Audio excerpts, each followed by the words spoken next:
That's where it all starts. When you have a confident and competent backcourt, it just opens up a lot of things for you offensively. Now a look at Philadelphia's starting lineup.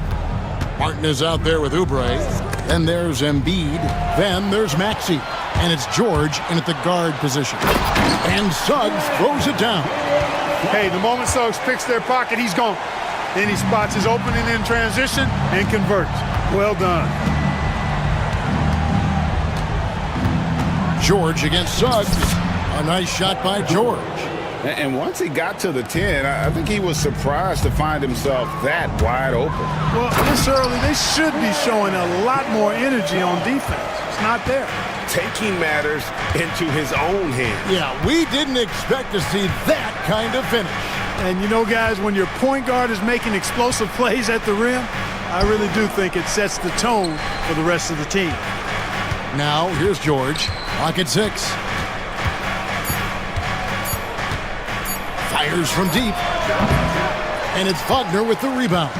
Very dangerous to leave a guy like that open. Lucky right there for the deep. And Clark, we're looking at Franz Wagner here. What makes him so effective? Well, his size and mobility, a rare combination, and how good he is instinctively at the defensive end of the floor. I mean, he can get out and get in a stance and guard guards, and he also can bang inside with big physical guys, and he's very fluid in his motion. Great agility. Love watching that young fella play. Goes up on the wing. They grab their own miss. Back to Caldwell Pope. Off to a good start as he hits his first shot attempt. Caldwell Pope is very comfortable near the rim, cashing in from there. Whistle blows, bucket is good, and he'll have a chance at the line to make it a three-point play. And yep, we thought we might see it. And the coach's challenge. After the release, team foul on the floor is overturned. At the line for the Sixers. More difficult calls to make. Personal fouls can be tough. The action is so fast that it's really tough to catch everything in real time. The wonders of technology. We've seen replay reviews so effectively, and involving the coaches by being able now to challenge like this is something a lot of people have been hoping for. And the announcement on the review is that the foul was called in error. So they have determined to overrule the original call. And guys, this is what it's all about, getting the call right. And I think in this case, the video review showed that while it was a tough call to make on the floor, they got it right with the review. Here's Banchero after the made shot from Joel Embiid. Well, you know, this is what happens. You can't afford to lose concentration even for a nanosecond. And it's Martin that time on the assist by Embiid. Embiid gives you a lot. Scoring, rebounding, defense, and he can also beat you with the pass. And there's the basket. Whistle blows and a chance for a three-point play. Going to the line for one. And those are the kind of nice inside looks they've gotten here in the first half. Throughout his career, Clark, Kentavious Caldwell-Pope has proven himself to be a quality player. He certainly has, and I love the way he plays. He's locked in all the time at both ends.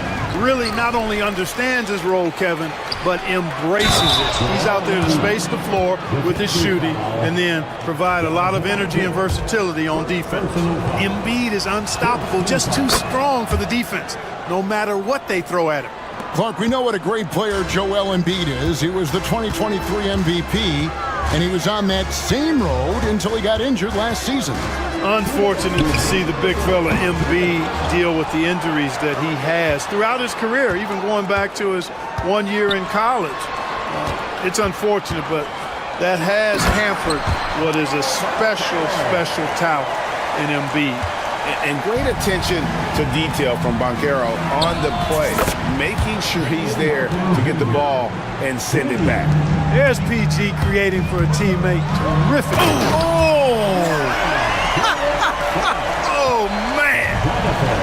Boy, how about the athleticism of Jalen Suggs? I mean, I love seeing him rise up with power like he did there. Oubre, a screen on Banchero. Here's Martin. He has 5. Martin with a screen for Embiid. Misses the jumper. Magic leading by 4. Banchero, a screen on George. Beyond the arc. And it's Bancaro missing. The 76ers have gone 6 of 9, shooting it well. Martin against Bancaro. Martin attacking and finished off by Martin. This guy is a high flyer. I mean, especially for a power forward, and he needs to be as an undersized player. For three, Caldwell Pope. Down it goes for his third basket in as many tries. Okay, a really difficult cover, especially in these screen and rolls. I mean, Caldwell Pope is fantastic with his creativity. He lobs it up and finished off by Martin. Absolutely the prettiest play in basketball, executed to perfection. I don't think you'd get an argument there. Everybody loves the alley-oop. Unless you're the team getting punched on. That would be the difference. Here's Suggs. And Suggs throws it down.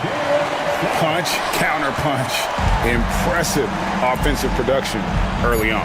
Hey guys, this is going to be fun now. I mean, we've got ourselves a shootout on tap here. Jalen Suggs has been leading the charge for Orlando. He comes away with 11 points in the quarter and is showing no signs of fatigue. We'll return short.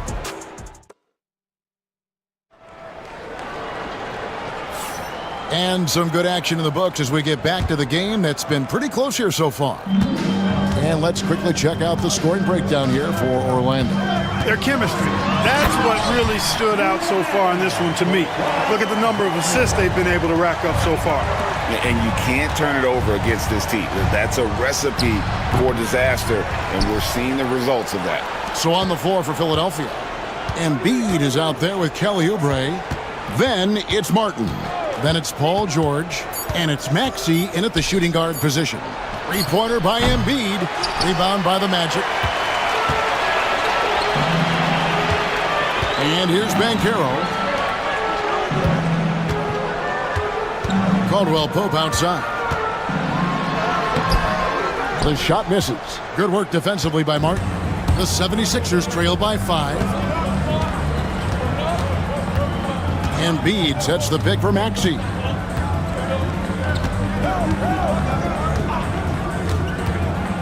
To the left side wing. Isaac with the steal. And up the court come the Magic on the break. And there's Caldwell Pope. That's good on the assist by Isaac. Caldwell Pope's got the lead up to 7 now for the Magic. Embiid, the pass to Maxey. Just about a minute and a half has gone by here in the second.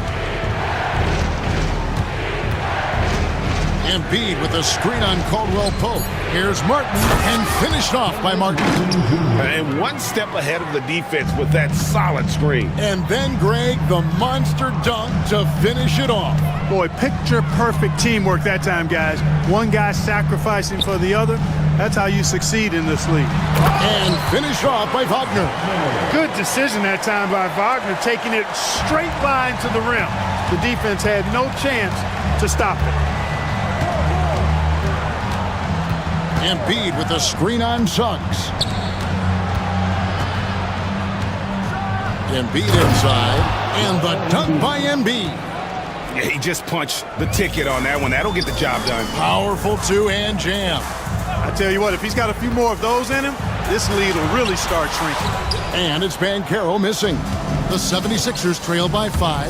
From Rookie of the Year in 2023 to an All-Star Greg in 2024. Paulo Bancaro. And Kevin, that really says it all, doesn't it? Few players hit the ground running like Bancaro has. Becoming an elite competitor, people fear almost instantly. Now Suggs, 11 points in the game. And Suggs throws it down. Get up, Jalen Suggs. This guy also a terrific football player in high school. Martin against Bancaro. And it's Martin penetrating and finished off by Martin. Oh, I dunk you very much. He can really fly, and you combine that, Greg, with some nice penetration too, and you've got 2 points. A lot of bounceability there, guys. I mean, well above the rim. That's what makes him dangerous. Embiid with a screen on Caldwell Pope. Jacks up a three. Rebound by the Magic. Banchero's got his 4th rebound in this one. And Wagner drives in. Wagner saw the opening and took off, slashing with the best of them. The 76ers trail by 9. Outside, Maxey. 1:06 left in the first half. Embiid sets the pick for Martin. 5 on the clock. Pass to Maxey. And he hits it just before the shot clock expires.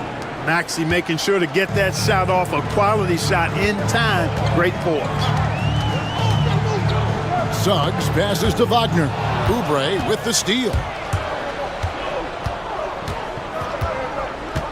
There's 39 seconds left to play in the first half.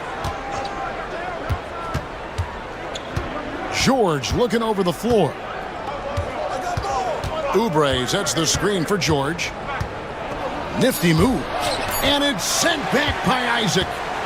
And this will be the last possession of the quarter if they're patient. Yeah, they've got to hold for the last shot here. And we will have a timeout called by Nick Nurse. He's ready to talk things through with the team.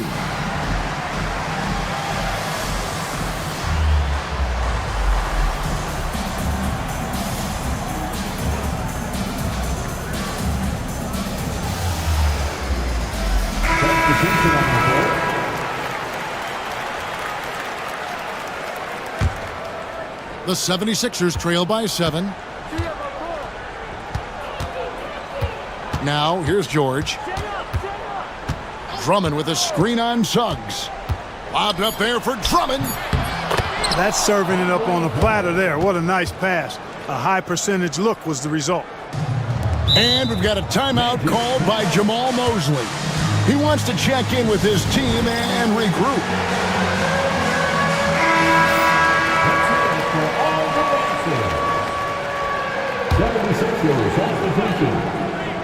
Tries a three off the inbound, and there's Suggs on the assist by Harris. Suggs has got 18 points, and we finished one half of basketball. Orlando out in front. They lead by 8. Thanks, David, and we'll be back shortly following halftime to get the third quarter underway. Fans, please direct your attention to center court and get ready for the Fan and Court Shot Run. They're thinking about the shot.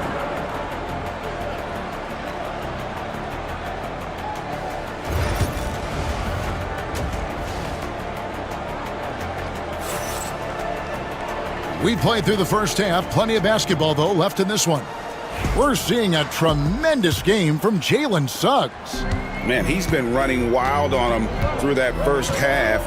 Absolute dynamite on offense. And you know what? I'll be interested to see just how much he's got left in the tank. That first half had to take a lot out of him. Caldwell Pope out there with Black. Then it's Wendell Carter. Then there's Harris. And it's De Silva in at the 4. This is out there for Orlando. Greg, you know this. Good coaches give their players confidence. But what's the balance there between affirmation and accountability? Well, when you believe in a player, that also comes with expectations. So a coach has to boost them up and also demand that they deliver. Caldwell Pope against Maxey. Pass to Drummond. And Drummond throws it down. Once Drummond gets the ball there, you can kiss it goodbye. Black in the post. While recovering. A nice shot by Black. Black's got the lead up to 10 now for the Magic.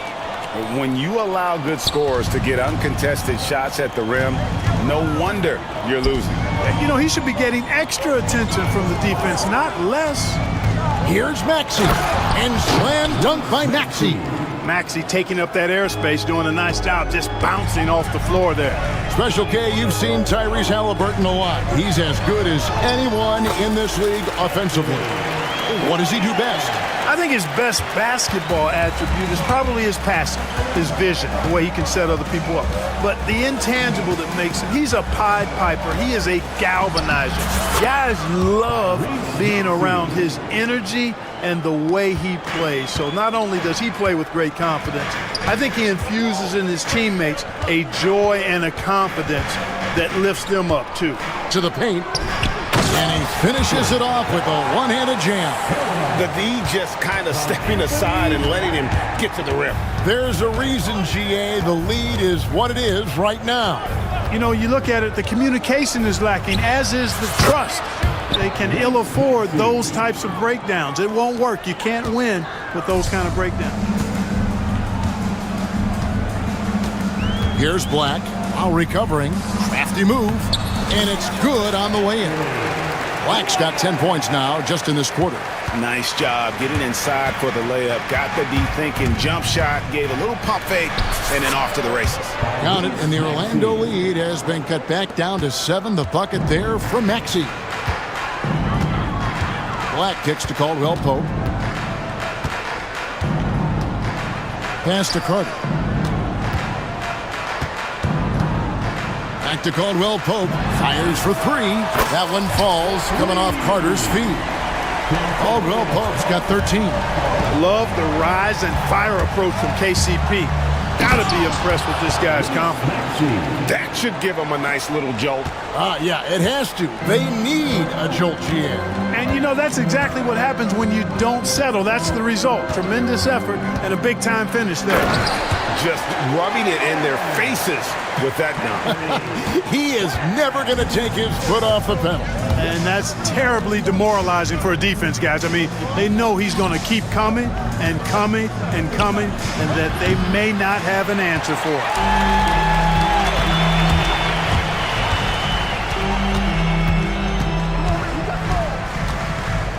We've got 1:13 left to play here in the third.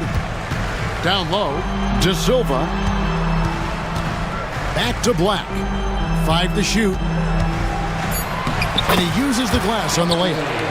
And it's a 12-point Orlando lead. And that assist got him a little nod from his teammate after that one. Here's Maxey. 9 for 9, looking deadly accurate. Like guys he cannot miss. Every time Maxey steps on the floor, you expect a big scoring night. Tyrese can explode offensively at any time. And then Carter with the jam. I'll tell you what, his vertical is awesome, off the charts. A short center who still makes his presence felt. And it's Nick Nurse calling timeout here. Wants to talk some things over, might be seeing some things to adjust. And the 76ers with a completely new group now. George against Suggs. Rebounded by Isaac. Not really the best decision. I mean, get the easy 2, for sure 2. No need to make it fancy and special. And the whistle blows as the basket counts, and a 3-point play chance right here. One free throw coming up. And he'll be shooting his first free throw of the game here. And he hit 72% of his foul shots a season ago, but I'm not sure he's real thrilled with those numbers. And the biggest reason Banchero went first overall, Paolo brings your playmaking ability at 6'10". He's got a very rare skill set for that size. Shot and game clock separated by 5. Here's Martin. It's good for his 8th consecutive basket in only 8 tries. Wow. Well, as for them being behind in this game, you certainly can't put any of it on his shoulders. He's been tremendous offensively. Here's Wagner. And the last shot before the buzzer is off. And so it's Orlando looking at a third. And let's go back to a terrific pass that we're calling tonight our State Farm assist of the game. Yeah. Terrific, unselfish play right here. Set up his teammate, and how about the setup this was? Yeah, and as a 2-guard, he's typically not a reluctant shooter, so it was really nice to see him orchestrating for a teammate instead. And with the fourth quarter upon us, time is running out for this game to become competitive. On the court for Philadelphia to start the fourth, they've got Paul George. Martin is out there with Oubre. And there's Embiid. And it's McCain in at the 2-guard spot. Tell you what, off the drive, Suggs vertical, really something to behold. Good luck trying to stop this guy when he comes at you like that. George with the ball. And he slams it down right on top of Jonathan Isaac. Yeah, you know, George really enjoys being in the air. I mean, this guy has great body control and bounce, and his slams at times can be absolutely sick. Well, taking it to the rack with power. Hammering down the two-hand slam. Really piling on the lead with a dunk like that. This one for three. Rebounded by Isaac. Orlando leading by 15. Here's Suggs. Banchero with the ball. Now defended by Embiid. And it's Banchero missing. 76ers have gone 1 of 3 from the field to start the fourth quarter. And finished off by Martin. And Kevin, even though they're down, he's still looking to do the spectacular, and he did. Well, maybe this is the best time to do it. I agree. I mean, now's when they need a spark the most. And finished off by Banchero. Oh, big-time dunk by Banchero. I like seeing the aggressive side of this young man. Uses both hands to slam it down. Strong move to the 10, trying to get his guys going. Hard not to get motivated, GA, right when your teammate makes that kind of play. Yeah, you know, when you're looking to close the gap, you need guys who will take it upon themselves to step up, take the initiative to make something happen. And with the lead, I like the strategy here. Continue to get the ball to guys who can do something with it. If it's working, keep working it. That's what I say. Keep the pressure on. I tell you what, he earned his money on that foul. Yeah, if you're going to foul, then make sure that you don't give a chance for the and one. And he knocks down the first one. Contavious Caldwell-Pope, he's checked in for Harris. And Philadelphia also making a switch. Maxi's checked in. Orlando leading by 13. Just under 2.5 minutes gone here in the final quarter. Here's Wagner. And finished off by Wagner. Really good movement that time by Franz Wagner. I mean, rolling into a good scoring position and then begging for the ball. Martin with the screen for George. And he lobs it up toward the rim and finished off by Martin.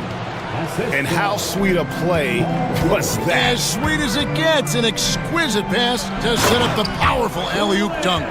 Guys, I tell you, there are assists and then there are delicious dimes.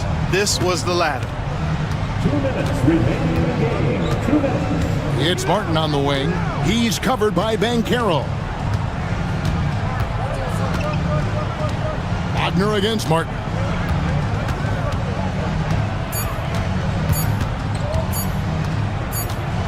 Whoops, there's the 24-second shot clock violation, so they'll turn it over.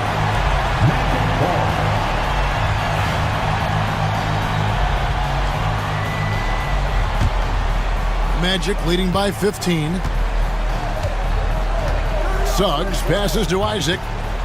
Back to Suggs. And George gets the whistle that time. That's his first foul. First team foul. 1:33 left in the fourth quarter. Here's Caldwell-Pope. Pass to Suggs. Just 5 on the clock. And Wagner has it in the corner. 18 feet out. And again, it's Orlando converting. And tonight's battle is going to end with a very clear winner, leaving nothing to chance. Impressive win for the Magic. In the end, they had a better shooting percentage, and that's what made the difference. Sometimes, you know, things go your way. The other team wasn't catching many lucky breaks themselves. Yeah, and Kevin, not all about luck. I thought their overall shot selection was better. And, you know, looking back at all the contributions tonight, it was a really phenomenal all-around game for Jalen Suggs. Well, you have to marvel at how well he picked apart that defense repeatedly. Found the right guy in the right spot at the right time. Here's Banchero. Oubre pulls it in. And here's George. He'll bring it up for the 76ers. 17-point game. And blocked. That one goes careening off the glass. And Banchero, here we go. good on the shot. They made the most of their opportunities, looking comfortable and locked in throughout the night.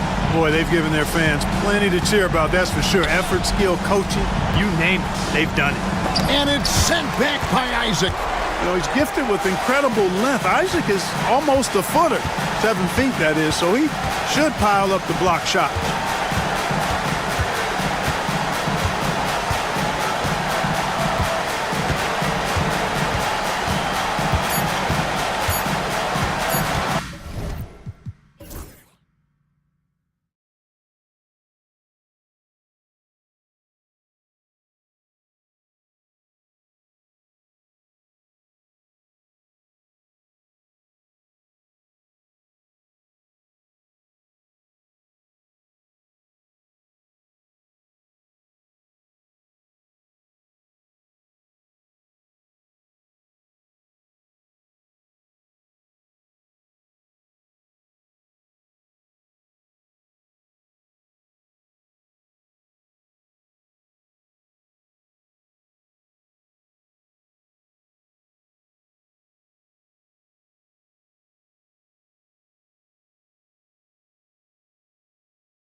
Doris. Yes, it is, but it's always dangerous when one team is expected to win by a large margin.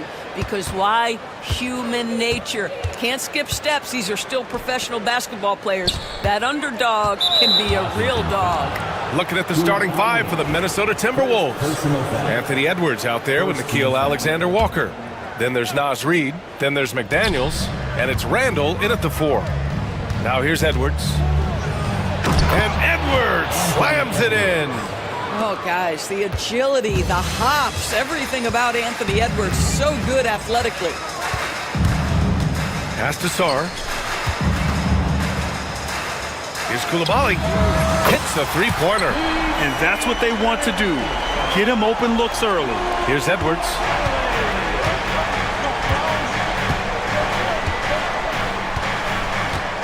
Driving inside, and Edwards slams it in.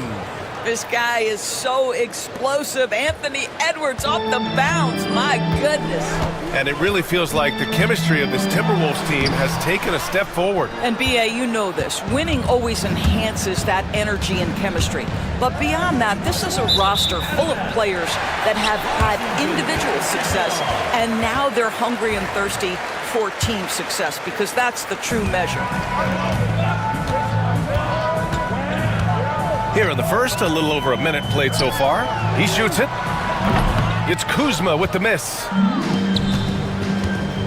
Knocked away. Here's Reid. Oh, a dunk and a foul! A powerhouse move! He's got a chance for one more at the line. That'll belong to Kyle Kuzma. And Naz Reid has proven to be a matchup nightmare for opposing big men, Doris. He has, B.A., and the reason is he's bigger and stronger than most 4 men. Traditional 5s are too slow to stay with him. He can space you out to the three-point line, or he can punish you on the inside. Naz has got big-time game. And that one's good. Poole. Yeah, there's no quitting this guy. He just gives you great effort, and he continues to give you great production. Randall, right side. Sarr pulls it in. Well, that's a blown defensive coverage, but it doesn't matter. He cannot answer the bell. Pass to Kuzma. And it's Kuzma finishing it off. Throw down from Kyle Kuzma, a level of aggression. For Minnesota, they've gone 3 of 4. Off to a nice start. All right, let's kick it over to Allie, who had a chance to talk with head coach Brian Keefe. He was emphatic, saying that Edwards was their main concern, telling me Anthony poses problems on both sides of the ball, and he is relentless. He doesn't let up. He wants his guys to match Edwards' energy. All right, Allie, thanks once again. These teams have really gone back and forth. Yeah, 5 lead changes already. This one's going to be a battle for sure. Here's Edwards. And Edwards slams it in. Boy, the quickness off the dribble drive by Anthony Edwards. Being able to put it on the deck, so important. Brogdon feeling it out a bit. Kuzma finds Brogdon. Randall against Poole. 6 to shoot. Kuzma with a screen on Randall. Here's Poole. Anthony Edwards with a rebound. Minnesota in the lead. And the whistle blows. It's going to be on Jordan Poole. That's his first foul. Personal foul. 3rd team foul.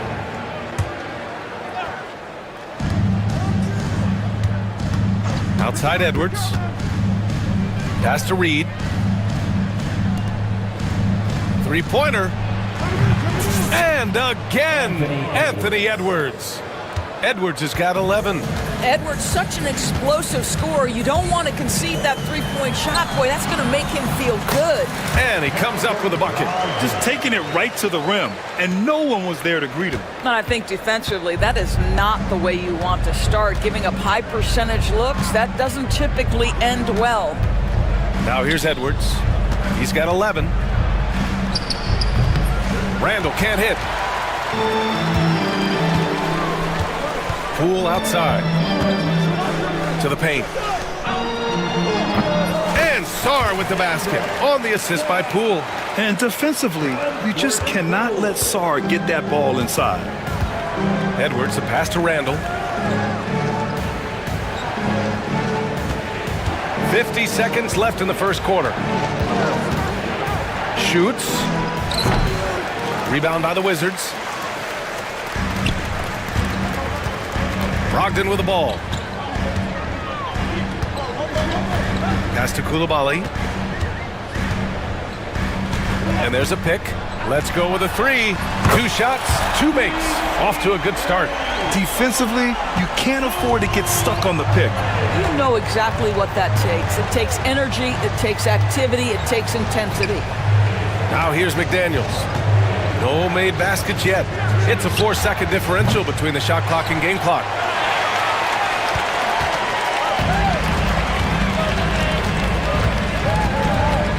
Here's Poole. Kuzma with a screen on Edwards. Poole from long range. Plenty of offense in this closely contested first quarter of play. It's the Wizards. They lead by 3. And the second quarter.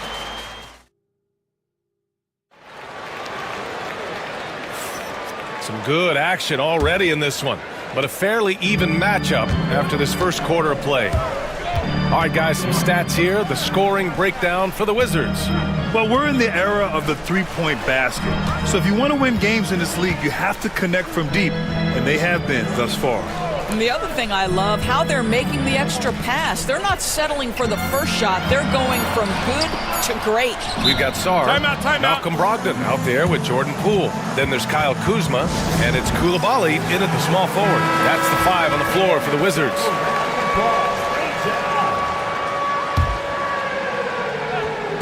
So it's Washington now. It's a 3-point game. Drops in the 3. Yeah, good floor recognition from Sarr. Encouraging to see him working on his passing like this. Brad, you talk about NBA length.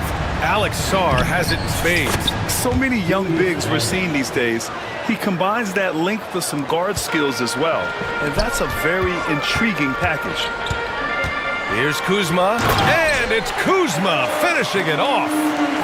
Oh, nice one-handed jam there, B.A. Hey, little exclamation point. Here's Edwards. It's stolen by Poole.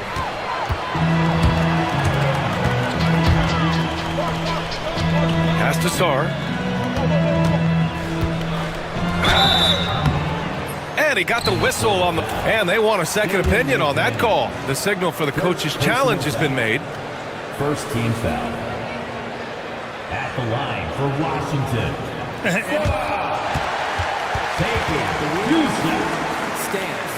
The play will be reviewed.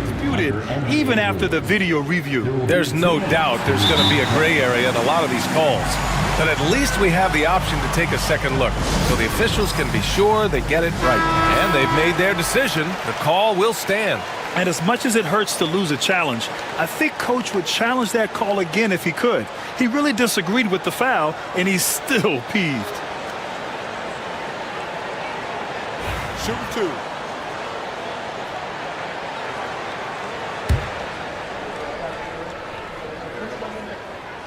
That free throw, no good. Obviously, Alexander Sarr's stature grabs your attention, but he's stronger than he looks, too. And that can be a pretty dangerous combination if he learns to use it right. Timberwolves trail by 7. And here's Edwards. He's got 11. Outside for Randall. He drops it from range. Randall's got 5 points now in the quarter. Well, you've got to be decisive in catch-and-shoot situations, and Julius Randle leaves no doubt. Let's check in with our reporter, Allie LaForce. Well, the Timberwolves, no doubt, a team to be reckoned with. Coach Chris Finch said, we come in every single night and compete. No matter what the circumstances are, we expect to win. We root for each other, so I feel like we have all the makings of a tough team. And they have reason to be confident, Allie. Thank you. Well, it was a tough season for the Washington Wizards, Grant.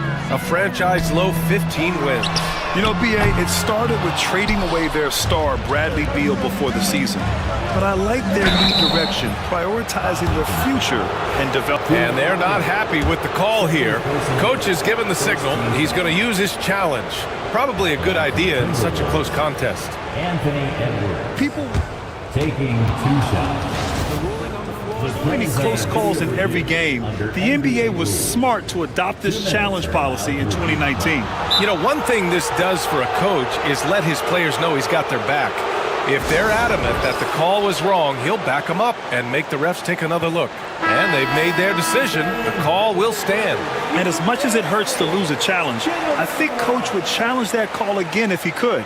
He really disagreed with the foul, and he's still peeved. Baldwin's checked in for Washington.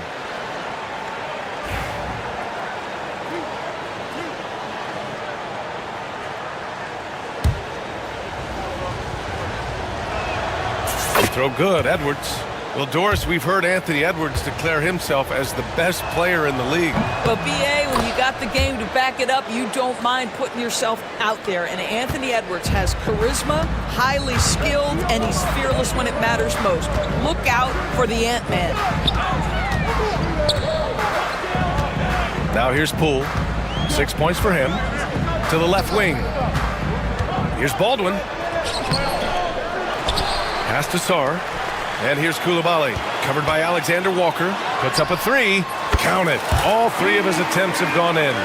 Trading the lead back and forth, neither side is willing to back down. And right now you love the chess match, right? The ability of each side to adjust to what the other is doing. Edwards finds Reed. Tried to answer back, but that three is off the mark. Wizards leading by 3.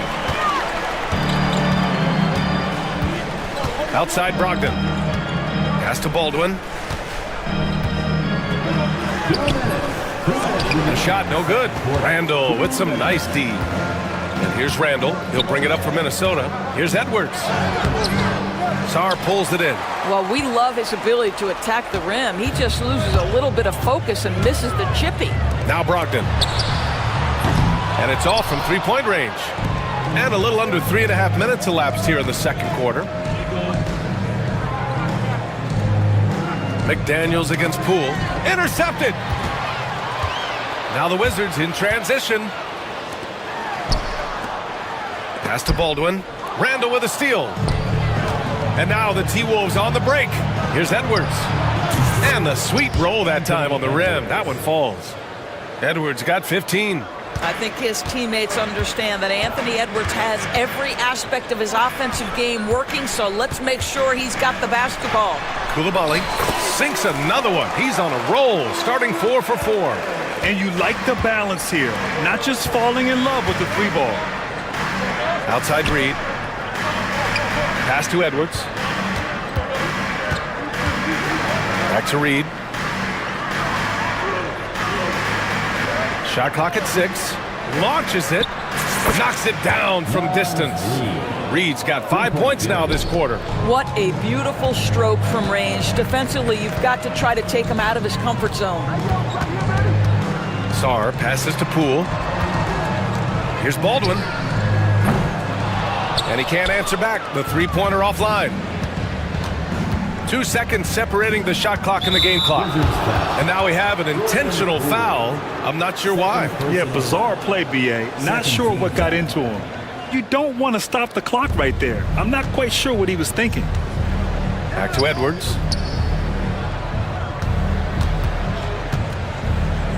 Here's the pick. Over Poole. And there are the Timberwolves with another bucket. Well, in pick and roll action, Anthony Edwards is thinking score first. Good decision right there. Here's Baldwin. Oh, and the release was before the buzzer, but it's off target. And the first half comes to an end. We've got a close game going here. It's Minnesota up 2. And we'll be right back after halftime to get the third quarter underway.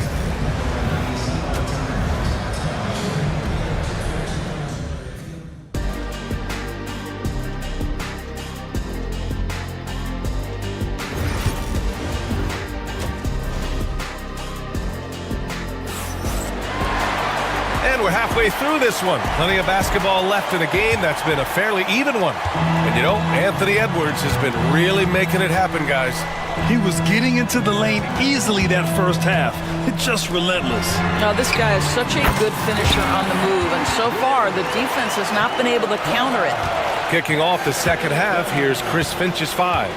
Julius Randle out there with McDaniels. Then it's Dante DiVincenzo. Then it's Nickeil Alexander-Walker. And it's Reed in at center. Here's Randall. It's rebounded by Washington. You got to move past that one. I mean, they'd want him to take that again. And they should, because it's when you start turning down that kind of look that your offense can start to bog down a bit. Everyone in the building saw the obvious contact. Washington shooting their third and fourth free throw shots of the night. What you love about Malcolm Brogdon is his consistency. This guy not gifted with incredible athleticism, but he's a knockdown shooter. He competes on the defensive end, one of the smartest players between the lines of an NBA basketball floor. Randall on the screen. Takes a three. The shot misses. And he almost made them regret defending him so loosely. And Grant, when you play the Wizards, you better be ready to run. BA, they like to speed you up. They force you to play at their pace.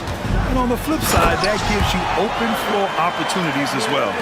Just great offense. The screen freeing him up for the slam. Hey, without that screen, he doesn't get a clean look at the rim. Boy, that's a play you just practice time and time.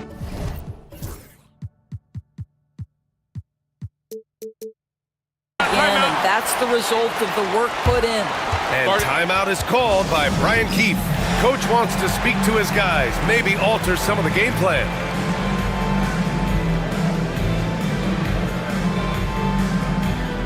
Minot's checked in for Julius Randle.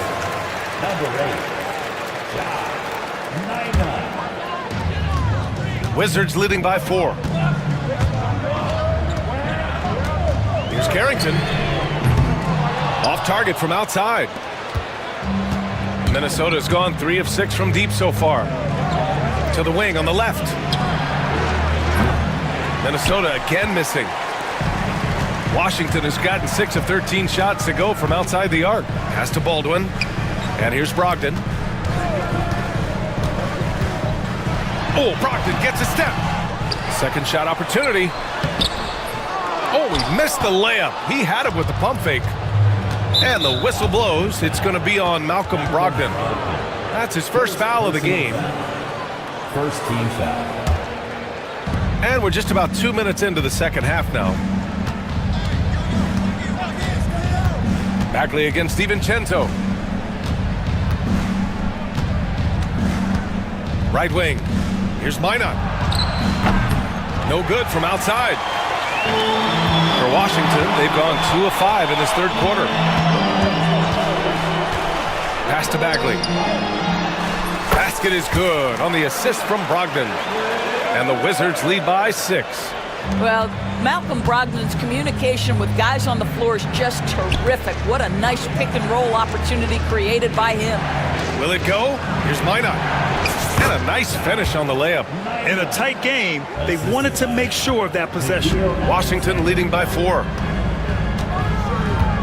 Pass to Baldwin. And he drops in the layup off the glass. Well, deliver the pass where your teammate can do something with it. Nice. DiVincenzo with it. Check by Bagley. Reed passes to DiVincenzo. And it's Bagley with a rebound. And here's Washington. They've outscored them 10-2 during this run. He goes up. Oh, the big finish by Bagley. Great teamwork on that drive. Punctuated by a strong finish. Going right to the rim, which is where you want transition opportunities to end. And Chris Finch calls timeout here. I think right now he must be looking at some adjustments and some changes here for the Timberwolves. Gobert's checked in for Reed. Julius Randle comes in for Minot, and it's Edwards in for DiVincenzo. Pass to Gobert. The kick out to Edwards. It's rebounded by Washington. Sarr's got his 4th rebound in this one. Putting on the Jets, Jordan Poole. Oh, rejected by McDaniels. Now here's Gobert. Left side, Edwards. Wide open.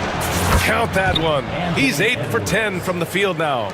Doesn't matter where on the floor Anthony Edwards is. That shot mechanic's so pretty, so fluid. Poole, the pass to Kispert. McDaniels against Poole. Kuzma with a screen on McDaniels. The drive by Poole. Poole work in the interior. And he gives up some size inside, but makes a great adjustment on the finish. Well, he's attacking, he's forcing the issue, and that's simply stated a terrific play. Oh, and Gobert powers it home. If he's operating in pick and roll, because Rudy Gobert is such a big target, hard to guard him. To the middle. And Sarr with the basket on the assist by Poole. Poole's got 3 assists in the game. Sometimes a player is born with a passer's mindset. He deals it with conviction. Randall can't hit. And Washington with possession. They're on a 16-6 run. Ooh, McDaniels with a steal. And here we go, the Timberwolves on the run. Up ahead. And it's Randall with the jam. Well, if the basket is within reach, Julius Randle understands how to finish. Now Poole. Give him 8. There's a screen. Got it off in time. Oh, it would have counted had it fallen, but it is offline. And so it's Washington with a 6-point lead at the close of the... And a moment now as we take a look at our State Farm assist of the game. And I'll tell you what, this was a no-brainer tonight. Take a look at the precision on this feed. Couldn't place it any better. And when you're the beneficiary of a pass that good, you better deliver, and he did just that. 3 tense quarters behind us. 1 more to go. Thanks for being with us as we get ready for the 4th. Bilal Coulibaly out there with Kyle Kuzma. Then it's Malcolm Brogdon. Then there's Sarr. And it's Poole in at the 1 spot. That's the 5 on the floor for the Wizards. Here's Coulibaly. Drains the triple. Yeah, he's in his bag from beyond the arc right now. You see his confidence. And I think the defender knows once he gets cooking, look out. The bucket looks awfully big to him right now. It's deflected. What I like about Sarr as a shot blocker, he can do it anywhere on the floor. And Minnesota making a change here. Reed's checked in. Here's Poole. Outside Brogdon.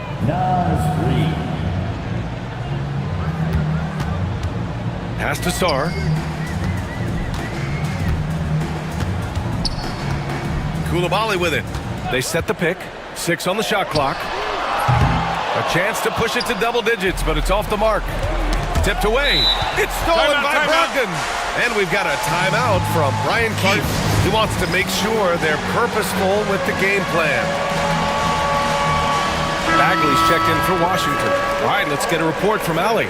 Thanks, guys. I got a chance to hear what Brian Keefe was saying to the team. And despite the lead, they are still coaching this team hard. In the huddle, they told their guys to stay alert. Do not give them anything easy. They want to protect this late lead, B.A. Okay, thanks, Allie. Shot from the wing. On the wing, Kuzma. There's the 3. Knocks down the long J. And the Wizards lead by 12. They are unconscious from outside. And so far, the defense has had no answer. Well, that's the whole point, isn't it? If you space the floor well enough, it's almost impossible for the defense to account for everyone. And Chris Finch has called timeout. He wants their game plan to be crystal clear at this point. About a minute and a half through the 4th quarter now. Now here's Edwards. Coulibaly defending. Outside Edwards. Deflected! Coulibaly with it. Moving along, 2 minutes gone in the 4th. Kuzma, the pass to Poole. Fires the 3. Kept alive. And it's Kuzma finishing it off. Yeah, make no mistake, Kuzma will mix it up, particularly on the offensive window. You see his instinct to score. Timberwolves trail by 14. McDaniels a screen. The open shot by Edwards. And he can't stop the run as that one misses. All alone from mid-range. They know he won't miss many of those. Poole. Alexander Walker grabs a board. For Minnesota, they've got none of their shots to go in this final quarter. 0 for 4. Here's Poole. Takes it inside, and he jams it home with authority. Adding insult to injury with the dunk off the steal. Nice to see a good play on D. That led to some fireworks. Let's see if that serves as a momentum builder. What a great sequence for this group. The Wizards on offense. A big stretch here going. 10-2. Brogdon with the ball. Picked up by Reed. Bagley against Edwards. Bagley down low. Randall pulls down the board. Randall's got rebound number 5 here tonight. McDaniels finds Edwards. Randall outside. The 3. Gets the 3 ball to go. Yeah, a shot that Randall has added to his repertoire. Shooting the 3 with confidence now. They've got time on their side here, Grant. And if they're smart, they'll milk the clock a little. Brogdon, the pass to Bagley. Oh, the big finish by Bagley. Well, he's such a good athlete for a center. It's how he's able to succeed despite being one of the smallest 5s in the NBA. Outside McDaniels. Outside Edwards. Get up, Anthony Edwards! Oh, Anthony Edwards thinks this game is a dunk contest. Go ahead, young sir. What a finish.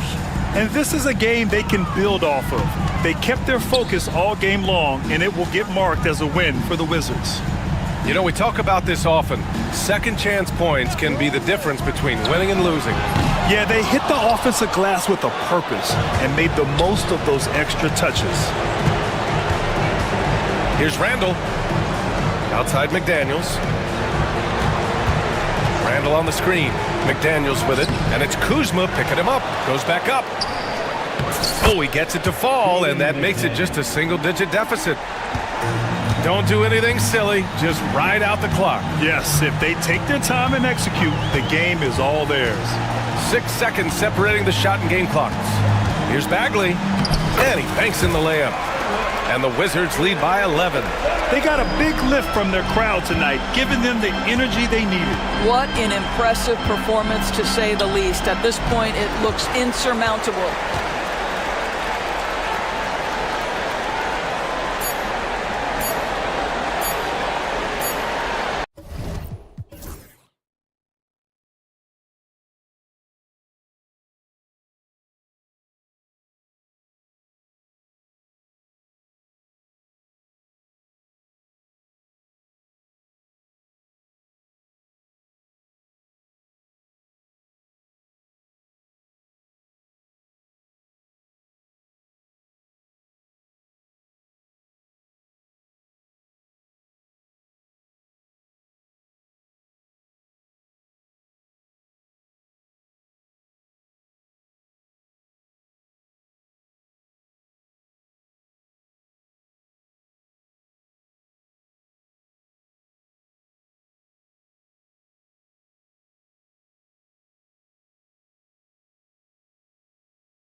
No further than these two teams in front of us. I'm expecting a fun one here tonight, Kevin. Definitely not for the faint of heart. These teams love to get out and run. Let's check out Indiana's starting lineup.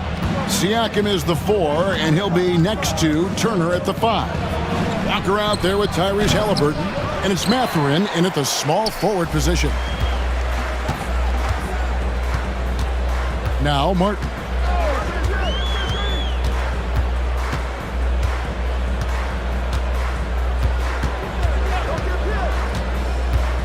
Here he goes, and it's sent back by Turner. On the wing, Walker, back to Halliburton.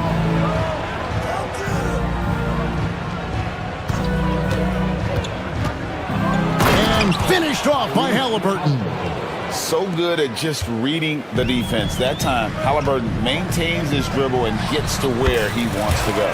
And the shot goes in from Embiid. Poor design there defensively. They know he's a knockdown shooter from that spot. See, this is what analytics don't take into account. Some guys thrive in the mid-range. Really depends on the shooter. It's actually kind of lazy. Here's Mathurin. Turner with a screen for Mathurin. Top of the key jumper, no good. Normally he drains that. Right now, let's send it over to the sidelines and get a report from David Aldridge. Kevin, thank you. I had a chance to talk with head coach Nick Nurse.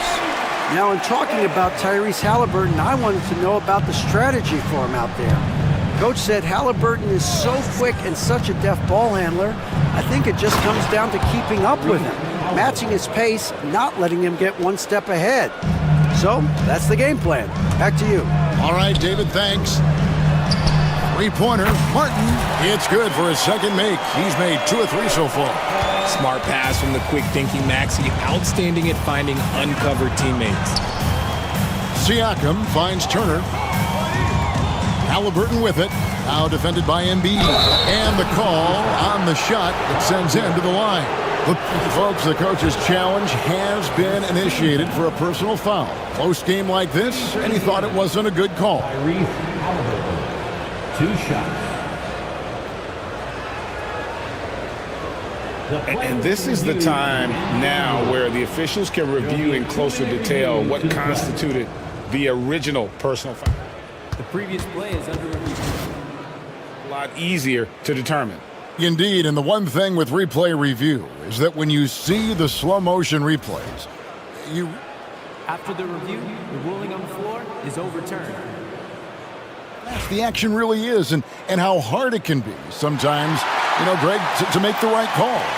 And the announcement on the review is that the foul was called in error. So they have determined to overrule the original call. And guys, this is what it's all about, getting the call right. And I think in this case, the video review showed that while it was a tough call to make on the floor, they got it right with the review. Just 4 to shoot. George passes to Embiid, and it's sent back by Turner. Pacers ball.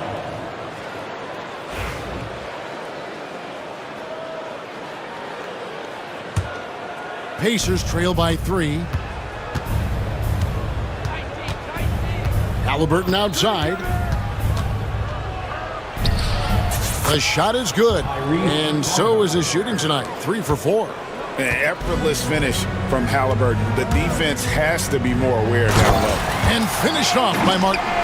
He may not have that traditional power forward build, but his bounce, well, that kind of levels the playing field. And Halliburton slams it in. And how high can you fly? I mean, he finishes that one with some pop. GA after getting loose in the lane with a scintillating move. Now, here is George. 1:41 left in the first quarter.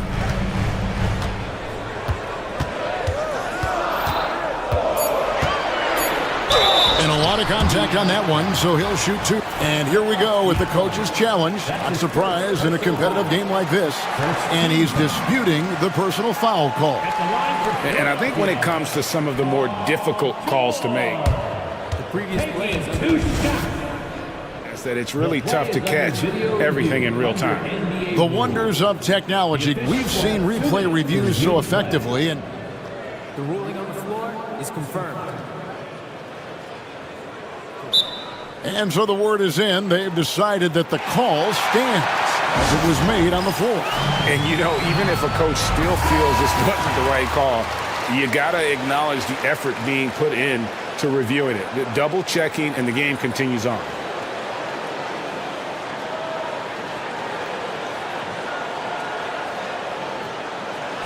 Take a break. Take a break. 2 shots.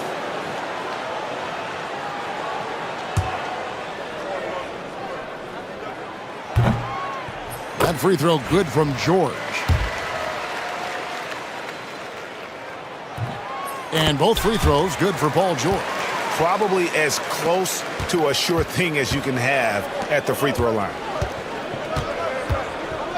Siakam finds Halliburton.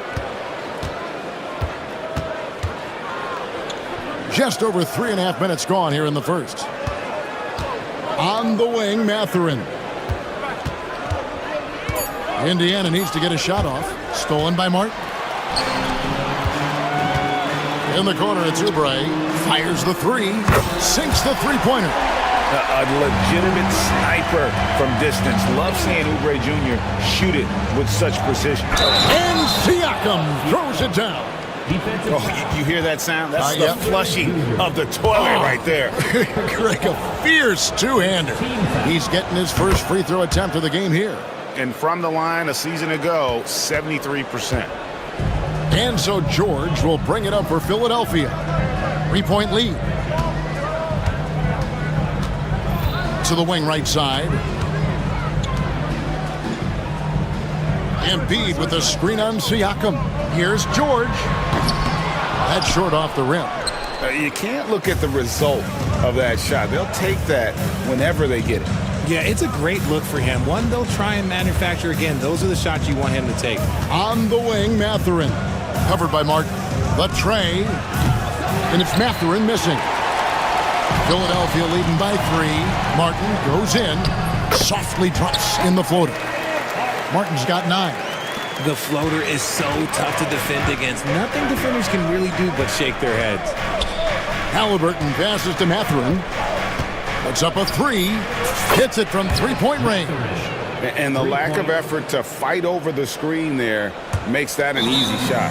Yeah, as soon as these guys feel contact, they are just disappearing like they're not even there. You got to show some fire and keep defending.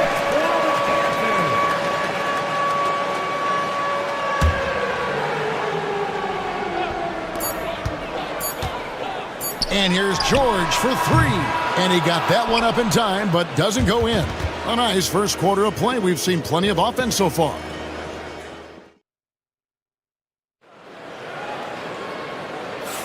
And if you're just tuning in, it's been a pretty even game through the first quarter. And guys, what's your take so far on Philadelphia? Just a terrific first quarter, sparked really by their unselfishness. They're playing for one another and focusing on making winning plays. You love to see it. Tyrese Maxey out there with George. Then it's Martin. Then there's Kelly Oubre. And it's Embiid in at the 5 roaming the paint. That's the group for Philadelphia to start the second quarter. Now here is Martin.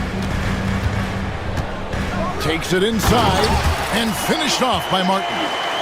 And he's an automatic finisher when he gets into that area. He is, and he picks the simple one-hand stuff to get the 2 points. Here's Siakam.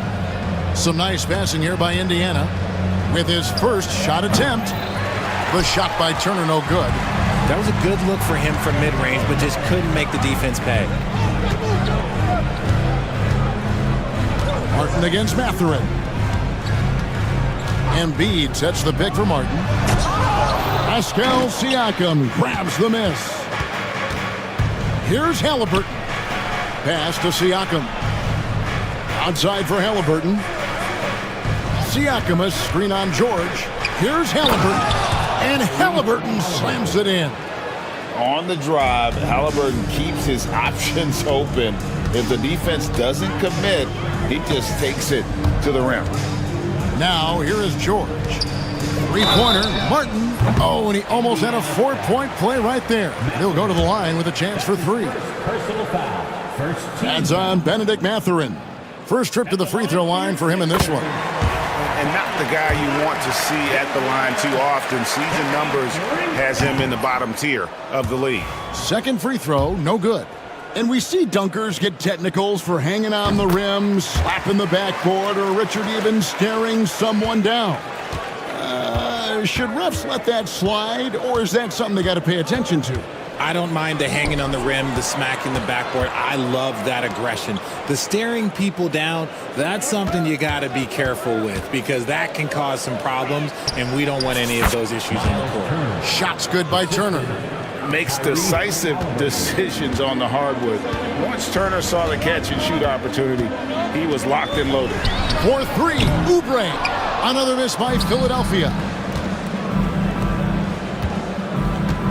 Here's Mathurin, out to Turner. Oubre with the steal.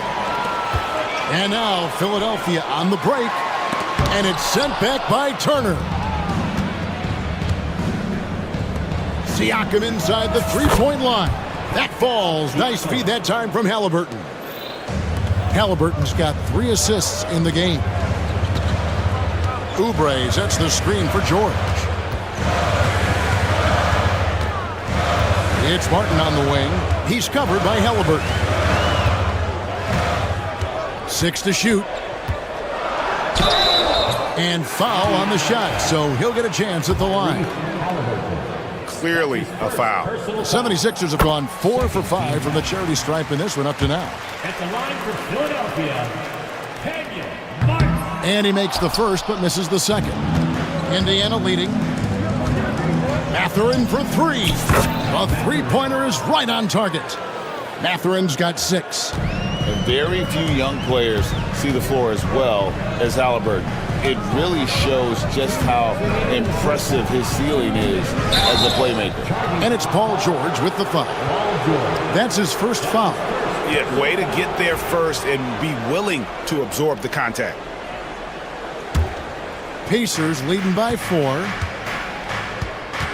Halliburton with it. Now defended by Embiid. Siakam passes to Turner. Embiid against Halliburton. And so they foul intentionally. Really no idea why you're fouling in a situation like that. You know, maybe there's some bad blood between those two. And George kicks to Martin. Hands it from downtown. 17 points in the game. Oh, nice work finding the open man by George. Plays like this prove he's a team player. Back to Mathurin. Turner finds Halliburton. Driving inside. It's Turner high post. Martin against Walker. Martin with the block. And that'll be Indiana as it goes out of bounds. Pacers retain possession.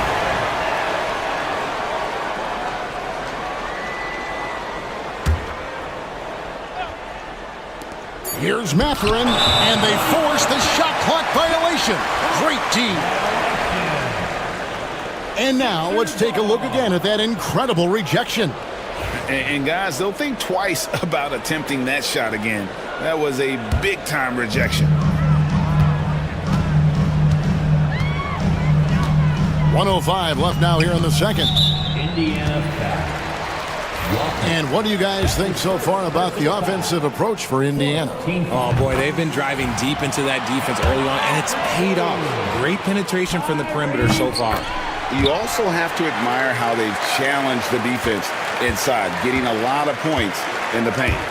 What I love most about Maxey is his aggressive attitude. When he's out there, he keeps his foot on the gas pedal. Philadelphia's gone 3 of 6 tonight when they've let it fly from downtown. Here's George, rejected by Walker. An impactful defender. The young forward Walker is good at reading shooters and just stifling their offense. And guys, they continue to put a lot of pressure on the interior defenders with their work down low. Here's George, following the score by Tyrese Halliburton. Plays it up off the glass. And the 76ers lead by 1. And with his strength, George is not your average swing player. He can get his in the paint. 1 second separating the shot clock and game clock. Siakam outside. To the inside. They get a hand on it. Oubre with the steal. And it's Nick Nurse calling timeout here. He wants to talk to his guys.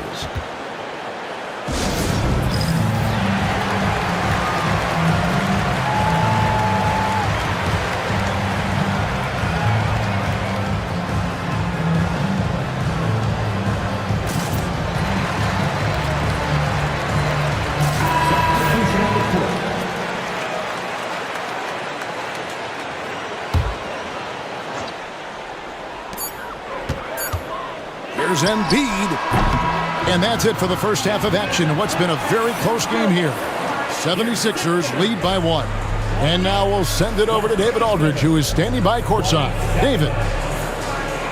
Thanks, Kevin. Coach, how would you evaluate your team's performance? All right, thank you, David. And folks, don't go away. After the break, we'll see you right back here for the start of quarter number 3.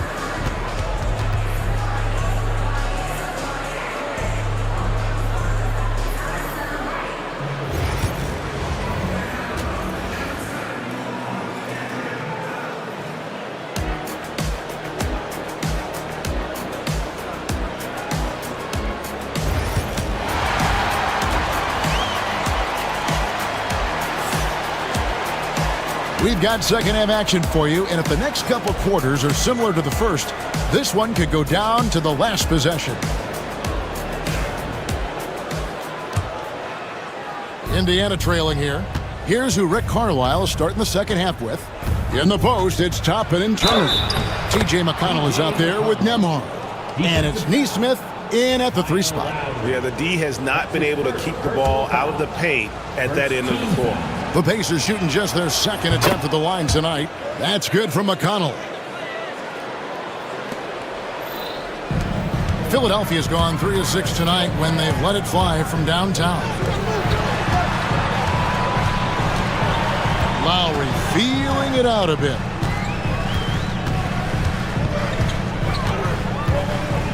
Oubre outside. Just 5 to shoot. Oubre sets the screen for Lowry. Over McConnell. Lowry can't get it to go. And it's McConnell with the ball. He'll bring it up for the Indiana Pacers. 2-point game. And talk about putting some extra on it. That dunk was way over the top. Close game or not, he's going to finish firm when he gets the space. It's good. Nice touch there from Maxey. So locked in from range. Maxey almost makes it look effortless. Ball's knocked loose. Stolen by Gordon. And now it's Lowry running. Here we go. All the way if he can. And there's the foul. It'll go on TJ McConnell. That's his first foul. Yeah, that's a tough call right there, and really a tough break for the D. Second half of basketball, just over a minute played so far. Here's Lowry. Again, Philadelphia. And Lowry does a good job of getting off his shot in that mid-range area. Ring shot on the way. McConnell against Lowry. It's tipped. And now the 76ers on the break. Turner against Embiid. The Pacers pull it in.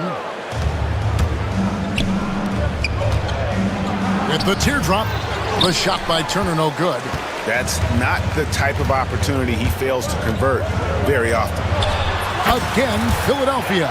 Acting fast, but also not rushing. Embiid fires off that pull-up J at his tempo.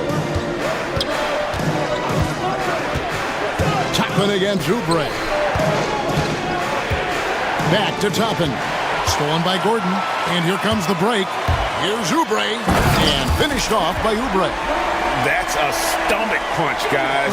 Turn it over and give him a free run to the bucket. Oh, you're so right. No question who has the momentum now. That's the last thing you need to happen down the stretch. Let's see how they respond to the devastating punch. And he shows us all what the breakaway rim was invented for. Can you believe he almost brought the whole thing down by hanging on that long? Now, here's Maxey. He has 5. Shot clock at 6. Back to Embiid. And Embiid on the attack. Count it. And he'll have a chance for a 3-point play. It's going to be on Obi Toppin. The 76ers have made 7 out of 9 when they've stepped to the line. That's his first. It's tough to find things to not love about Embiid's game. It's so complete. He's a true two-way player who is a nightmare you have to deal with on both ends. Good. I tell you what, it's almost like stealing to watch how he plays the game from this seat. Oubre sets the screen for Maxey. All 3 off the mark. Pacers trail by 4. Pass to Neesmith. And there's the drive. And Neesmith with the slam. Just outstanding distribution. This is the kind of team chemistry that you love to see.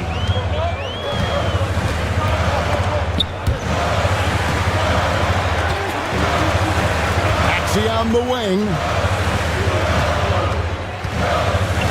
Here's Oubre. Oh, tried to dunk it home, but drew the foul. It'll go to the line.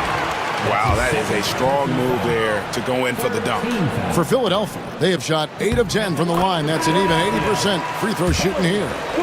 And one of the highlights last year for this group was the fact that they were so efficient from the charity stripe. That's a huge factor. The Pacers making a switch here. Siakam is checked in for Toppin. Benedict Mathurin comes in for Neesmith. Walker's checked in for Andrew Nembhard. And Halliburton subbed in for T.J. McConnell. And we will have a timeout called by Nick Nurse. He wants a minute here to get things straightened out with his team.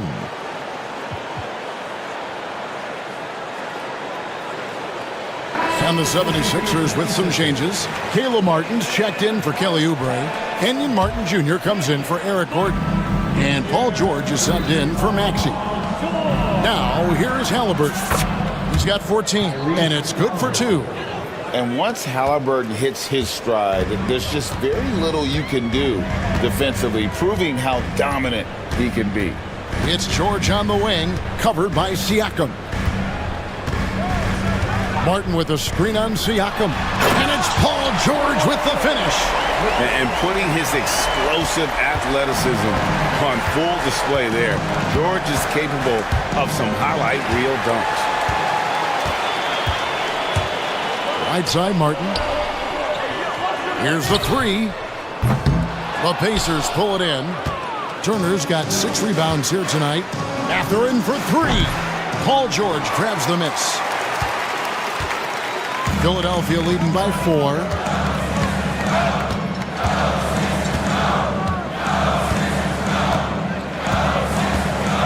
We've got 22 seconds left here in the third quarter. No good. And so it's Halliburton who brings up the ball for the Indiana Pacers. And Turner throws it down. Hard to stop Turner in close. As soon as he has prime positioning, he is going for the slam. Martin with a screen on Siakam. And no luck with that time on the buzzer beater. And as we conclude the third quarter, what a game, neither team giving ground. Philadelphia ahead, they're up. And it's time now to bring you our State Farm assist of the game. And he may not be known as a pass-first guy playing out of the 2-guard spot, but he shows here that he can dole out an assist or 2 when he needs to. And from a team perspective, having your off-guard rip-off passes like that, it's awesome. It shows you have guys willing to give up the rock. We've reached the fourth quarter, and what has been a very competitive game should be an exciting finish. With a short break in the action, gives us a chance now to send it over to David Aldridge. Hey guys, during the last timeout, I listened to Nick Nurse talk to his team. Now they preached the little things in the huddle. They asked their team to battle on those 50-50 balls. One extra possession could be all the difference. Back to you, Kevin. Thanks, David. They've got Martin, Oubre out there with Joel Embiid. Then there's Tyrese Maxey. And it's George in at the 1. That's the group on the floor for Philadelphia. Siakam sets a screen for Mathurin. Halliburton outside. Back to Mathurin to take the lead. And Tyrese Halliburton hits from deep. Halliburton's got 19 points. Saw the defender closing, and Halliburton got it away in a hurry. For three, Oubre. It's rebounded by Indiana. Turner's got rebound number 8 here tonight in the game. George against Siakam. Paul George grabs the miss. Defense pulled out all the stops to shut him down there. Martin against Mathurin. Embiid sets the pick for Martin. Another shot. Embiid inside. Turner covering. Embiid kicks to Martin. Back to Embiid. Down to 5 on the shot clock. And another shot. Martin with the bucket. 19 points in the game. And guys, here in the fourth quarter, still a close game. Instant classic, fellas. This one could come right down to the last shot. That's going to be over and back. Not watching for the line that time. And you can tolerate gaffes like that sometimes, but in a close game, man, I tell you what, that really hurts. Now, here is George. Timeout. And we will have a timeout called by Nick Nurse. And clearly an important juncture. He's going to have some choice words with his team. Let's hear it for your 76ers youth dance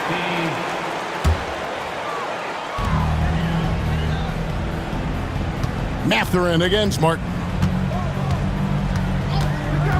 Going inside. The rebound by Turner. For Indiana, they've gone 1 of 3 from the field to start the fourth quarter. An intentional foul committed, but for what purpose, Greg, I'm not sure. A scene of confusion right there. I can't imagine why he thought it was a good idea to foul there. Mathurin. Embiid with the steal. And really, that's why you don't want to go up into the air without a plan. Had no option of what to do with the ball. Pass to Martin. That's good, and that's Embiid with the assist. And that's 21 points for Martin. And breaking down some numbers here, the hustle stats for the 76ers. Great heads-up defensive play tonight, creating offensive opportunities for themselves by forcing deflections. And boy, it just seems like they are blocking everything. All throughout this game, they have just wreaked havoc defensively. Here's Embiid. And he didn't get quite enough under that one. For Indiana, they've gone 2 of 4 from the field since we started the final quarter of play. Siakam passes to Halliburton. And here is Turner, stolen by George. Here we go, one-on-one. Here's Martin. And foul on the shot. He'll shoot 2 at the free throw line. It's going to be on Siakam. And really, the defense fouling there to prevent the layup, but that's exactly what you need to do. And so he drops them both. It's a 3-point game. Certainly some pressure on those free throws, but he still delivered. Siakam passes to Mathurin, and a strong finish with 2 hands. And wow, Mathurin, the youngster, making his presence known. Martin against Mathurin. Outside Martin. No one near Maxey as he lets it fly. Offline with his 3. The Pacers have gone 3 of 5 here in the fourth quarter. Pretty good numbers coming out of the break. Oubre with the steal. And now here's Oubre. Fast break chance. Martin's in the post. Defended by Mathurin. Oubre finds Maxey. 6 on the shot clock.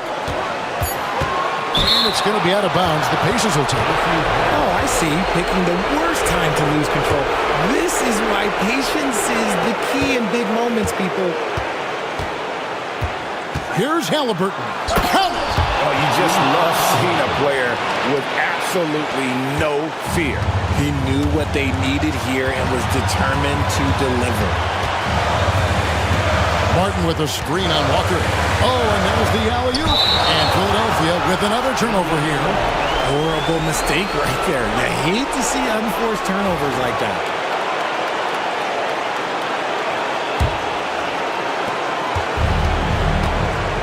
they'll be trying to take as much time off the clock as they can. Exactly. Expect to see longer possessions from this point on. To the right side. Turner with a screen for Siakam. Yes! And delivering in the clutch. Siakam with zero fear, wanting the ball when it matters most. Just 2 seconds between shot clock and game clock. Embiid kicks to George. Embiid sets the pick for George. Clock at 6. Martin with a screen on Siakam. From deep, George buries the triple. A tremendous three to tie it up. And Rick Carlisle decides to call timeout. This is a huge moment, folks, in this game. And he wants to be prepared.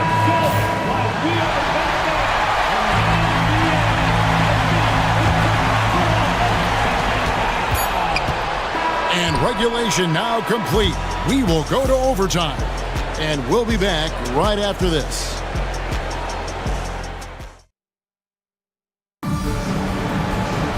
These teams have battled tooth and nail for 4 quarters, and now we head to overtime. Should be a blast.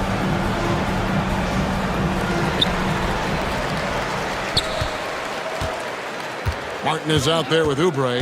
Then it's Paul George. Then there's Embiid. And it's Maxey in at the 2-guard spot.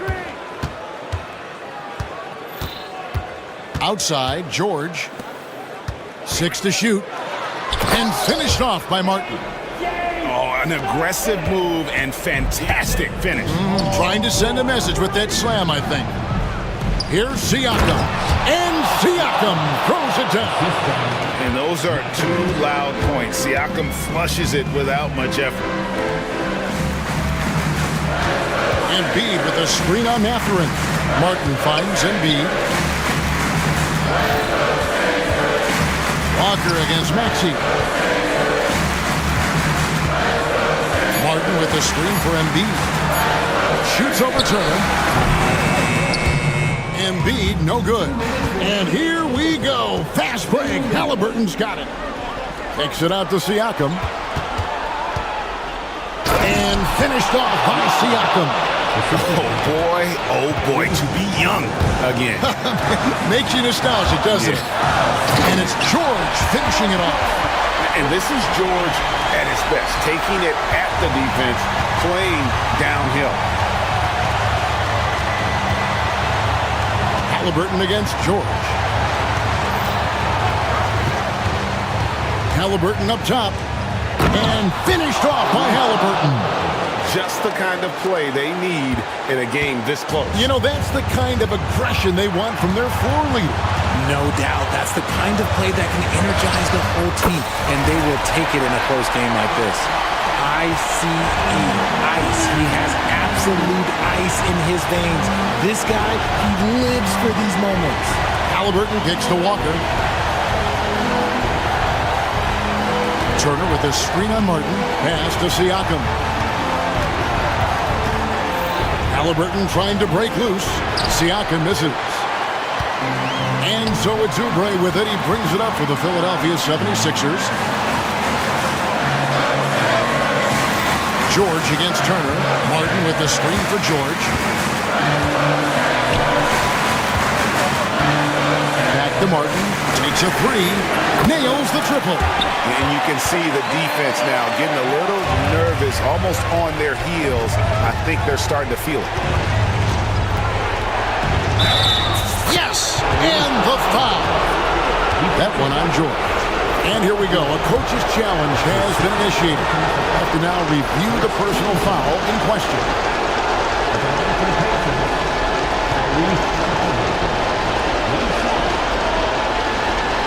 And this is the time now.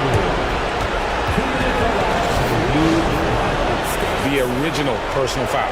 Getting a different angle can sometimes make it a lot easier to determine. Indeed, and the one thing with replay review is that when you see the slow motion replays, you really get a new appreciation for just the immense speed at which these players are moving and how fast the action really is and how hard it can be sometimes, Greg, to make the right call. And so the word is in. They've decided that the call stands as it was made on the floor. And, you know, even if a coach still feels this wasn't the right call, you got to acknowledge the effort being put in to reviewing it. The double checking, and the game continues on. He knocks down the clutch free throw. See, it's easy to see why his teammates trust him. He's a leader on this team and loves coming up huge in the clutch. Outside for Martin. Back to George.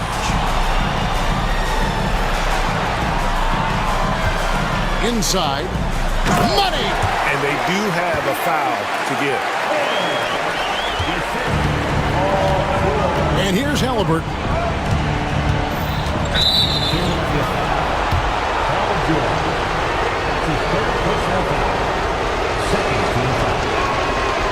And he cannot get the first one to drop. Tough one to miss. And he does get the second one. And that narrows the gap to one. And they foul intentionally. They're going to have to do that now again and again. They're not in the penalty yet. Yeah, you know what? Smart foul. You got to try and extend the game. And he commits the intentional foul.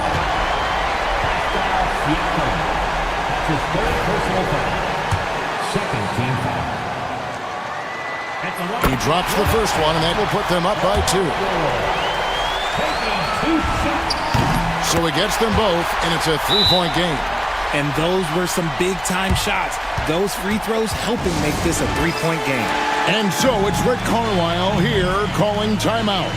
And he knows there's no room for mistakes and wants everyone on the same page. Turning here to our analysts, what factors, guys, come to your mind? And if you can get a 3, shoot it. Otherwise, get the quick 2 and a foul. Yeah, time is the enemy at this point, so I think I'd go for the tie and avoid playing the foul game. Mathurin hits them both. And there's the intentional foul. No choice but to stop the clock here. You have to foul, but I'm sure they would have liked to foul someone different. First free throw is good, and that will put them up by 2. And he hits both free throws here. So now it's a 3-point game. And so it's Rick Carlisle here calling timeout. No doubt he is feeling the importance of this moment right now. Thoughts on what Coach wants to do here? And they need a 3 to tie. But look, they've got enough time here to find a good look. They can run a play off the inbounds, make sure they get it in the hands of their best shooter. So it's Philadelphia taking the... All right, David, thanks so much. And that about wraps it up.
For tonight, how do you think it'll play out?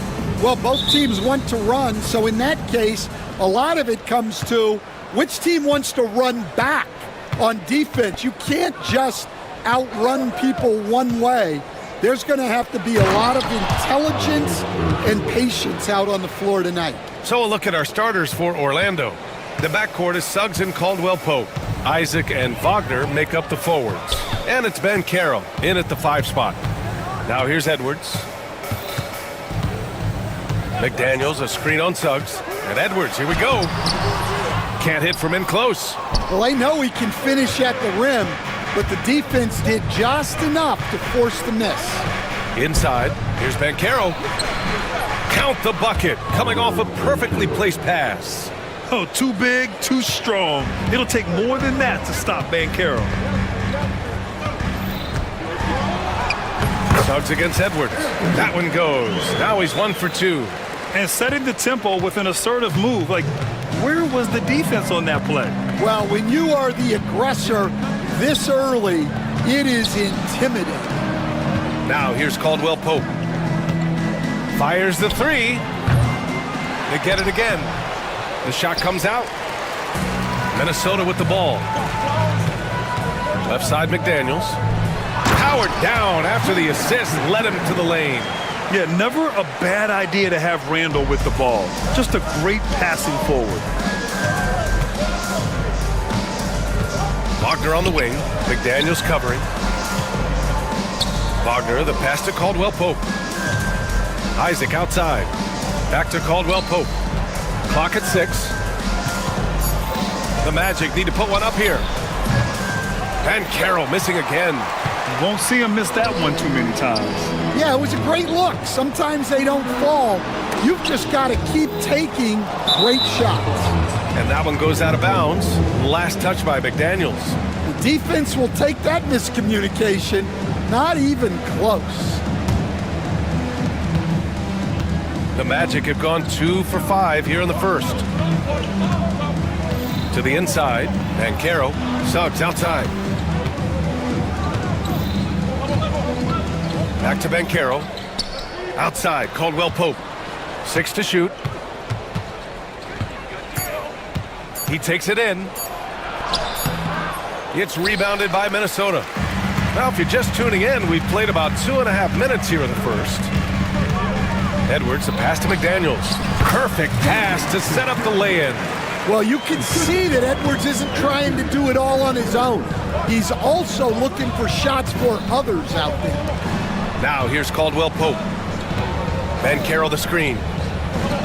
The 3. That bucket makes him 3 for 5. I love this approach. Getting him involved early, and it's already paying off. Yeah, well, his offensive contributions are going to be very important in this game. So it's good they've already got him in a rhythm.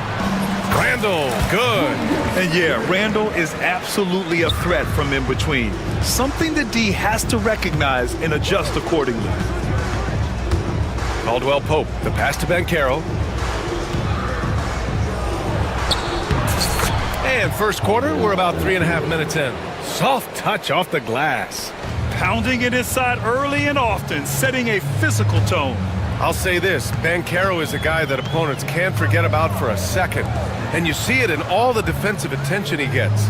Teams show him all kinds of different looks, and he draws a bunch of double teams in isolation. Now here's McDaniels. The Timberwolves need to get off a shot here with the 10-footer. It's rebounded by Wagner. For Orlando, they've gone 4 of 8 and looking in control. 58 seconds left to play in the first quarter. Oh, Ben Carroll throws it down. And this is why you must push Ben Carroll out of the paint, or else he'll slam it all over you. And stolen by Ben Carroll. Caldwell-Pope with it. Now Alexander Walker defending. Outside, Caldwell-Pope. Back to Wagner. There's the triple. Oh, can't get it. Misses his first attempt. Timberwolves trail by 3. 9 seconds separating the shot clock and game clock. Edwards against Suggs. And Edwards slams it in. Yeah, Edwards has some big bounce in his step. Outside, Caldwell Pope. It's his first trip to the line. And he knocks down the first one. He's perfect from the line this time. Yeah, great effort tonight, and he's been rewarded with trips to the line. To the left side wing. Reed for three. They get the rebound. And Chris Finch has called timeout. He wants a few moments to regroup with his players.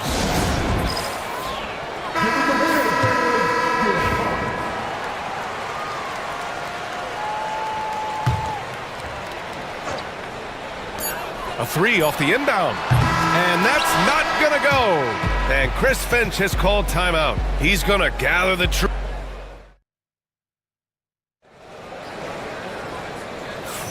And this has been a fairly close game through the first quarter. We'll see what happens here in the second. And let's quickly check out the scoring breakdown here for the Magic. Well, I have to applaud their ball movement. They're moving the ball around, finding the best looks they can, and keeping everyone involved. Another area they've excelled in is the points in the paint. They've been able to gouge the interior defense so far in this one. All right, this is how the floor looks for the Magic starting the second. The backcourt is Suggs and Caldwell Pope. Isaac and Wagner make up the forwards. And it's Ben Carroll in at the 5, roaming the paint. Now here's Caldwell Pope. They keep capturing the lead, then giving it back. We'll see if they can hold on to it this time. Well, this is why the fans are here. Each team trading blows, increasing the entertainment value. Edwards, the pass to McDaniels. Edwards against Suggs. Back to Daniels.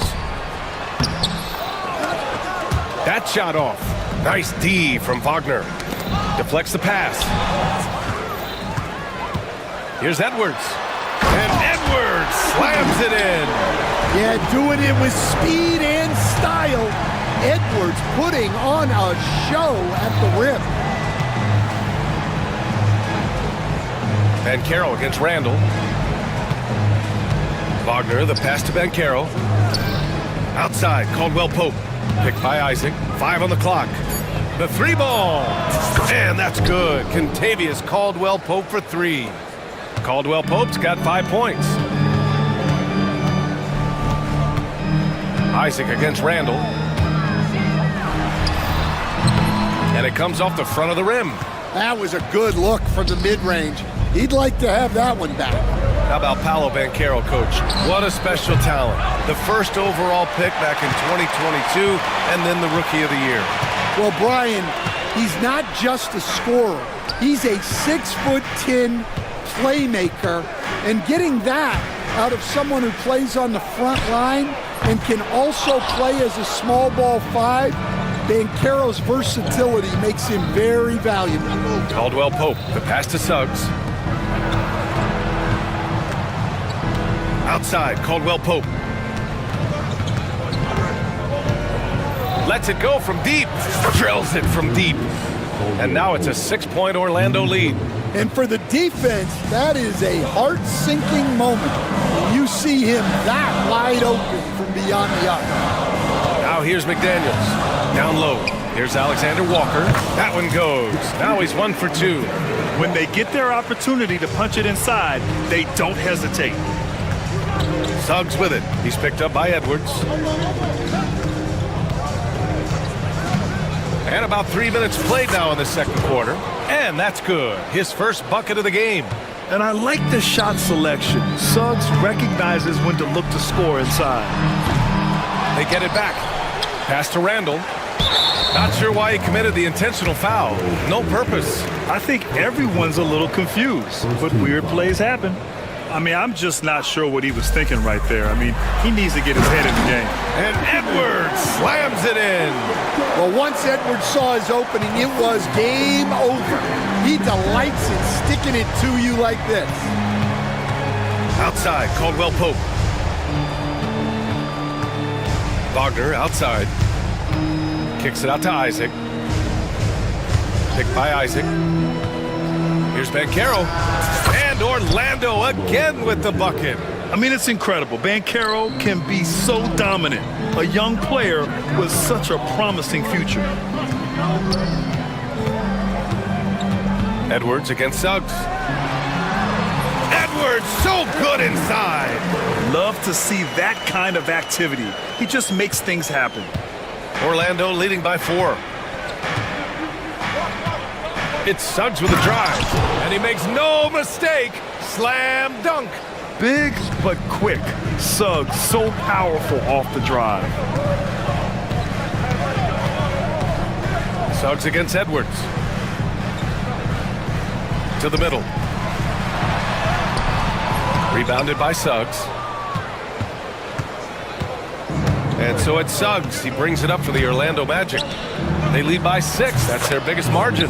And that one drops for him. And he did that so well in college. Suggs sharing it well in the league, too. About 7 seconds separating the shot and game clocks. To the paint. Wagner with a steal. And the Magic pushing it up now. Ooh, McDaniels with a steal. Outside, Alexander Walker. Randall, a screen on Caldwell Pope. Inside, it's stolen by Isaac. That's tipped. And so it's the Orlando Magic, up by a healthy 8 points at the end of the period. Great shot selection right now, keeping the game simple and getting high percentage looks. All right, we'll get back to the action after this break.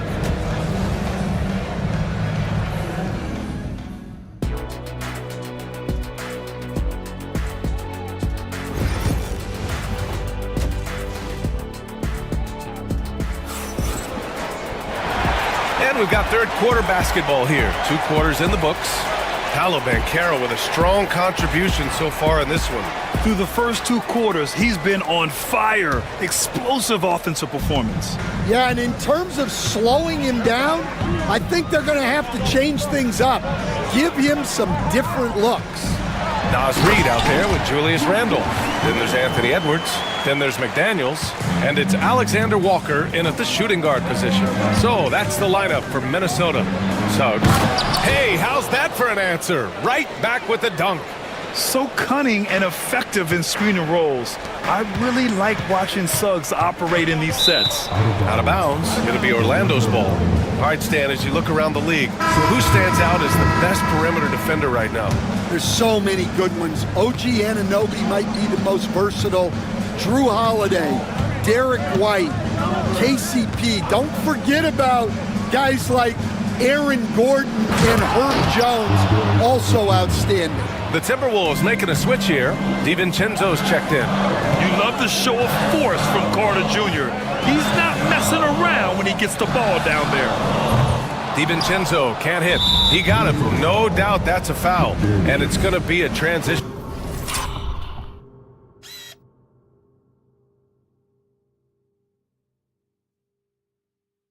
Take foul. Orlando shooting their 3rd free throw shot of the game.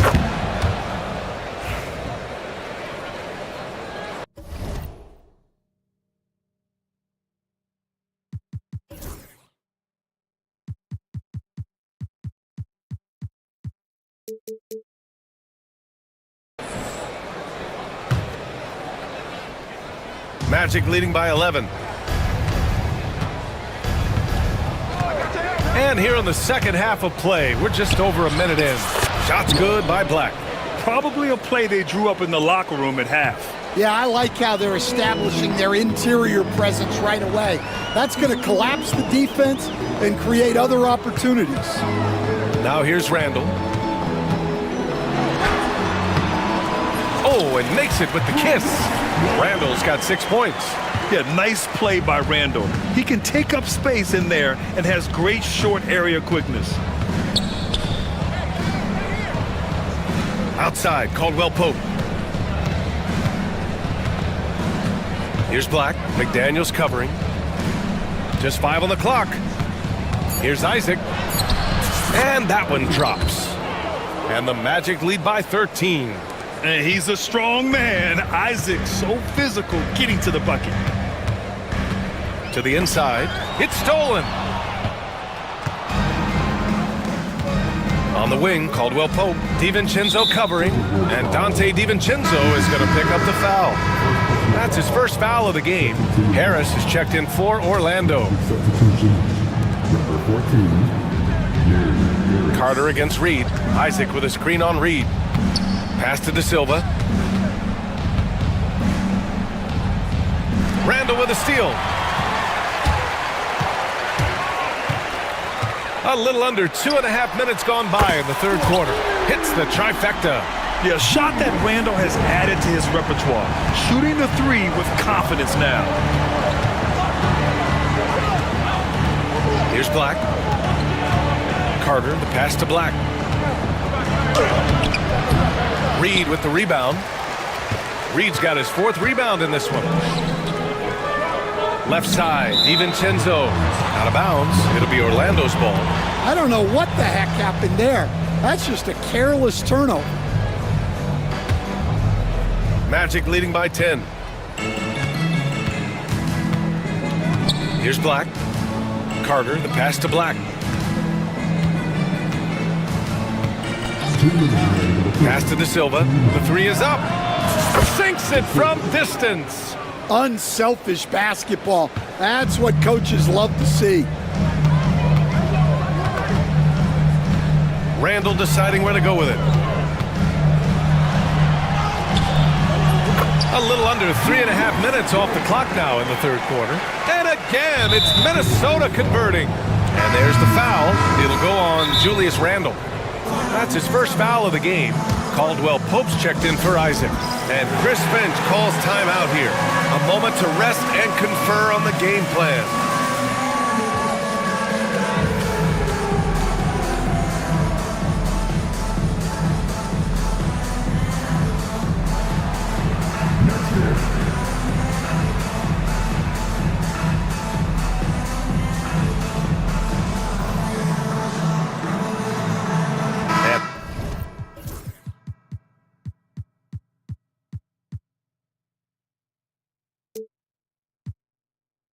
Minnesota with some changes. Gobert's checked in for Reed. Minot comes in for Randall. And it's Edwards in for McDaniels. And the Magic making a change here as well. Suggs is checked in. Now here's Suggs. 6 points for him. Carter, the pass to Black. From behind the arc. Gets rebounded by Minnesota. Defense dodged the bullet that time. Total breakdown. Gobert with a screen on Suggs. Pass to Gobert. And the foul called on Jalen Suggs. That's his first foul of the game.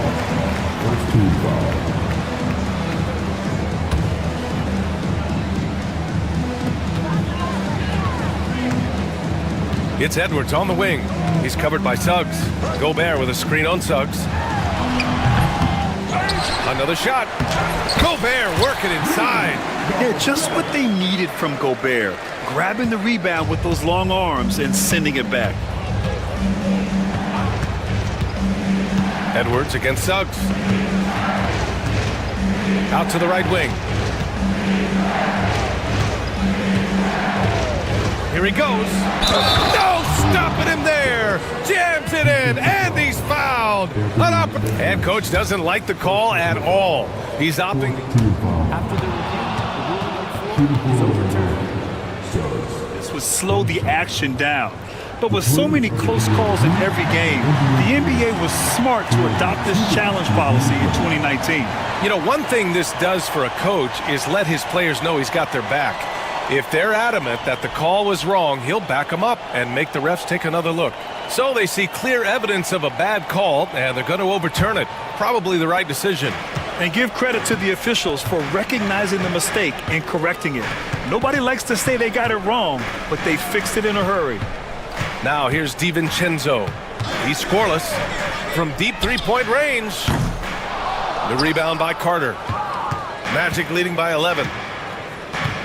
3-second difference between the shot clock and the game clock. And Suggs, here we go. They get it back. Out to Harris. Carter, a screen on DiVincenzo. Just 5 to shoot. Black passes to Suggs. Drained it for 2 points. Suggs has got 10. And this is what you want to do when you've got a big lead. You must stay aggressive. Yeah, they're being absolutely relentless, building this lead in every way possible. And Chris Finch calls timeout here. And we might see some changes. Coach potentially looking to adjust.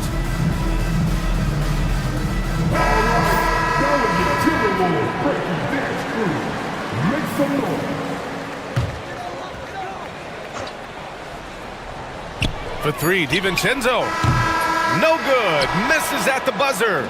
And so it's Orlando in command with a third. And now we have a moment to reveal our State Farm assist of the game. Yeah, just shredding the defense with that feed. Zero chance to stop that. Now that is an elite level dish. What a great pass.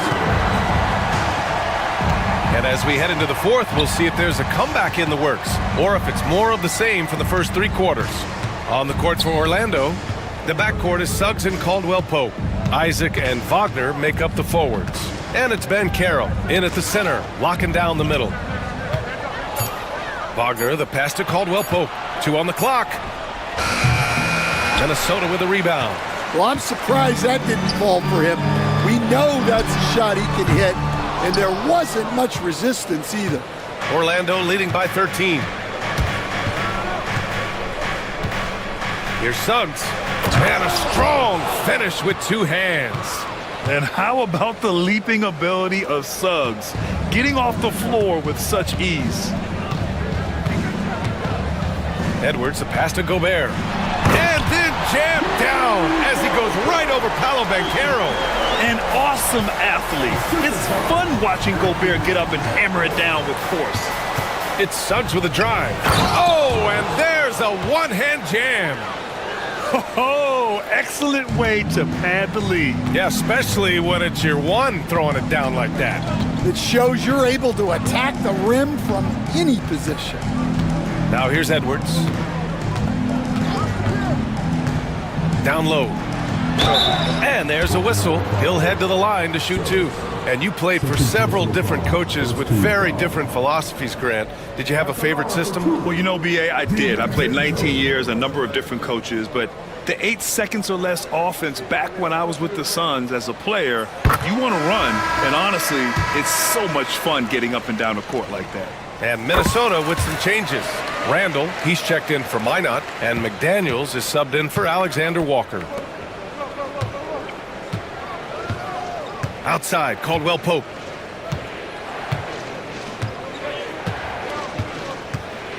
To the middle. Here's Wagner. And it's good. Off the back rim and in. And the Magic lead by 15. He knew exactly where his man was going to be. Outstanding lead pass. Randall, a screen on Suggs. The Timberwolves again can't hit. And he probably thought he was going to bury that one. Here's Banchero. Ooh, now 7 for 9 after that make. In transition, Banchero already knows to turn on the Jets. I mean, he doesn't allow the defense to catch up on him at all. Inside, here's DiVincenzo, and the layup falls. DiVincenzo's gotten 4 this quarter. Great find, leading his teammate right to the bucket. Banchero with a screen on Edwards. Suggs, the pass to Caldwell-Pope. Picked by Isaac. Wagner with it, now guarded by McDaniels. The 3 from Banchero. Randall pulls down the board. Timberwolves trail by 15. Here's DiVincenzo, and the layup is good off the glass. Well, it doesn't get any easier than this. They'll take these shots every time. It's Suggs with a drive. Pass to Caldwell-Pope. Banchero with a screen on DiVincenzo. Caldwell-Pope, the pass to Suggs. Back to Caldwell-Pope. Shoots over DiVincenzo. Caldwell-Pope's shot is off. The Timberwolves have gone 3 of 5 since this fourth quarter started. And there's the foul. It's on Rudy Gobert. That's his first foul. I love great defense. Just quick to establish his feet, and he takes the hit. Oh, they get a hand on it. Out of bounds, magic ball as Orlando keeps possession. Almost had the steal. You have to love the pressure defense. Yeah, deflections are a stat that a lot of teams track, disrupting the offense's rhythm and flow. Isaac for three. On defense, Gobert expertly uses his size and length, making himself into a wall. Randall. Edwards for three. Book it. And it's Randall with the assist. Well, those go down for him in his sleep. Grant, wouldn't be a bad idea here to slow it down. Yeah, the coach is definitely looking for patience and execution. What? Wait. Hey, dunks are always for the big boys. Emphatic move by the point guard. Well, in this league, you can see powerful plays from anyone and anywhere. Your position no longer dictates your scoring options. Orlando with the ball.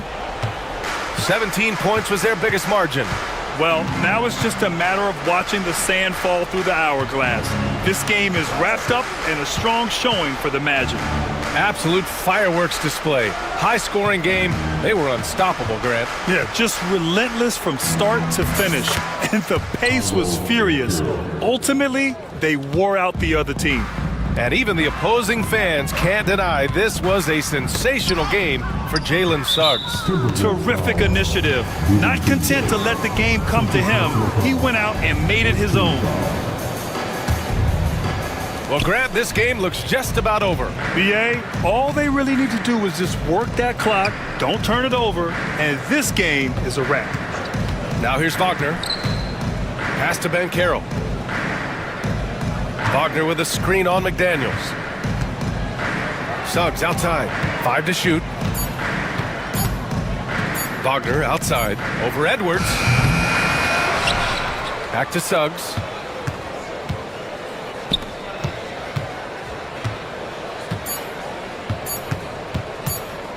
Here's Caldwell Pope. Offline.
out there with Saar.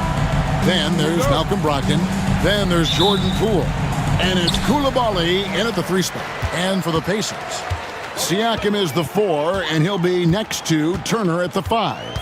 Walker out there with Tyrese Halliburton, and it's Mathurin in at the small forward. And if you claim to be a basketball purist, and Greg, I know you do, one thing you gotta love watching is great ball movement. Which is something both of these teams take pride in. It's always fun to watch guys be unselfish with the ball and look to make each other better. On offense, here are the Wizards. And we have an intentional foul there, GA. Wish I could say why. That one's pretty strange. I mean, no idea what got into his head right there. Now, here's Poole. Kuzma with a screen on Walker. The kick out to Poole. Shot clock at 5. And stolen by Siakam. Well, a little head scratcher there, guys. There's no reason to force the ball inside like that. I understand the thought process, but the pass just has to be better. Now, here's Poole. Following the miss by Tyrese Halliburton. And Poole knocks that one down without worry. And here's Halliburton. He'll bring it up for the Indiana Pacers. Whoops, they pick off the pass. Oh, he really broke up that transition opportunity. Looks like it'll be a transition take foul.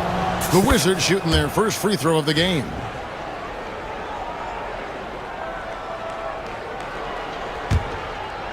First quarter, just over a minute played.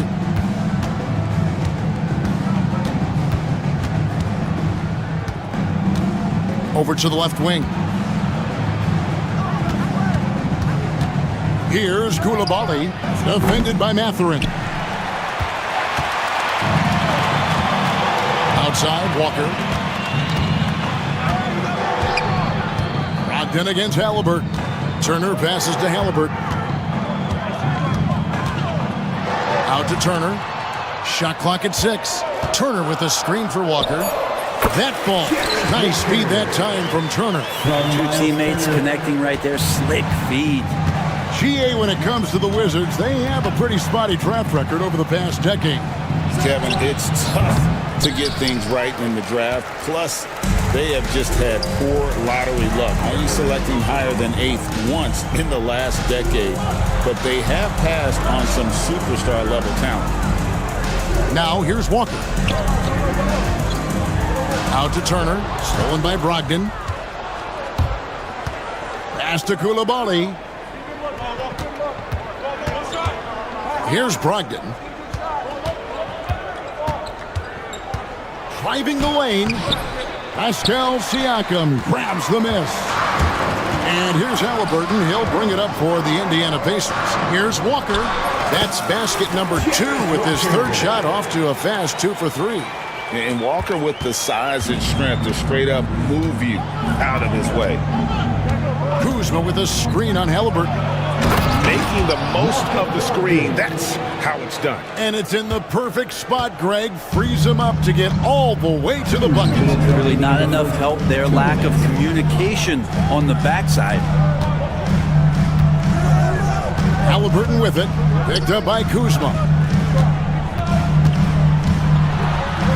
Siakam inside. And there it is for him. And that shot was well contested, but Siakam's just too tricky for it. It puts his skills to work and able to get to the basket. Saar sets the screen for Brogdon from the arc. Saar's shot is off. The D doesn't seem to be too worried about him from three-point range, and he shows us why. Still, I expect him to make one of those. Walker finds Halliburton.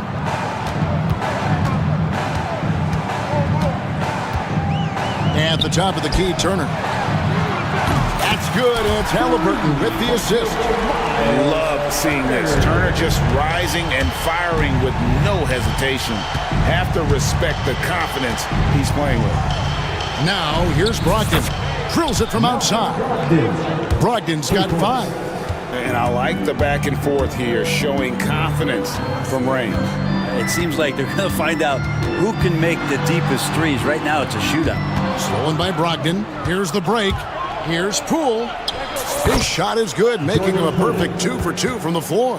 6'10" wingspan of Brogdon. That's a big, big help, especially when he's going after some of those steals.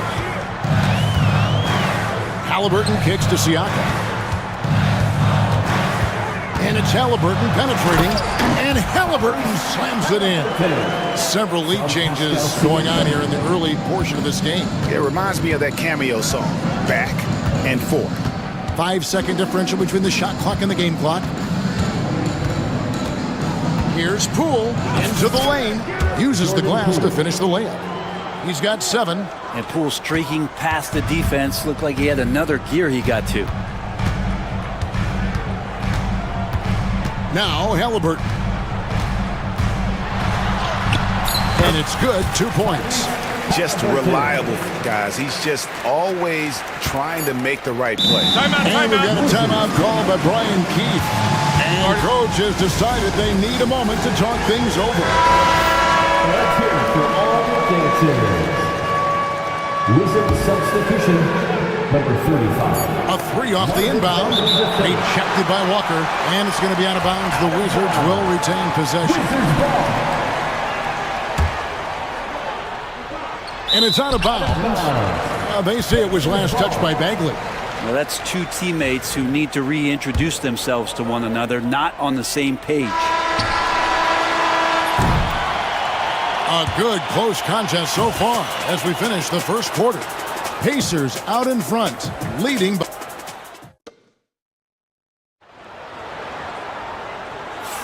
And we hope you're enjoying the game. Both teams tonight keeping things pretty even so far on the scoreboard.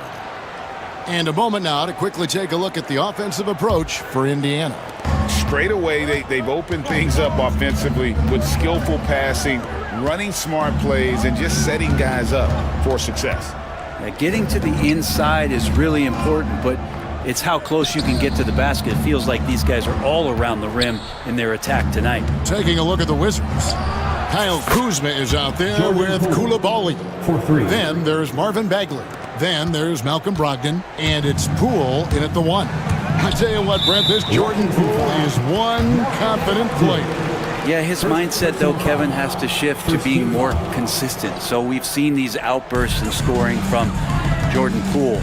But really, you want to have a more reliable player in what he does both offensively and defensively. Hopefully he finds that. Here's Halliburton. And it comes off the front of the rim. Yeah, that miss might stick with him for a little while. That's kind of a shoot-around jumper if I've ever seen one. Koulibaly, no good. Indiana trailing here. Siakam outside. And there's the foul. It's on Koulibaly. That is his first foul of the game. Second team foul. Second quarter, and we're just over a minute in. Good at staying with his man. You can tell Brogdon is trying his best to shut you down. Outside for Bagley. In the corner, it's Koulibaly. It's good from long range. Koulibaly's got the lead up to 5 now for the Wizards. He's going to punish you if you leave him open. He's more than willing to take the open 3 when he's got it. Pass to Poole.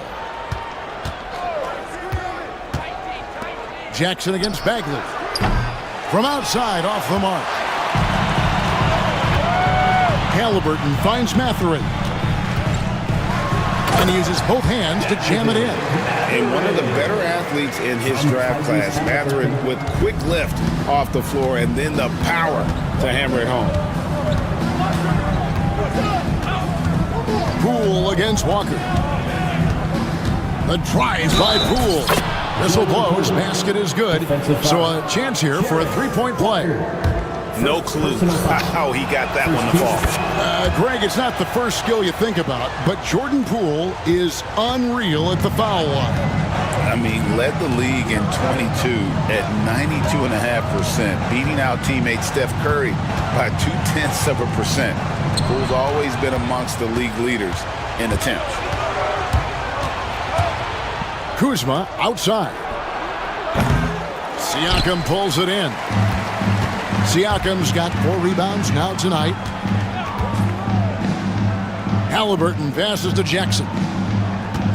Jackson setting the pick here for Siakam. Can't cash in from close range. Not going to see that very often. The defense in the vicinity, but still He's not one to blow layups. Here's Bagley. And finished off by Bagley. Pretty easy for Marvin to get up like that. Now, here's Halliburton. He's defended by Koulibaly. Jackson has the open look. Takes a big height bounce and goes in. To leave a guy like that wide open from range, big mix-up. Pass to Bagley. Here's Koulibaly. Gets the three-pointer to fall. Koulibaly's got 6 points. Well, Bagley is an unselfish big, not always looking to score. Here's Halliburton. Takes it out to Siakam. Now here's Walker. Guarded by Poole. Stolen by Brogdon. Pass to Koulibaly.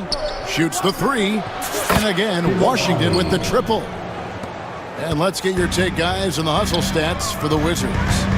They're really mucking things up for the opposition, racking up steal after steal, just not letting them develop any kind of offensive rhythm.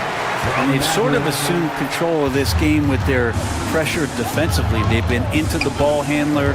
They've done a great job of swarming, so they're creating some turnovers, and they're capitalizing on it. Kuzma finds Brogdon. Poole with it. Just 5 on the clock. Kuzma with the screen for Poole.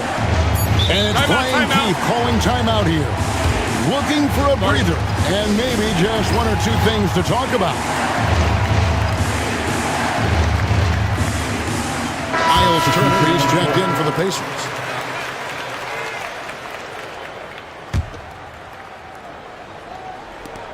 There's 37 seconds left in the first half of basketball. And even though he didn't get a piece of that shot, you love the pressure he puts on the shooter. Yeah, that's the kind of energy that you want to see on every possession throughout the game. Yeah, not sure what that was about. I mean, talk about a brain cramp. Neesmith, he's checked in for Indiana. And Turner kicks to Halliburton. That ball. Nice speed that time from Turner. 6 points for him. Standing 6'5", Halliburton, one of those longer, lanky guards that can get out there and use his size to disrupt. Here's Koulibaly. And contact on the shot, so he'll be shooting free throws here. Yeah, good job to take it right at them. For Washington, they have had 2 chances at the line already, making them both. And their free throw percentage as a unit last year, 76%, right around the middle of the road. They swipe it. And it's Brian Keefe calling timeout here. This will give him a chance to discuss some potential alteration.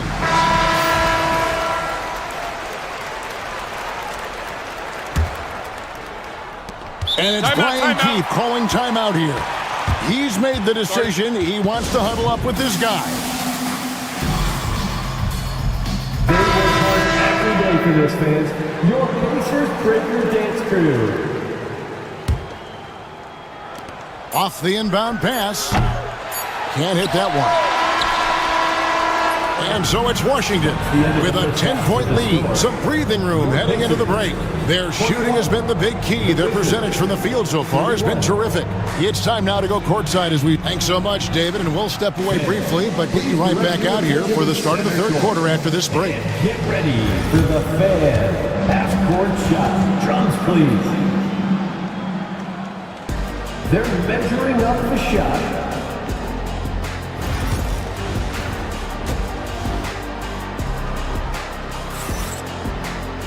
And happy you could join us. We've got 2 quarters left to go in regulation. Wizards leading by 10. The forward spots with Neesmith and Siakam. Tyrese Halliburton is out there with Walker. And it's Turner in at the 5. So that's who Rick Carlisle starts the second half with. And you know, Greg, we're seeing so many teams utilizing the dribble handoff.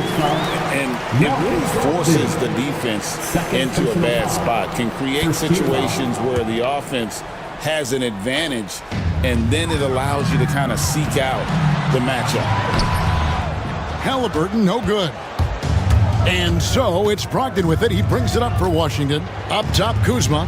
Pass to Song. Kuzma with the screen for Song. Wizards passing it around for the three, and Koulibaly gets it to go. Koulibaly's got 14. Zero defense. You can't let a good shooter have the wide open three. Here's Halliburton, and Halliburton slams it in. And that's an emphatic 2 points from Tyrese Halliburton.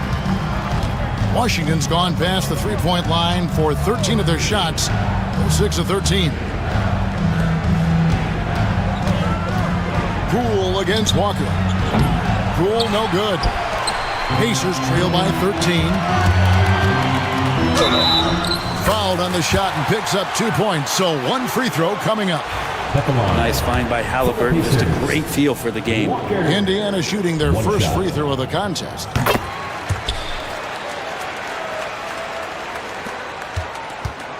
Wizards leading by 10. And let's head over to the sideline and catch up with David Aldridge. Thank you, Kevin. Now, Pascal Siakam is nominally a power forward, but his versatility at both ends of the floor allows him to play a number of roles. Siakam says that's where the NBA has been going. It's always positionless basketball, and I feel like I can do anything. And in today's game, Kevin, that means tremendous value for Siakam. Back to you. Doesn't it? My goodness, David, he is something else. Thank you very much. The kick out to Walker. Pass to Turner, and Turner throws it down. Throwing it down on that one. Turner really showing off that athleticism. Here's Koulibaly. Unloads. No, it doesn't go. His fourth miss in 8 attempts. Pacers trail by 10. Neesmith finds Turner. Now, here is Halliburton. And there's the foul. It's on Koulibaly. And that'll be his third foul so far. And now only one away from being in the penalty. Now, here is Halliburton. He's tightly guarded. 6 to shoot. To the middle. Shooting foul. And it looks like, yep, it's a coach's challenge. Personal foul. Fourth team foul. 2 shots. This is the time now where the officials can review in closer detail what constituted the original personal foul. Getting a different angle can sometimes make it a lot easier to determine. Indeed, and the one thing with replay review is that when you see the slow motion replays, you really get a new appreciation for just the immense speed at which these players are moving at, and how fast the action really is, and how hard it can be sometimes, you know, Greg, to make the right call. And the announcement on the review is that the foul was called in error. So they have determined to overrule the original call. And guys, this is what it's all about, getting the call right. And I think in this case, the video review showed that while it was a tough call to make on the floor, they got it right with the review. 2 minutes remaining in the third. 2 minutes. Pass to Koulibaly. And here is Poole, covered by Siakam. And so they choose to intentionally foul. Personal foul. Second team foul. We've got 1:55 left in the third quarter. Poole, the pass to Sarr. Back to Poole. Puts it up from 12. Shot is good off the back rim and in. Poole's got 21. And he's absolutely feeling it. There is no hesitation from Jordan Poole. Here's Halliburton. Plays it in without an inch of room around him. And giving up some inches inside, but makes up for it with an aggressive style. Yeah, the big man not going to slow him down from getting that deuce. Here's Kuzma. There's the drive. Kuzma using his athleticism and finishing on the drive. Pacers trail by 14. Now, here's Neesmith. Scoreless thus far. Here's Halliburton. Yeah, how about the body control on that one? And now, yep, this will be a coach's challenge. Fourth team foul. At the line. And I think when it comes to some of the more difficult calls to make, personal fouls can be tough. The action is so fast that it's really tough to catch. everything in real time. The wonders of technology. We've seen replay reviews so effectively, and involving the coaches by being able to. A challenge like this is something a lot of people have been hoping for. And so the word is in. They've decided that the call stands as it was made on the floor. And, you know, even if a coach still feels this wasn't the right call, you got to acknowledge the effort being put in to reviewing it. Double checking, and the game continues on. And he can't get the first one. And Halliburton, a guy you just continue to see grow game by game, an exceptional talent and a great mind. Baldwin, who's checked in for Washington. Wizards leading by 13. 54 seconds left to play in the third. Pass to Brogdon. Here's the screen.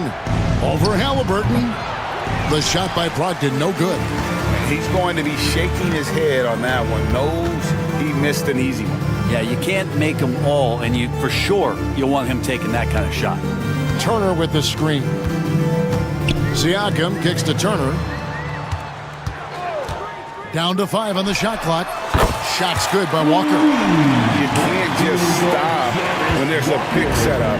Gotta fight over it as a defender. That's one that the coaches will watch tomorrow with that player. You hate to see him give up in that situation. Here's Brogdon. He's got 5.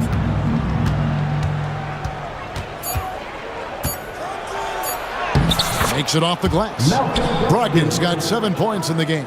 Unwilling to let up even for a moment. That's his killer instinct, just fanning the flame. Well, he's the guy that you want to go to right now, trying to put this one away.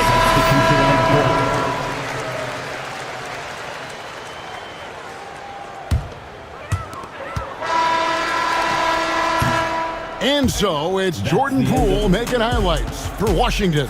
It's been an excellent game for him offensively. And let's take this opportunity now to show you our State Farm assist of the game. And the definition of teamwork right there, guys. I mean, what great communication between them, and what a beautiful feed. The coaches talk about it all the time, but to be able to play with that kind of feel, nice play, collaborating, improvising, and organic.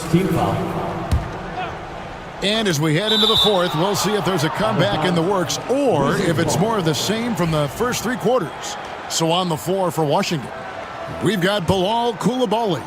Bagley is out there with Baldwin. Then there's Malcolm Brogdon. And it's Carrington in at the point guard position. They set the pick. 3-pointer. Coulibaly, no good. Pacers trail by 12. And the bucket is good. 3-point play chance here for him. It's important that Siakam plays with confidence from there. I mean, when he does, the results are often like that one. 5th personal foul. 2nd team foul.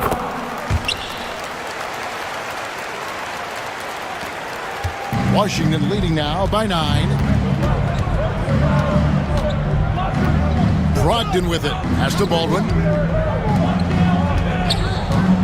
3-pointer Bagley. Hits the 3-point bomb. Sweet handle there from Bagley, looking very comfortable. Greg, their unselfish play has really been impressive. They're trusting one another out there, wanting to get each other involved. This is great basketball. Turner finds Mathurin. Back to Turner. And Turner throws it down. They worked hard to get this lead. Can't start giving up easy slams all of a sudden. GA, that's right. And that was easy. Gift wrap for him. Yeah, we see this all too often. The team gets a huge lead, and then their guard gets let down. Down low, there's Baldwin, and a beautiful feed leads to a monster jam. Not the kind of aggressive defense they need to cut into the lead. Yeah, you have to protect the rim, Greg, a little better. Good job to recognize the opportunity. That's just very solid offense. Got that one up quick. And the Wizards lead by 15. Let's look at the energy stats, how the hustle game has been going for Washington. And they've shown great focus on the defensive end, putting constant pressure on the ball and really disruptive in terms of what they've done defensively. Well, something else that has stood out is their up-tempo offense. I mean, these guys have been on the track all game long. They're creating high-percentage looks, getting out there on the fast break. Here's Baldwin. Back to Koulibaly. Here's Carrington. He's covered by McConnell. Carrington, that's good. And yeah, he's not messing around. He wants no part of a comeback in this one. Well, he's grabbed the tee and the blanket because he's putting this one to bed. Yeah, nice, strong finish on the inside. But great, that's what he does. He's got the dunker mentality. And here's Brogdon from the arc. The rebound by Turner. Pacers trail by 15. Here's Siakam. And Siakam throws it down. And how about Siakam showing that he can turn on the Jets as well. 2 minutes remaining in the game. Washington's gotten off 4 3-pointers in the final quarter, and 2 of them have fallen. So the wing on the left. They set the pick. Pass to Carrington. Just 5 to shoot. And it's Mathurin with the rebound. Mathurin's got his 4th rebound in this one. Here's Siakam. Here's Turner over Koulibaly. There it goes. It's in, and the Wizards' lead is cut down now to just 11 on the basket from Turner. The drive by Bagley. And finish off by Bagley. Bagley seeing it and then being it with the dunk. McConnell passes to Siakam. Another miss by Siakam. And close to making the defense pay for the lax coverage that time. And that one, good. And the Wizards lead by 15. And so just rolling to the finish line now in what has been a very confident-looking performance for the Wizards. Their superior ball handling, 1 and 4. And fewer turnovers equals greater scoring opportunities. Any coach will tell you that. If you take care of the ball every possession, and this is a perfect example of what happens when you do. And you know, when you look at the huge impact he had, just a monster game for Jordan Poole. Well, those points he had tonight, all critical, all from energy and activity. He just never seemed to stop. The offensive rebound, out to Turner. Second shot opportunity. That one is good. He's only missed 1 shot of his 6 taken on the floor. And so Poole will bring it up for Washington. Pass to Bagley. Bagley with a screen on Halliburton. Poole against Walker. Poole the pass to Kuzma. Clock at 6. No good on that one. Good D by Siakam. And here's Indiana, trailing by 13.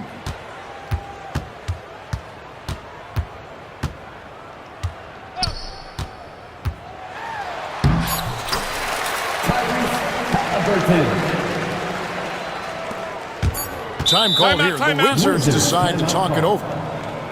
They're in front by 11. Guys, what's your take? And a surprising timeout here with the game in the bag. Sometimes you want to have these teachable moments on the floor and not in the next day's film session, so coach electing to do that here. Washington calls timeout. 1 second left in the 4th quarter. Guys, what do you think? And a surprising timeout here with the game in the bag. Sometimes you want to have these teachable moments on the floor and not in the next day's film session, so coach electing to do that here. And so it's Washington easily grabbing the... Thank you, David.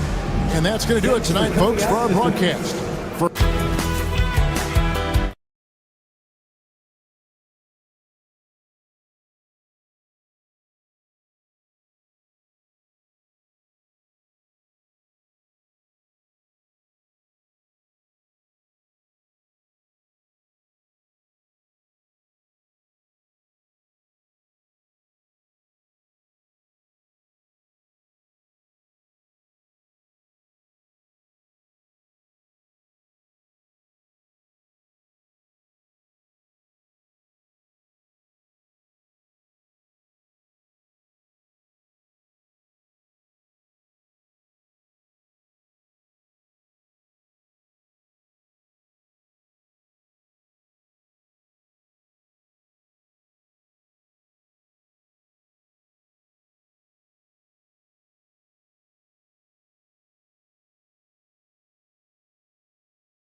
For this face-off at the center position tonight, Grant. Oh, no question, B.A. I mean, these bigs bring the size and skill. Who has more tools in their toolkit? I mean, we're about to find out. A look at the opening lineup for the Orlando Magic.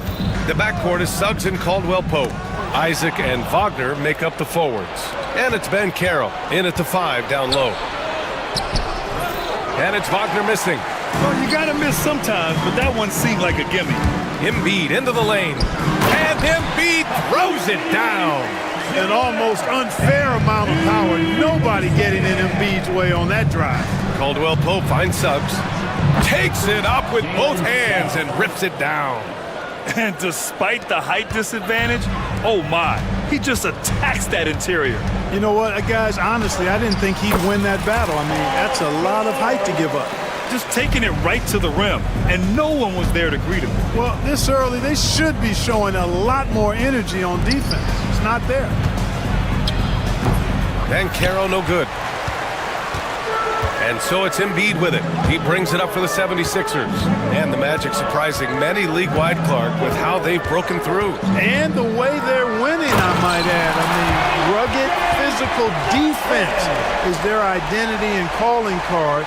Not necessarily what you expect to see from a young team, B.A. Orlando with the ball. Philadelphia getting their last shot to go. Wagner with it. Oubre picks him up. Wagner, the pass to Isaac. Outside, Caldwell-Pope. 6 on the shot clock. Three-pointer. And Joel Embiid pulls it down. For Philadelphia, they've gone 3 of 3 so far from the floor. George against Suggs. Back to Embiid. Embiid, a screen on Banchero. Here's Martin. And it's rejected. Yeah, this is something we might see Banchero work on. Improving his ability to knock away shots.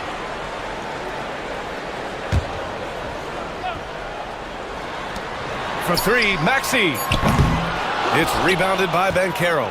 He didn't make them pay for that weak defense, but they just can't rely on him to miss those kind of shots. You know, on the drive, Suggs can be a bit unpredictable, which keeps him, I think, a step ahead of the defense. You don't want him knowing exactly what you're going to do. Caldwell-Pope for 3. And he's missed his first 2 shots of the game. Maxey attacking. And a little over 2.5 minutes gone here in the first. And the shot counts. He's fouled, and it's a chance for a 3-point play.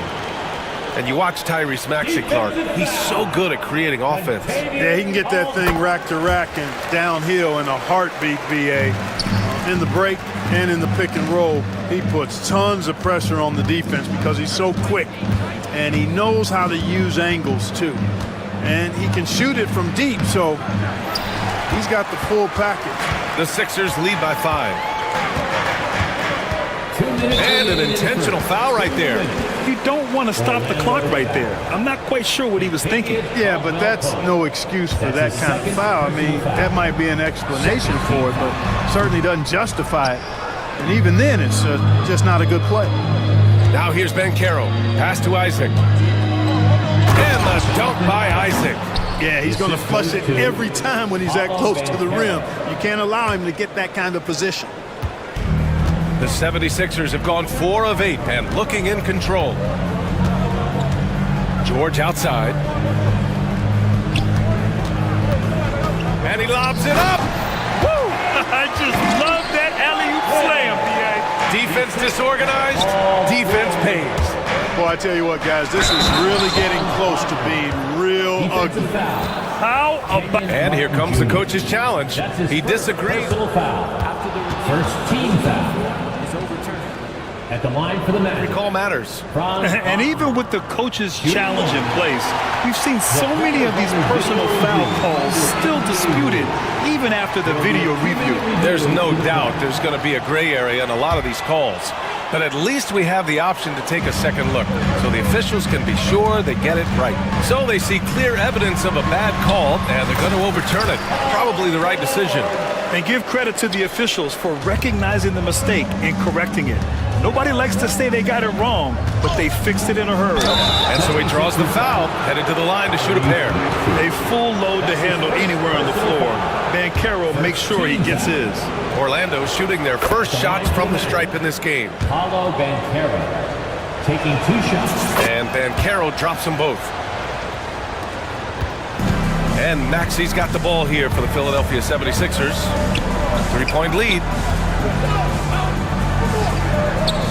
Embiid finds George. Embiid is screen on Suggs. George passes to Embiid. Uses the glass to finish the layup. Inside, Embiid has almost too many options. A lot of ways he can get it done. 76ers foul. One thing this team loves about Jalen Suggs, he is one tough guard.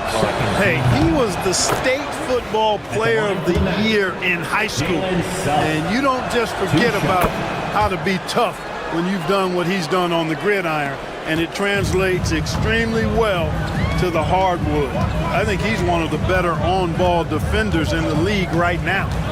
Now here's Maxey.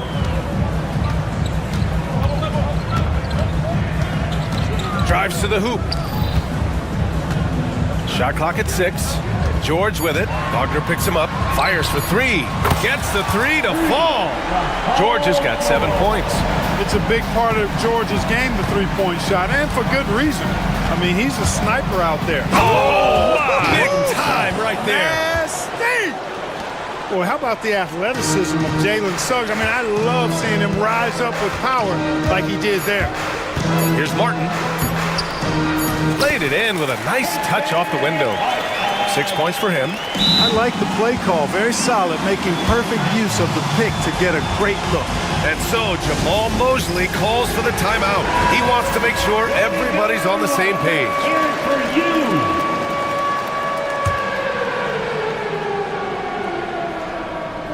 Here's Banchero.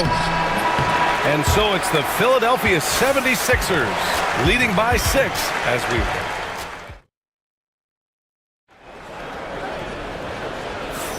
Hope you've enjoyed the broadcast so far. Halfway through the first half in this one. And a chance for just a second to check out the scoring breakdown for the 76ers. Getting downhill has really been impressive to me. Not settling from the outside. They're going right to the rack. Another area they've excelled in is the points in the paint. They've been able to gouge the interior defense so far in this one. Kelly Oubre out there with Kenyon Martin. Then it's Maxey. Then it's Joel Embiid. And it's George in at the point guard position. That's the group for Philadelphia to kick off the second quarter. Caldwell Pope, the pass to Wagner. Back to Caldwell Pope.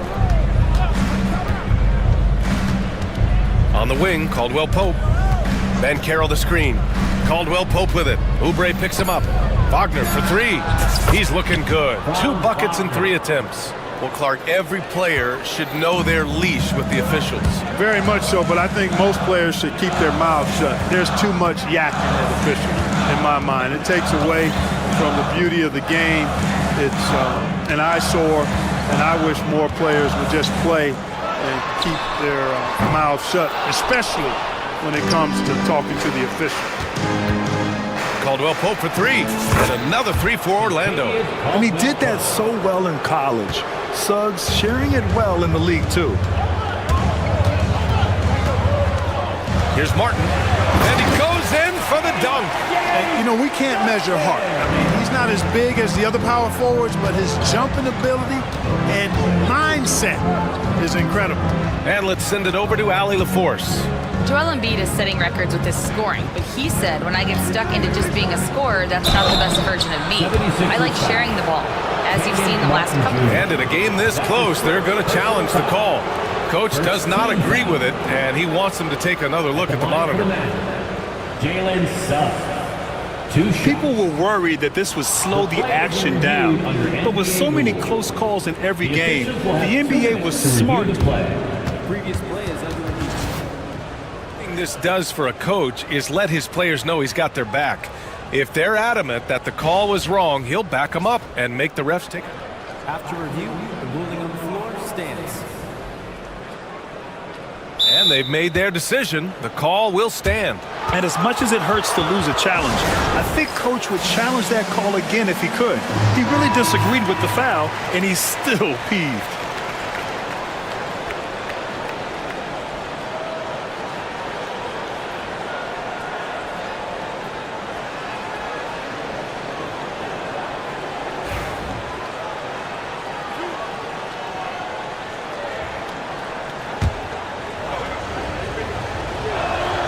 That's good from Suggs. And the future Suggs has is certainly promising, an effective combo guard who can really get it going at times. Already a very confident player, knocking down those free throws only fuels that. Here's Martin. It's rebounded by Banchero. Here's Orlando. They're on a 10-2 run here. Suggs, the pass to Wagner. The kick out to Banchero. Isaac with a screen on Martin. And Carroll finds Caldwell Pope.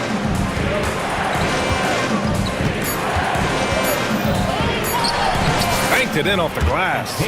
Caldwell Pope's got 5 points now this quarter. Look at Caldwell Pope battling inside. Boy, he fights through that contact, doesn't he? Isaac against Martin. They set the pick. Orlando with the rebound. Isaac's got 5 rebounds in the game. Oh, a big finish with a one-handed jam. Oh, save that for the dunk contest. That flush was so extra. Whether or not this game is close, he's the same guy, focused on finishing firm at the rim. Well, I tell you what, guys, the young kids like to say, that's doing too much. That falls into that category. That was too much. Oubre, a screen on Banchero. Here's Martin. Oh, power it home! Oh, wow! And a two-handed jam! He's shaking the hoop. He's actually shaking the whole building. Oh, what a slam. Look here, the fans going crazy right now. Platinum level highlight reel material. That is Showtime stuff there. They respond immediately with as much power as possible. Man, you talk about a heavyweight battle. Both teams landing blows here. And guys, I hope they keep it up just like this. Let's see some more end-to-end action. Unforced turnovers. They'll drive your coach insane. Here's Orlando. They're on a 16-6 run. Pass to Wagner. Into the lane. And down it goes. Jam that one home. No mercy shown to the rack there. Wagner with the filthy throwdown. Clark, we know how great Wagner is offensively. He's a plus defender as well. You know what? I think he takes great pride in being a versatile, high-level defender. I mean, he focuses on that and gives great effort there. Offense comes relatively easy. He's got a great skill set, good size and mobility. But the defense is where he's really focused on excelling, and he's doing it. Paul George, one of the most versatile and dynamic players in the league. I mean, he does a lot for his team offensively and defensively, which I think frees up the other guys to do their thing. Suggs with the bucket. He's a go-to guy for them because he's that consistent. Time and time again, he delivers. Always able to see the complete floor. Max with great vision. Orlando leading by 4. Suggs surveys the D. Pass to Banchero. Back to Suggs. Ooh, and they immediately answer back with a dunk on the other end. And sends it home with some passion. I think he's rubbing it in a little bit here, hanging up there like that. Guys, they're not backing off at all, are they? Here's George. And he finishes. That makes him 4 out of 5. Solid poise from PG, Paul George. Excellent at converting despite getting hit on the drive. 1 second separating the shot clock and the game clock. For 3, Maxey. Oh, misses the dunk. Caldwell Pope against Martin. Here's De Silva, and the layup is good after a nice lead pass. And the Magic lead by 6. And timeout is called by Nick Nurse. He's going to talk it over with his guys. Yeah, coach no doubt wants to use this timeout to review the matchups and maybe make some adjustments as well. And I agree. I think there's going to be a new wrinkle in their game plan when they come out of this timeout. Gotta fight harder to get over those screens. Well, I'm going to credit the screen. I mean, that's a good, strong pick he lays there. And so Jamal Mosley calls for the timeout. He'll take the opportunity to regroup.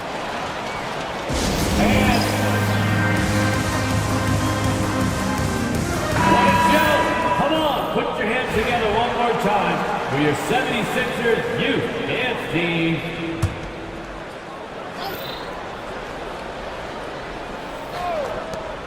For 3, Caldwell Pope. He got it up in time, but it would not fall for him. Jalen Suggs has been leading the charge for Orlando, and that quarter was all about him, leading the comeback charge. Now they're up in this one. More NBA on 2K Sports right after this. Center court, and get ready for the fan half-court shot.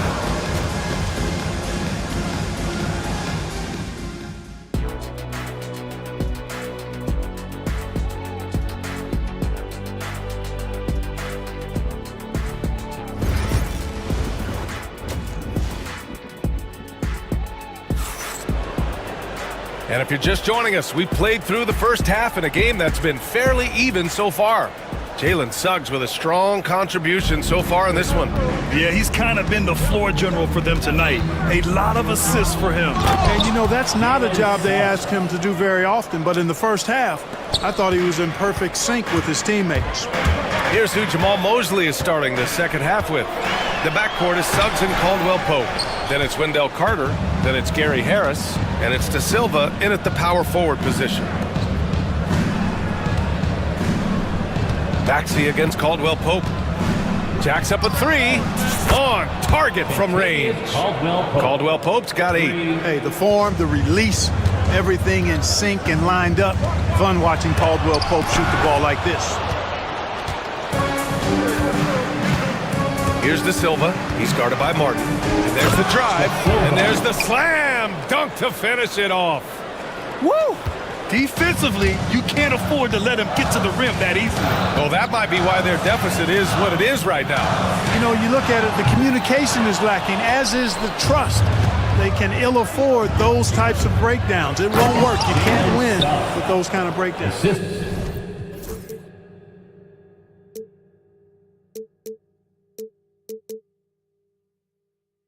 And he just driving the stake in him there. He's a guy who just never lets up. And that's terribly demoralizing for a defense, guys. I mean, they know he's going to keep coming and coming and coming, and that they may not have an answer for it. And he was camped in the lane there. He gets a 3-second call. That's a costly error.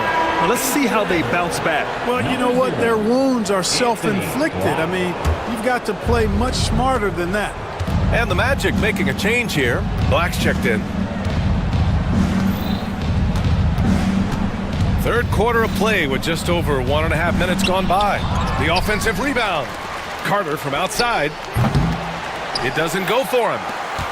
76ers trail by 12. Here's George. Oh, and the dunk by George! And you know what? For me, these dunks show exactly how great an athlete George is. I mean, sometimes you're surprised that the basket doesn't come down with the force he punches it with. Pass to De Silva. And here's Carter. 6 to shoot. Carter, a screen on Maxey. For 3, Caldwell Pope. From beyond the arc, and then some. He's got 11. Can't allow any separation off the screen. Caldwell Pope, very good at taking advantage of any space you give him. You know, Clark, something can... Oh, big finish! Playing from behind, it's amazing he chose a dunk with that high a difficulty rating. Yeah, no question. That was a stellar move with plenty of swagger. I don't care what the score is there, fellas. That's the play we'll remember from this game, clearly. To the paint. Outside, Caldwell Pope. Pass to Carter. Back to Caldwell Pope. Outside Carter. Pulls up on the wing. Good on the bucket. Carter's got his first points of the game. Yeah, first and foremost, he's a pass-first team player, is Caldwell Pope. Love seeing that. A chance here to catch up with Allie from the sideline. Well, guys, drawing charges is in art. The Warriors' Brandon Podzemski led the league last season, and he said, I'm not going to jump with anybody at the rim and block them. This is another form of rim protection. And Brian, while some have labeled them dangerous and called for charges to be taken out of the game, they remain a winning play. Yeah, that's a good point, Allen. Thanks. Lowry, he's checked in for Paul George. Number 7. Black passes to Carter. Right side, Caldwell Pope. Carter, a screen on Maxey. Back to Carter. Lays it up and banks it in. Carter's got his second basket. Just a real solid understanding of how to exploit the defense. Carter Jr. impressive at positioning himself in these situations. Martin with a screen on Caldwell Pope. Maxey. And he converts the layup. Maxey's got 8 points. Pulling no punches, attacking the heart of that defense. Here's De Silva. He's guarded by Martin. And they pick up 2. And the Magic lead by 11. Easy look provided by Wendell Carter Jr. Always helps when your bigs can share the rock. Oh, he muscles it in through the contact. They call the foul, and he's on his way to the line. And they've stopped the action here. They're using their coach's challenge to see if they can get this foul overturned. That's his third personal foul. These personal foul calls still disputed even after the video review. There's no doubt there's going to be a gray area in a lot of these calls. But at least we have the option to take a second look, so the officials can be sure they get it right. And they've made their decision. The call will stand. And as much as it hurts to lose a challenge, I think Coach would challenge that call again if he could. He really disagreed with the foul, and he's still peeved.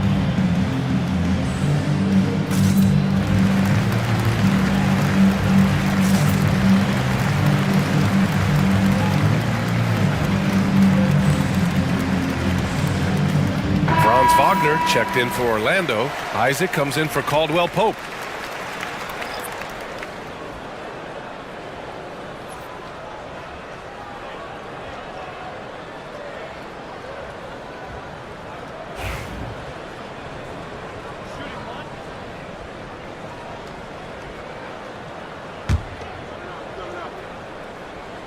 That free throw's good from Maxey. Not only is Maxey solid and efficient from the line, but he gets there quite a bit too. Magic leading by 8.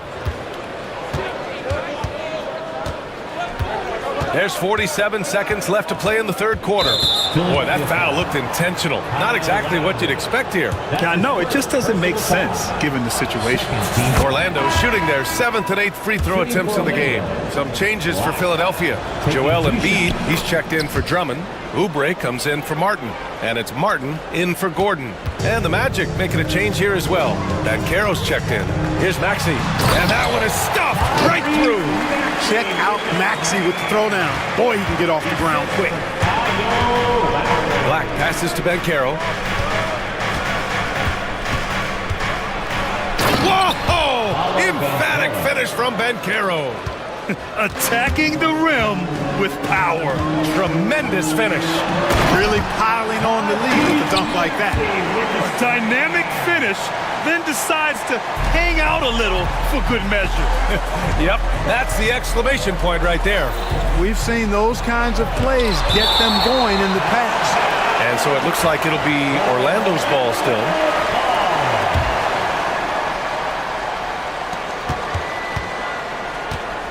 Up top, Banchero. Embiid covers. Banchero with a screen on Lowry. Back to Banchero. Oh, Banchero throws it down. Woo! B.A., that's lit. Ferocious all the way. Timeout. That was good. Ammonia strong, we call that. Wear that rim out. And timeout is called by Nick Nurse. We might see him looking to make some tweaks to the strategy here. Substitution on the court.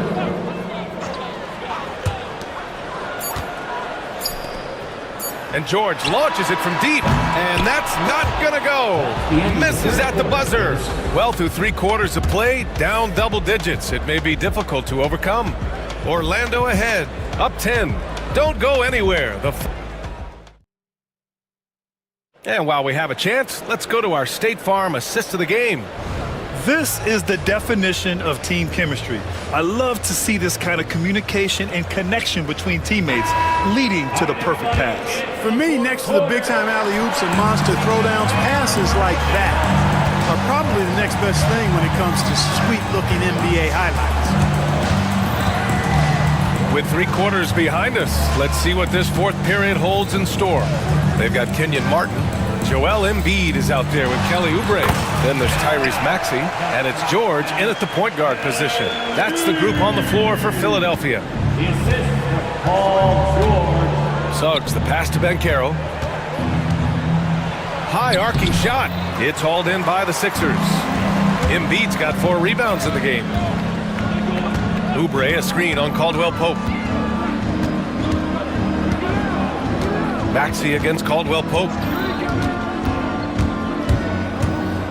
Now here's Maxey. He's guarded closely. Ooh, he took a hard foul on the shot. So he'll head to the line to shoot a pair.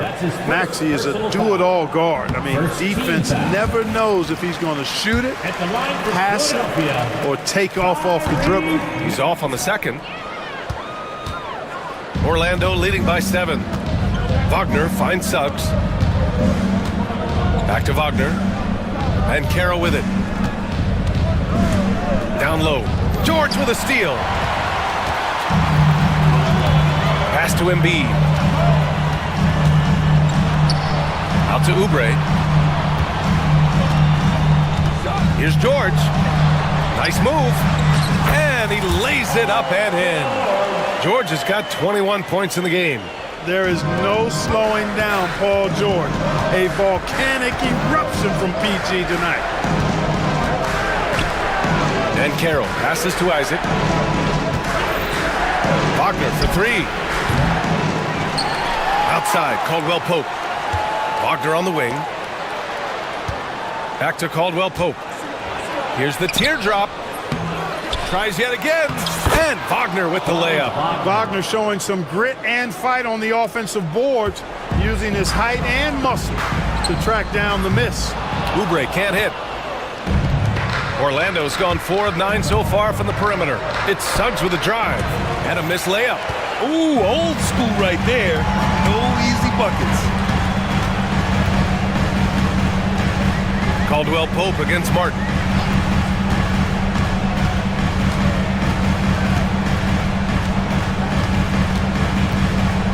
Shot clock at 5. Pass to George. And there's the rejection. Good closeout from Suggs right there. How about the young fella impacting the game at the defensive end? Just over 2.5 minutes played now. Final quarter of regulation. Orlando ball.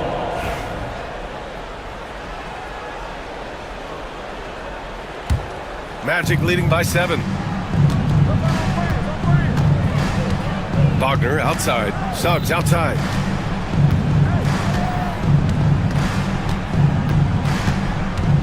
Back to Wagner.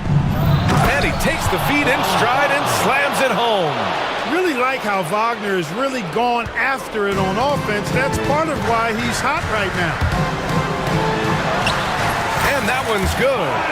Maxey's got 15 points here in the second half. Credit the plays they're calling for him. Getting him right now some good shots. And Suggs, here we go. Boom! He jams it straight down. Tell you what, off the drive, Suggs vertical, really something to behold. Good luck trying to stop this guy when he comes at you like that. The 3, George. Rebounded by Suggs. And so it's Suggs. He brings it up for Orlando. 13 points was their biggest lead of the game. And Carroll finds Suggs. Isaac outside. Pass to Caldwell Pope. Just 4 to shoot. Tries it from 19. Rebound by Philadelphia. Very surprising that he came away empty there, especially given room to operate. Now Embiid.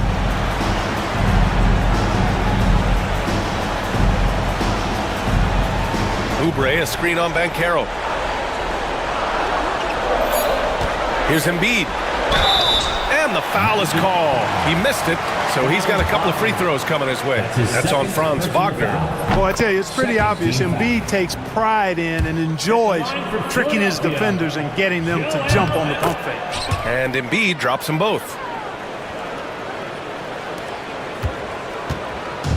There's 57 seconds left in the fourth quarter here. Wagner with a screen on George. Suggs handling his business so far in this one. Really putting the work in on the offensive end. George passes to Embiid.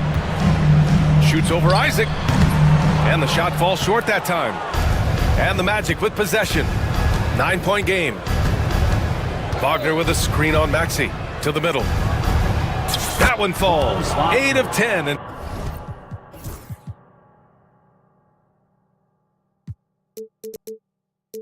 scoring with confidence. This is what winning is all about. Playing your best when it matters most. Yeah, you know, once they got victory in their view, a huge injection of energy and a great run to finish it off. And there it is for him. And, you know, the evolution of Embiid continues. At 7 feet tall, he can look over defenders and make great passes. And he's got a nice feel for passing the ball. Suggs, the pass to Isaac. It's Suggs with a drive. And it's flushed down. A nice jam. Timeout called. The 76ers. They're trailing by 11.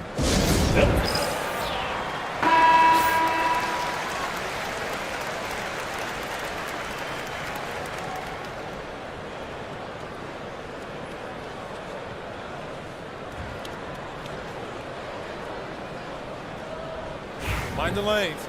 Mind the lanes. One shot.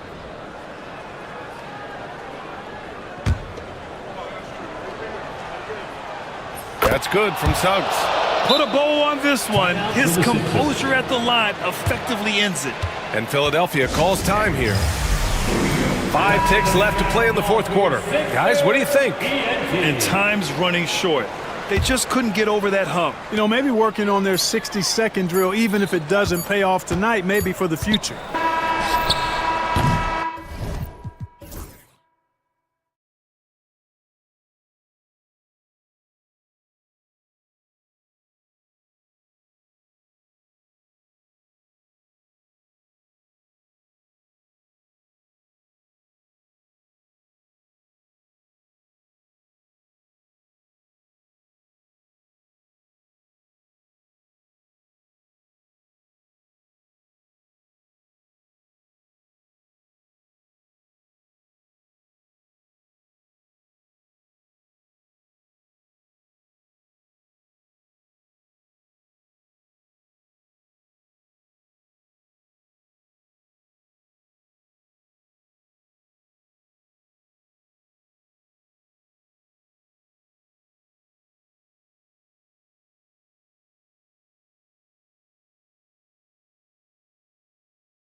guard position. That is going to be special.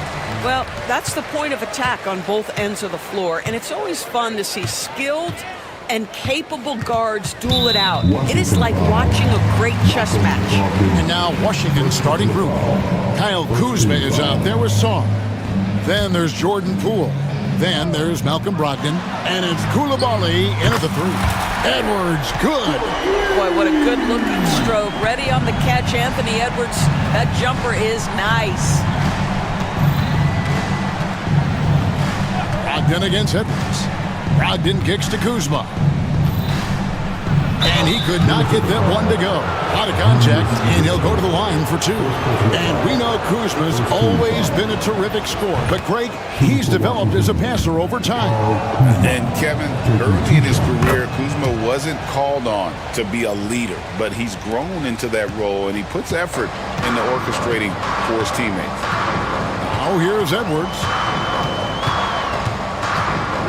Shoots. Kuzma pulls it in. Well, if the defense gives him that shot next time, they could get burned. I think he's just a little bit out of rhythm. Quick job of getting up the floor and creating early offense.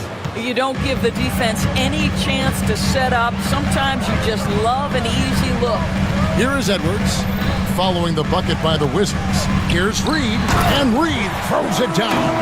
Well, he's such a good athlete for a center. It's how he's able to succeed despite being one of the smallest fives in the NBA. And here is Brogdon. The kick out to Poole. Kuzma with the screen for Poole. A three-pointer, no good. The Timberwolves have gone 2 of 3 here to start out the game. Edwards with it. Brogdon picks him up. Boy, the quickness off the dribble drive by Anthony Edwards. Being able to put it on the deck, so important. And so it's Brogdon who brings up the ball for the Wizards. It's a three-point game. The three. Rebound, Minnesota. There's some defense for you. For someone who's as good at shooting the three ball as he is, you need a defender who's equally good at guarding against him. And there's the foul. It'll go on Jordan Poole. That is his first foul of the game. Here in the first quarter with about 2 minutes gone by. Now here's Edwards. He's defended by Koulibaly. Anthony Edwards just reading what the defense giving up. Gets to his mid-range game right there. There's been a lot of turnover in Washington doors over the last few years. Where do you think they go from here? I think the first thing they're looking for, Kevin, is obviously a cornerstone around which to build your team. Recently, it was Bradley Beal. Now they are looking for someone to step up and be their guy. Edwards, no good. Boy, he'll usually knock it down if he's left that wide open. Just comes up empty. Poole with no one around. And Washington again with the bucket. This guy, a tough cover for any defender. Creative and assertive scoring the ball. And while we've got a moment, let's send it over to our terrific reporter, David Aldridge. David? Kevin, thank you very much. The Timberwolves have become a rough and rugged team. Swingman Jaden McDaniels said, "We don't let nobody push us around. We're always being physical defensively. I feel like we're a tough team. Super tough." And Kevin, they certainly have the size to hold their own. Always being physical. But, David, that's their identity. And we thank you for the report. Sarr sets the screen for Poole.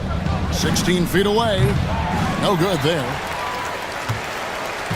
Minnesota in the lead. Edwards looking it over. 1:33 left here in the opening quarter. To the inside. Randall, no good. Wizards have gone 50% from the field, hitting 3 of 6 since the opening tip. Out to Kuzma. It's stolen by Edwards. Pass to Reed. Back to Edwards. 6 on the shot clock. Let's go. And it's good off the back rim and in. Edwards got 11. Doesn't matter where on the floor Anthony Edwards is. That shot mechanic's so pretty, so fluid. The shot by Brogdon wide open, and he's good on the three ball. Pick works well there. Not much resistance from the D. It takes incredible effort to stay connected to the hip of the offensive player. You've got to want to work. Edwards off target at the rim. Washington trailing. Poole the pass to Brogdon. They get it back. Now Sarr. Sarr sets the screen for Brogdon. Pass to Sarr. Back to Brogdon. Shoots over Alexander Walker. And it's wide right. It's off the rim. McDaniels with the ball. Still without a basket.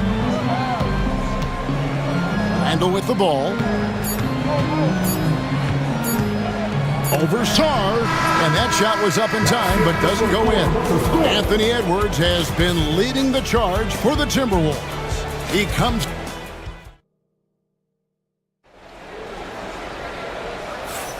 Some good action already in this one, but a fairly even matchup after the first quarter of play. And what do you guys think about Minnesota here in this one? An impressive start. They came in with a well-conceived game plan and have executed. What terrific work at the offensive end. They have built some early momentum here. So this is how the floor looks for the Wizards starting the second. Jordan Poole is out there with Malcolm Brogdon. Then it's Sarr. Then there's Kyle Kuzma. And it's Koulibaly in at the three spot. Now here's Edwards. Randall surveying the D.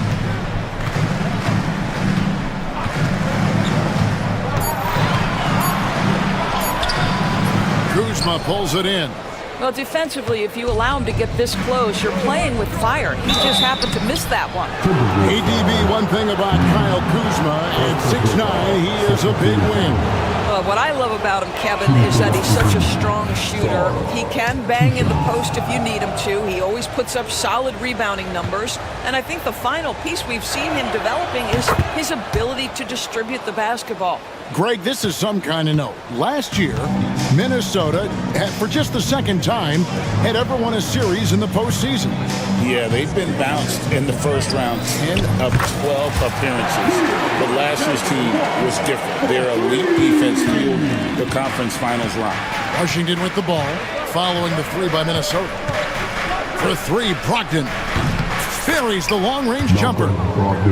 Brogdon's got the lead up to three now for Washington. And guys getting into a nice groove here, starting to feel it. And this is partly what the game has become, right? A matter of dueling three-point opportunities. Now here's Edwards. He's got 11. Misses from short range. Here's Brogdon. There's the killer two-handed slam. Well, Malcolm Brogdon is not known for elite athleticism, but let him get around the cup and he's thinking score. Now Edwards. Pass to McDaniels. Outside for Randall. And that's out of bounds. Minnesota will retain possession.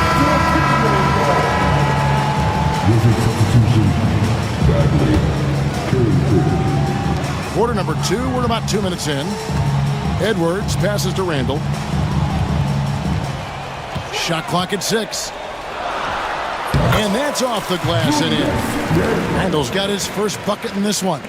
Well, the effectiveness of Julius Randle, wherever he is on the floor, the mid-range, one of those tools in the toolbox. Bagley finds Brogdon.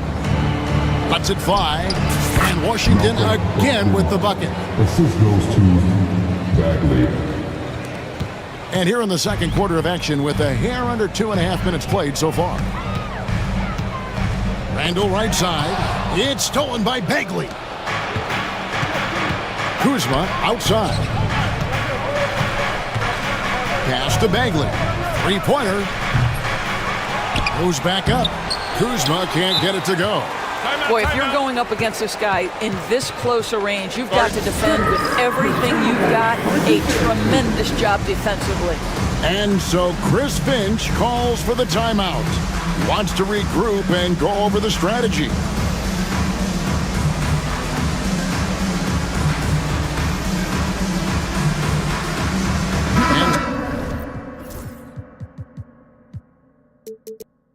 Changes here for the Timberwolves. Gobert's checked in for Reed. And it's Dante DiVincenzo in for Edwards. And a change for the Wizards. Baldwin's checked in. Now here's DiVincenzo. Pass to Alexander Walker. The Timberwolves again can't hit. Wizards leading by 5. And it's Brogdon off the drive. Boom, he jams it straight down. Malcolm Brogdon understands how to score in the NBA, and right now he's cooking, folks. Time now to turn to our sideline reporter, David Aldridge. David. Kevin, thank you very much. Jaden McDaniels has become an X factor for the Wolves. Mike Conley says we know what he does defensively, but the offense that he can bring for us balances our unit. It's much needed. Guys tend not to think of him as an offensive player, but he does have that in his game. Kevin?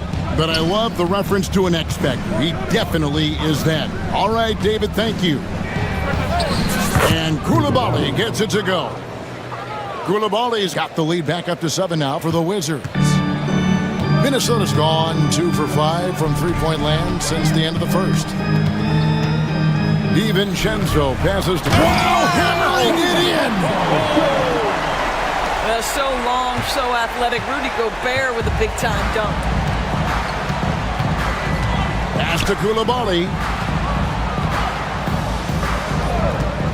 Here's Baldwin. He's defended by Randall, and he says right back at you with a big dunk of his own.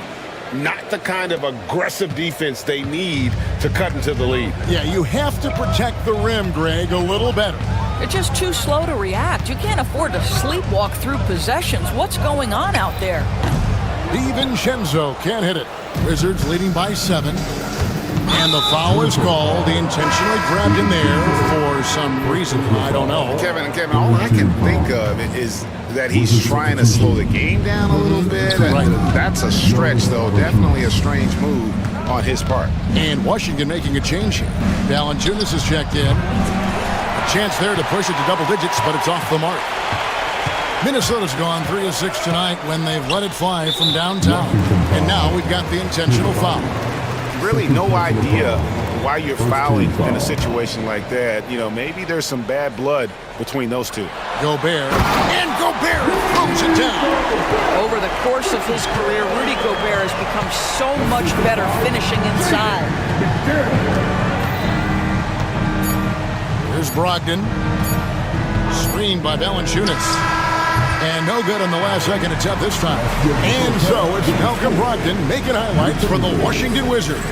Back right after this.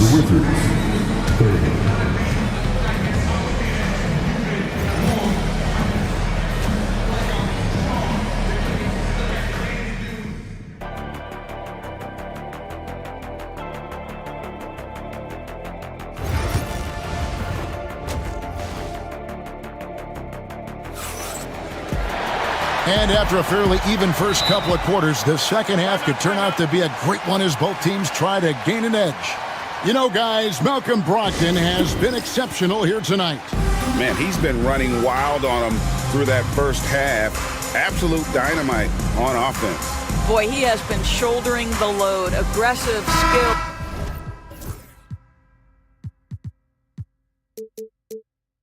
Talented and thus far unstoppable. Every year, Greg, we get a new batch of rookies into the NBA, and sometimes we're all guilty of judging them too early. Oh, absolutely. I think we need probably 3 years to evaluate a player. You know, fans and media can be a little harsh at times, but not everybody develops at the same rate. Reed is out there with Nickeil Alexander-Walker. Then there's McDaniels. Then there's Edwards. And it's DiVincenzo in at the 2-guard spot. So that's the lineup for Minnesota.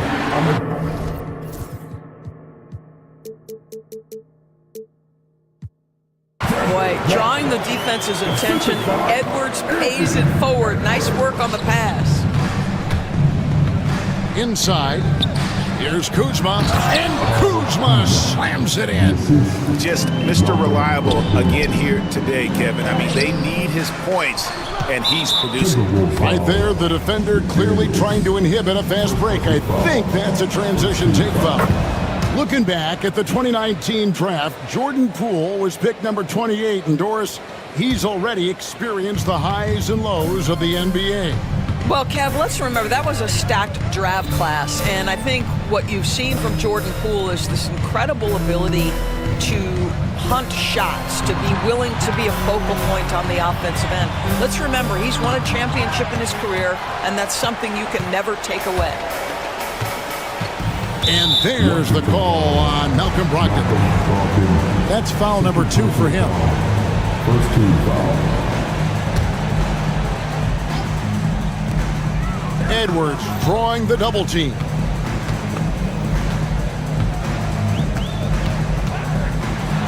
You hear, Doris, people now calling Anthony Edwards one of the faces of the NBA. And I'm assuming you'd agree.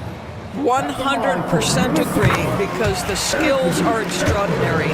The development in his decision-making has gone leaps and bounds from where it was. Beyond that, Kevin, he's a lockdown defender, one of the best competitors, fearless in the big moments, and one of the most charismatic young men in the league today. This guy is spectacular. On the wing, Koulibaly, defended by DiVincenzo. Clock at 6. Shaw, the pass to Kuzma. Rebound, Minnesota. Reeves got 4 rebounds now tonight. And there's the foul. It's on Koulibaly. That will get him his 4th foul of the game. Yeah, clearly struggling here with the foul. Still early, and just one more will put him over the limit. Long wingspan and excellent feet by Kyle Kuzma, just staying all over his man right there. And it's Brogdon off the drive, and that's out of bounds. It was last touched by McDaniels. Into the third we go. 2 minutes in now, and Sarr throws it down. Timberwolves trail by 8.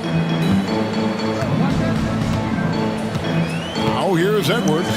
13 points in the game. A beautiful finish inside by Ant. I think his teammates understand that Anthony Edwards has every aspect of his offensive game working, so let's make sure he's got the basketball. Poole kicks to Kuzma.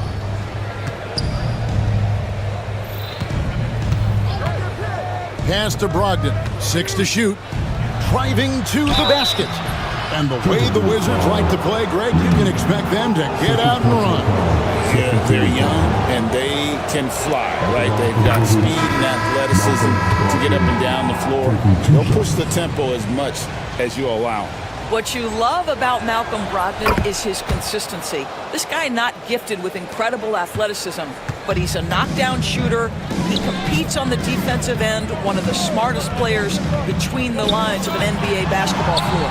Randall passes to Edwards, and Edwards with the stuff. Oh, guys, the agility, the hops, everything about Anthony Edwards, so good athletically. Here's Poole, and down it goes, jamming that one home. And there is no better way to add to the lead. Isn't that true, GA, especially when the slam is coming from the point guard? That's got to be a little bit deflating to the defense, guys. Getting kicked when you're down, my goodness. Washington making some changes. Marvin Bagley's checked in for Sarr.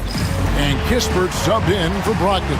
And we've got a timeout called from Chris Finch. He's going to have a discussion here on the sideline.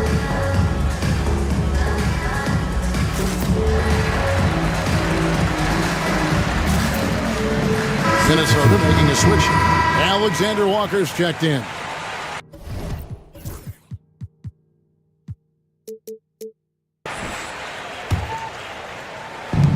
A minute 50 left to play in the third. Kuzma sets a screen. Near the three-point line, it's Kispert. The Wizards with another miss. Timberwolves trail by 8. And there's the foul. It'll go on Jordan Poole. That's foul number 2 for him.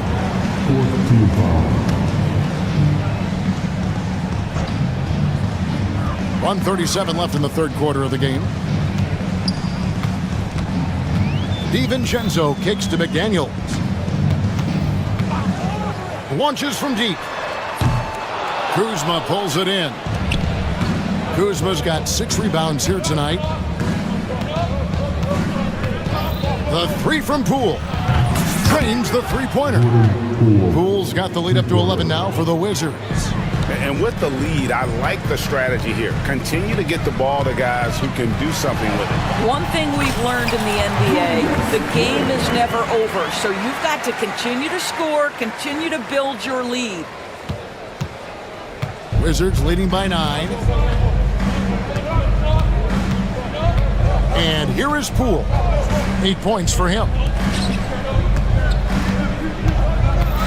Kispert with it. Right side Bagley. And yep, a couple bounces and it falls. And the Wizards lead by 11. The rhythm, the timing, an encouraging sign seeing Bagley knock it down there off the catch. They set the pick. Here's Reed, and Reed throws it down. Now, I'll bet even they didn't think the pick would work that well. No. And they get the major league dunk out of it, too. And my question is, where was the help? Someone rotate over and challenge. And he gets the whistle. 2 free throws come. And here we go. Coach's challenge happening right now. This one in regards to the personal foul. Seeing if that was the right call. Taking 2 shots. The play will be reviewed under NBA rules. The officials will have 2 minutes what constituted the original personal foul. Getting a different angle can sometimes make it a lot easier to determine. Indeed, and the one thing with replay review is that when you see the slow motion replay, you really get a new appreciation for just the immense speed at which these players are moving and how fast the action really is and how hard it can be sometimes, Greg, to make the right call. And so the word is in. They've decided that the call stands as it was made on the floor.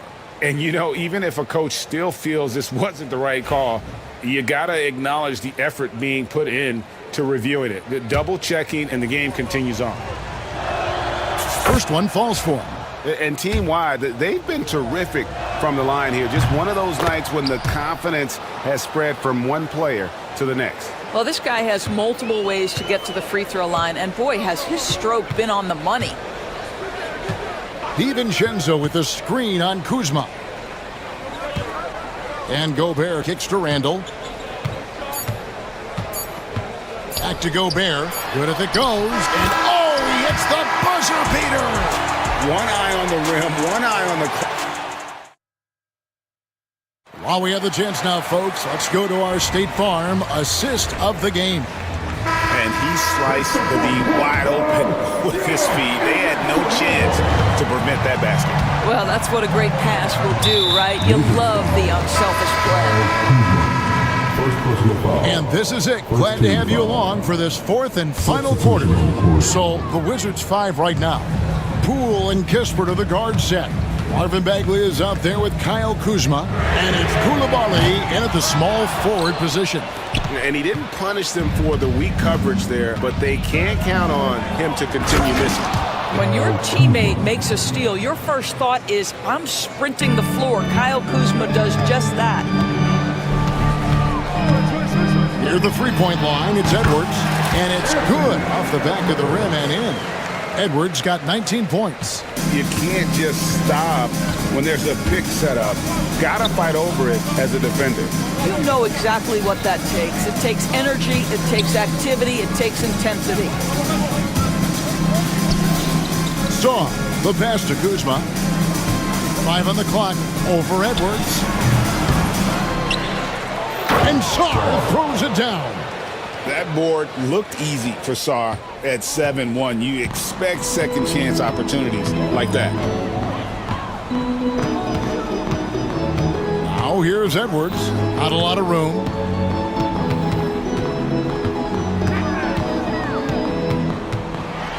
And finished off by Edwards. Oh, Anthony Edwards thinks this game is a dunk contest. Go ahead, young sir. What a finish. Edwards against Brogdon. And a wide open look for Saw. No good on the 3. And here's Edwards. He'll bring it up for Minnesota. And the foul is called. He intentionally grabbed him there for some reason. I don't know. Kevin, all I can think of is that he's trying to slow the game down a little bit. That's a stretch, though. Definitely a strange move on his part. Baldwin, he's checked in for Kyle Kuzma. Near the three-point line, it's Edwards. Rebound by the Wizards. Game moves along. 2 minutes gone here in the fourth. Brogdon against McDaniel. There's the pick. Lets the three fly. Rebound, Minnesota. Reeves got 6 rebounds now in the game. Screen by McDaniel. Alexander Walker finds McDaniel. Outside Edwards.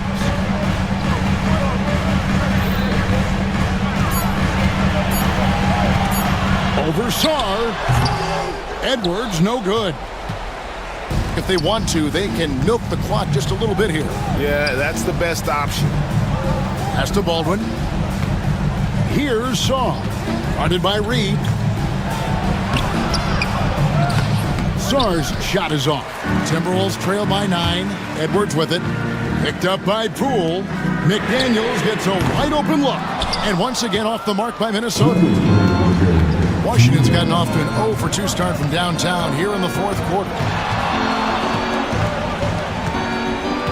Now, here's Poole. Defended by Alexander Walker. Pass to Coulibaly. A three-pointer off the mark. Timberwolves have gone just 33% from the field in the fourth quarter so far. They are 2 of 6. Attacking in transition, the most consistent way to generate easy looks. The very definition of quality transition offense. If it can end at the cup, it's exactly where you want it. 1:39 left to play here in the fourth. Edwards against Brogdon.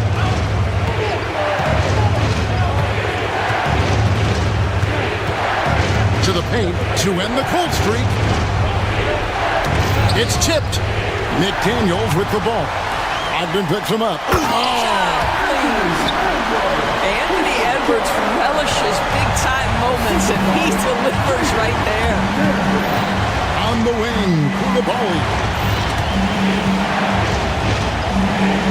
Brogdon against Edwards. And that one's good, Brogdon. Brogdon's got 20 points. Well, just find a way. Malcolm Brogdon stepping up in a big one. Every second counts now. They can't wait around.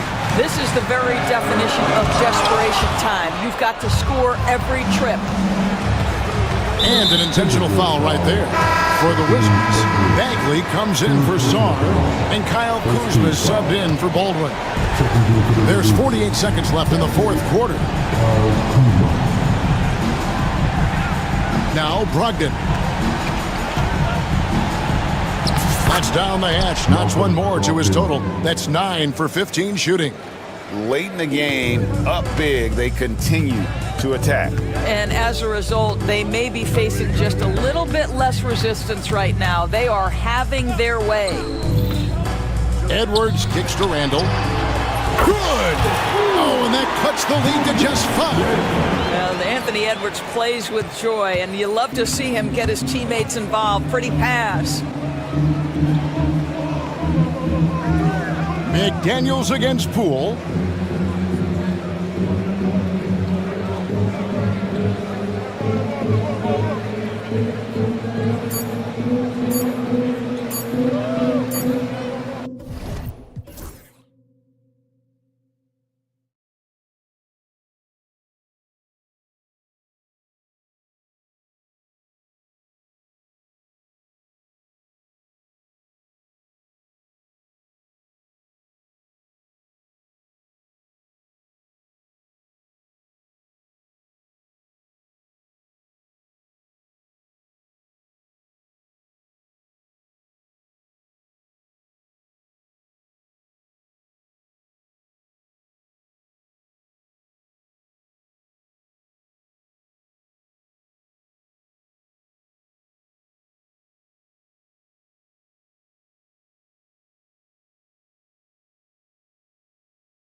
It really is. I mean, there's always the risk of guys getting hurt throughout the season. So the teams know the value of having a very deep rotation, and they make the most of their bench, which is smart. Here are the 5 for Philadelphia.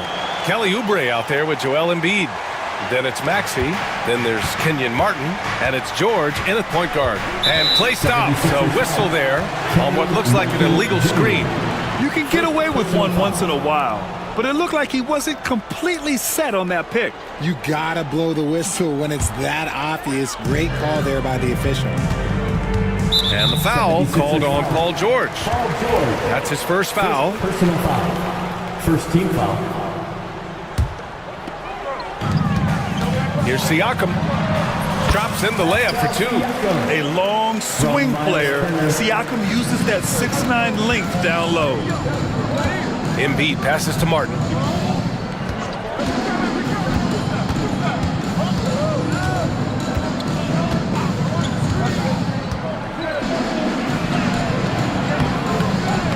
And it's Tyrese Halliburton with the rebound. That's just a bucket like you expect him to make. It's tough when you miss them. Chalk up 2 there. Yeah, slick drive by Halliburton, cutting through the defense into a shot. And so it's George with it. He brings it up for Philadelphia. 6-point game. Here's the 3. Count it. 1 for 1 to start the game. Don't want to let him get into a rhythm from out there. For Indiana, they've gone 3 of 3 so far from the floor. Mathurin against Martin. And he dunks it down. Yeah, tricky move by Mathurin, showing us how effectively he can run the pick and roll. Mathurin against Martin with the drive, and he takes that one up and powers it through. Come on now, guys. That's flat out insane. Hey, when's the last time you saw a jam like that? Pass to Mathurin. And the dunk to finish it off. A beauty. And putting his athletic ability to work. I mean, Mathurin comes in hot on the drive and lifts off for the slam. And there's the screen. Martin takes it in. And he says right back at you with a big dunk of his own. Both teams trying to impose their will right now. Yeah, and the slams just keep getting better and better. And the shot goes. Halliburton's got 6 points. He can move around with the big boys. Halliburton not giving in on the interior. George outside. First quarter of basketball, just over 2.5 minutes played so far. Martin, and terrific work on the offensive glass as he picks up the deuce. Hard work pays off with a rebound and a bucket. That's just great fundamentals. Siakam with it. Oubre picks him up. Siakam, the pass to Walker. Now Mathurin. Siakam the screen. Mathurin finds Siakam. Uses the glass on the layup. Yeah, Siakam's got a great head on his shoulders. They'd be smart to use him in that set as much as possible. Maxey passes to Martin. Mathurin against Martin. Fires from deep. And that one's good. Benedict Mathurin for 3. He's got 7. Starting to find his rhythm. He's cooking, and he knows it. Yeah, when he gets engaged this early in the game, it's bad news for the defense. He can roll this start throughout the rest of the game. A moment to hear from Allie LaForce. Brian, Miles Turner, the 11th pick by the Pacers in 2015 for much of his career with the team. He's endured the trade rumors. He said, I've still got PTSD from that, but I wanted to be here in Indy. And last season, a renegotiation of his contract, giving him an extension and a raise. Brian, he is locked in as their starting center. Yeah, it would appear so, Allie. Thank you. Kicks it out to Siakam. Outside Mathurin. Back to Siakam. Oh, a clear foul there on the missed shot. So he'll get a pair at the line. That's on Joel Embiid. I like how Siakam uses his body control to adjust to what the defense is doing. First trip to the free throw line for him in this one. That's good from Siakam.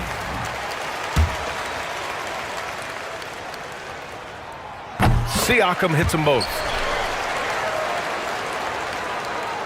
50 seconds left in the first. Maxey on the wing. Walker covering. Out of bounds. It'll be Indiana's ball.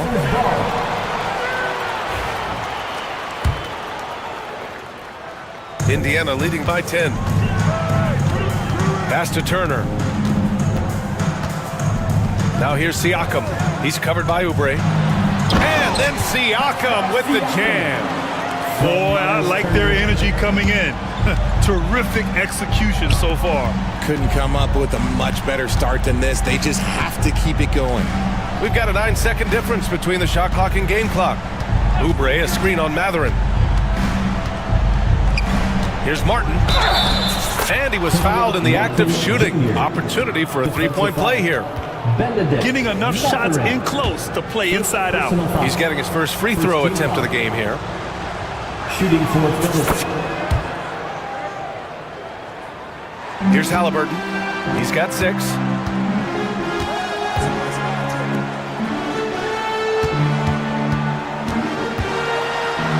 Pass to Siakam.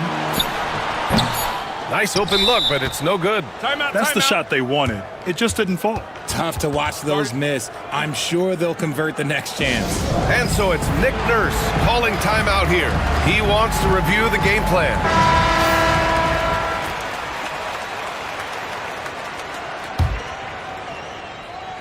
And so it's Nick Nurse calling timeout here. He wants to give him a breather and talk things over. And something fans don't always get to see. Some of the closely guarded secrets that happen in that huddle. And we see it so often. One little tweak to the game plan and everything falls into place for a team.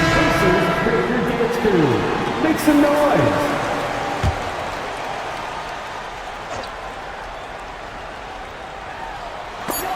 And so it looks like it'll be Philadelphia ball. Great read to get a hand in there and disrupt the play. Yeah, I think he was hoping to maybe even get the steal, but I agree. He still got a good outcome. Oh, he got it up in time, but it wouldn't fall for him. And so it's Pascal Siakam making highlights for the Indiana Pacers.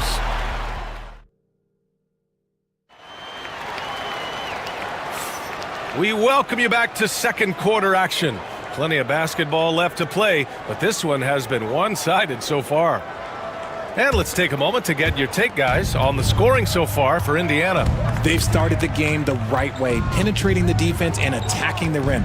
They're just not settling. Yeah, and also a great job hustling on turnovers and turning them into points. Defense creating offense so far in this one. Siakam at power forward with Turner in at center. Halliburton is out there with Walker, and it's Mathurin in at the 3, the small forward. That's the 5 to begin the second quarter for the Pacers. Well, RJ, you got traded a couple of times for good reason. What's it like off the floor? I don't need your quips, BA, but it is crazy. You get a phone call and bam, you can move across the country. And while it's hard on you, you understand it comes with playing in this league and having this job. 6 on the shot clock. Oubre passes to Martin.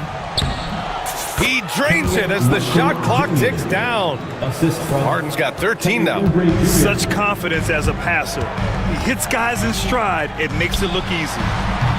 Oh, the sweet touch inside by Halliburton. And just totally relentless, only increasing the intensity level. Always plays hard until the final whistle, no matter what the situation is. It's one thing to prevent the layup. It's another to do it without fouling. Just terrific defense. 76ers trail by 11. George outside. Embiid, a screen on Halliburton. George with the bucket. Gotta fight harder to get over those screens. Yeah, as soon as these guys feel contact, they are just disappearing like they're not even there. You gotta show some fire and keep defending.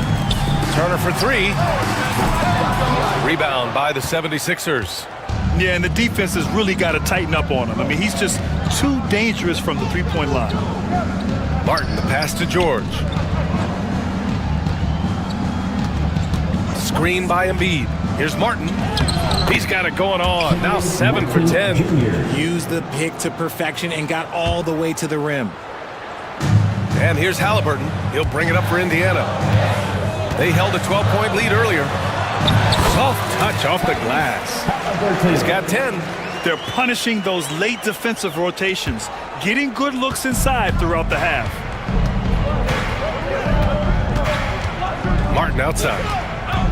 This one for three. Buries it from three. Martin's got 7 now in this quarter. This man has entered the zone. Great shooting performance from him all game long. Pass to Turner.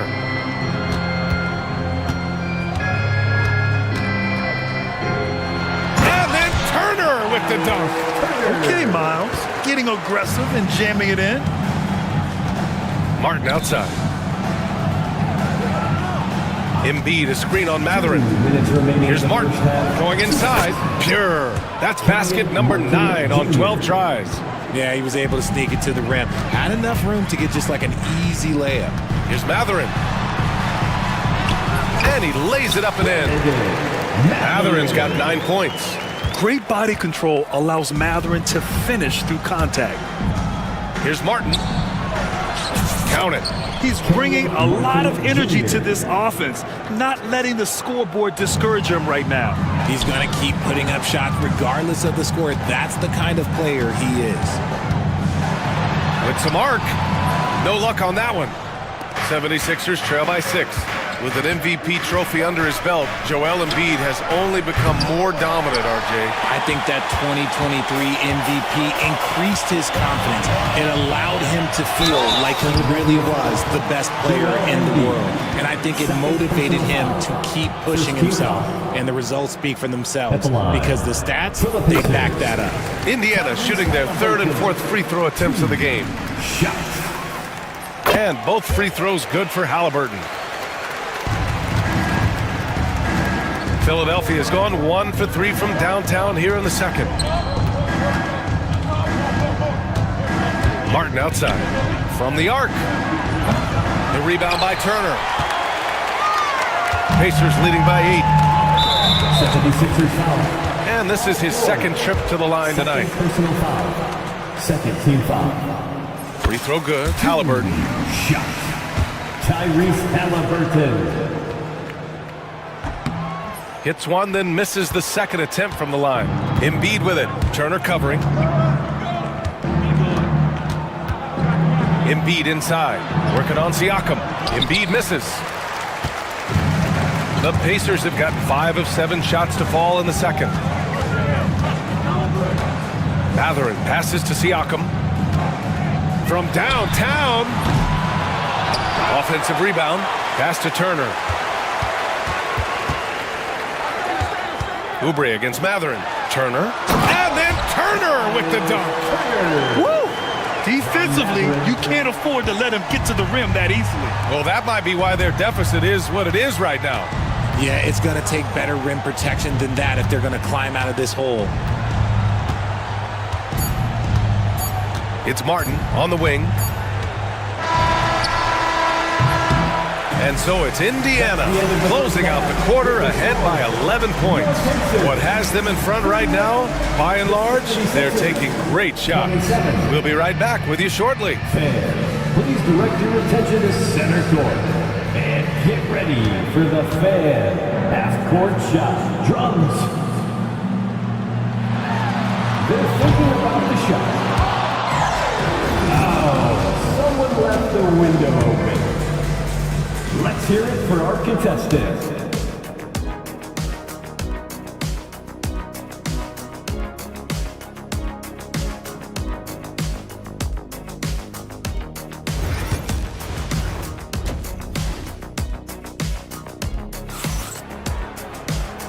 And with a big gap on the scoreboard, the second half begins with very different goals for these teams. One side trying to mount a comeback, one side trying to protect their lead. Taking a look at Philadelphia. George out there with Maxey. Then it's Joel Embiid.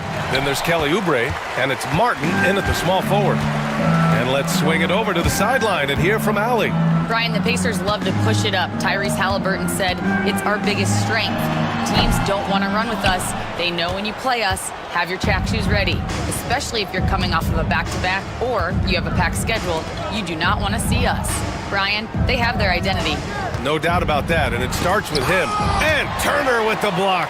A ferocious shot blocker, Turner provides a sense of security to the rest of his teammates. Siakam for three.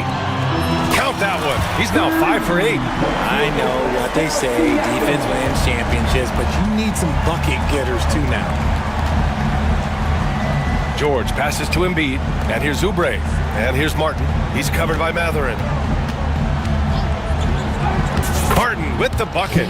Martin's got 24 points. A great move. I mean, the defense has no response. Yeah, taking it right to the rim. One imagines that might be discussed at halftime. That's going to be on the film. And the foul called on Paul George. That's his third foul of the game. And Indiana with some changes. Toppin, he's checked in for Siakam. Neesmith comes in for Matherin. And it's McConnell in for Tyrese Halliburton. The 76ers also with a sub. Lowry's checked in. Some changes for Philadelphia. Martin, he's checked in for Oubre. And it's Gordon in for Martin. Toppin outside. Pass to Neesmith. Gordon with a steal. Here's Maxey. Oh, and that one, no question, powered it down. Getting up and finishing. Maxey leaving no doubt.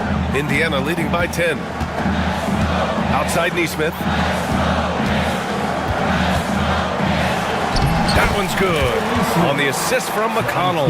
And trust me, when the D's slow to react, he'll be the first guy to make them pay.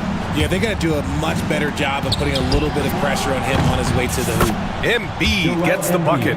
Well, this is a big part of Embiid's game. A very good three-point shooter. McConnell against Lowry. Here's Neesmith. Rebound by Philadelphia. Out to Lowry. Takes the three. And the 76ers another three. They're making smart adjustments, setting guys up for success. But it took them a little while to get there. Just goes to show as long as you persevere, you'll figure your way out. Can you say immediate entry into the highlight reel? Woo, what a tough BA. It's showtime now, man. They've built up a lead, and they're starting to rub it in. And stolen by McConnell in transition.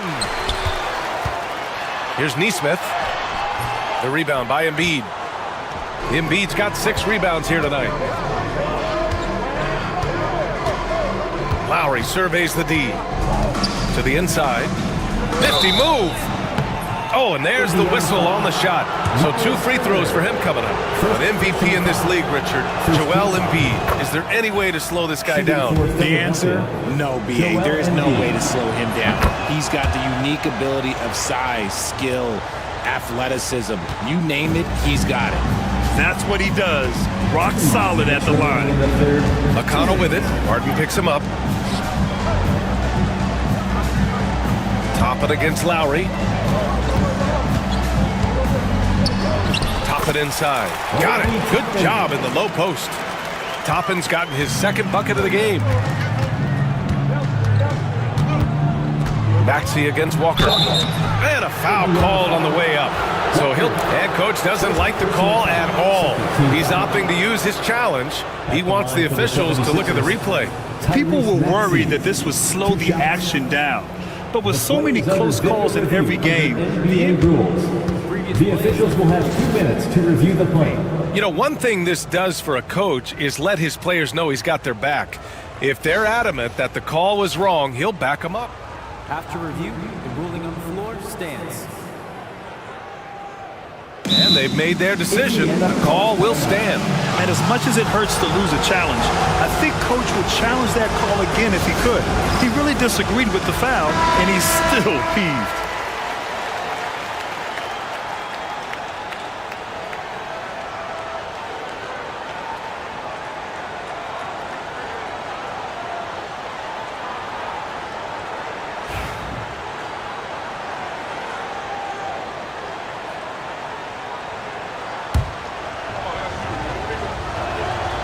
That free throw's good from Maxey.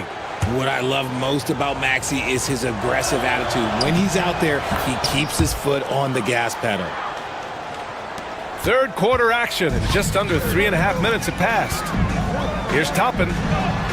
That one's good. On the assist from McConnell. McConnell's got 3 assists now in this one. 76ers trail by 8. Maxey passes to Gordon. Back to Maxey. Oh, and he got fouled on his way up. He'll head to the line to shoot 2. And Maxey keeps defenders guessing, which is why they sometimes overcommit like this. And so he makes both from the line. Pacers leading by 6. Toppin finds McConnell. Beyond the arc. And the three-pointer goes. He can really stroke it from deep. You have to keep better tabs on him. Knocked loose. Out of bounds. It'll be Indiana's ball.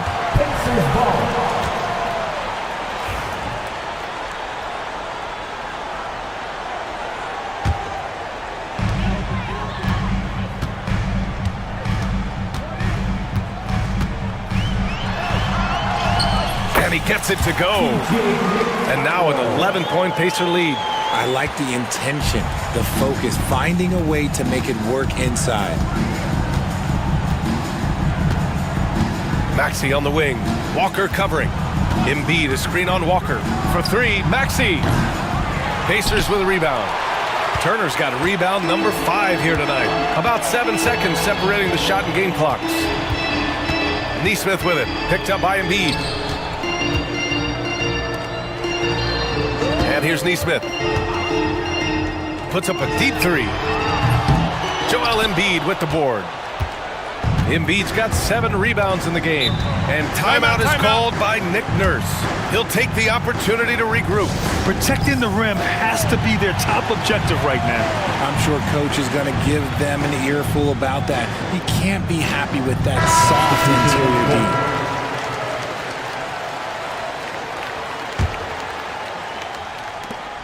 7 seconds left in the third quarter of the game. George passes to Martin. And so it's Nick Nurse calling timeout here. And we might see some changes. Coach potentially looking to adjust. They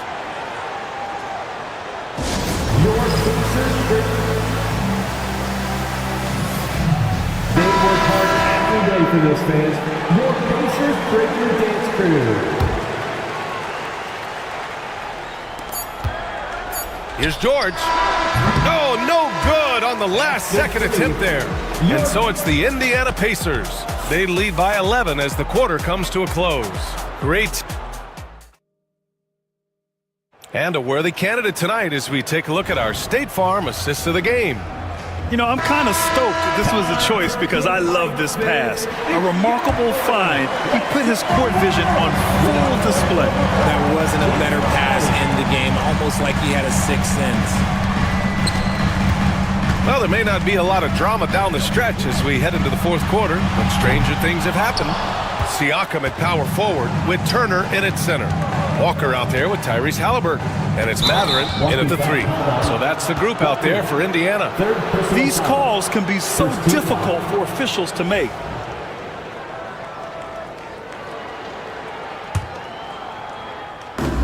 And it's the Sixers with the ball. They trail by 11. George for 3. The rebound by Turner. George has gone 2 of 7, struggling a bit. Inside. And down it goes. Dumped it through off a beautiful setup. Yeah, this is how impactful Matherin can be in close. He loves jamming it home. And despite the height disadvantage, oh my, he just attacks that interior. Really unfazed. Throw his height right out the window there. Shot's good by Matherin. And just shredding apart the defense with his passing. He's helping to pace this offense so well. He's locked in with his teammates right now, setting guys up in perfect position. Screen by Embiid. Here's Martin. Oh, a two-handed power slam. And one move ahead of the defense. A solid pick. And then the monster dunk to complete the play. Well done. Well, great chemistry on display. He understood where to put the screen in order to free up his teammate. We're just over a minute and a half now into the fourth. Good on the shot, and that shaves the lead to single digits. Martin's got 9 points here in the second half. And here's Halliburton. He'll bring it up for the Indiana Pacers. They've led by as many as 14. Here's Siakam driving to the basket. Basket counts. There's certain nights Siakam takes over. He's been aggressive here from the tip. So it's Philadelphia now. It's a 10-point game. Mathurin against Martin. From outside the arc. It's rebounded by Indiana. Mathurin's got 4 rebounds in the game.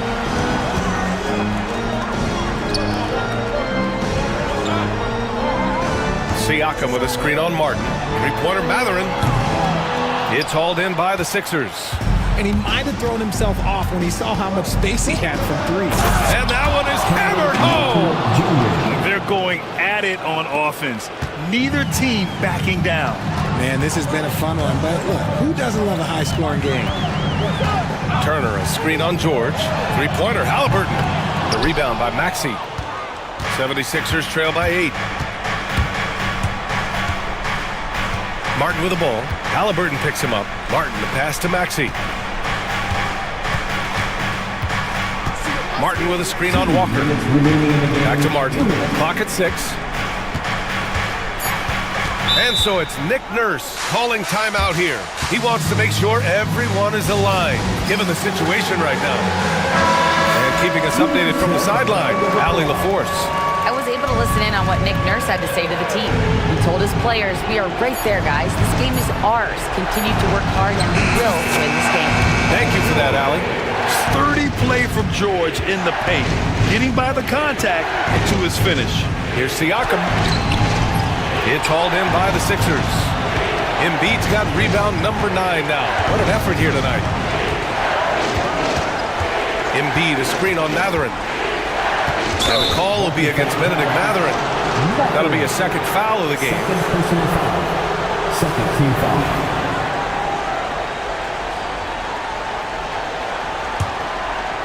A bit under 3.5 minutes have passed here in the fourth. Martin, left side, 19-footer. And that one is right through the heart. And now just a 4-point Indiana lead. And they're on a big run to make this game interesting. Can't let up now. It's one thing to get close, but do they have enough left in the tank to take a lead? We'll have to see. Off the inbound. And Mathurin lays it in. And the Pacers lead by 6. And right now, Mathurin is on a roll. This young guy continues to do whatever he wants. Personal foul. Mathurin. And a look at how the offensive approach has been going so far for the Pacers. They're moving the ball around so well, guys. Quick passes, letting the next guy do the work if you don't have a look. Yeah, something else I love that they're doing is driving into the lane and getting the shots they want in penetration. Ooh, you hope that leaving points at the line won't come back to haunt them. And here's Turner from the arc. Pure from 3-point range. Gotta be encouraged watching Turner shoot with conviction, realizing his team trusts him to take these fast shots. Oh, and the dunk by George! This dude is nails in the clutch. You want your best shot at winning at the end, give the ball to PG. Here's Halliburton. Over George. Halliburton, no good. It all comes down to this possession. They must get points. Anything other than a make is game over. This is where you lean on your stars to get you to the finish line. For 3, George. The rebound by Turner. And you just can't afford to give up that kind of look very often. Now 8 seconds separating the 2 clocks. It's good on the putback. They have a relentless mentality, even with the game in total control. No let up with these guys. They're going for the throat now. We've got 13 seconds left in the game. George finds Martin. Down to 5 on the shot clock.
things down and run their offense in the half court.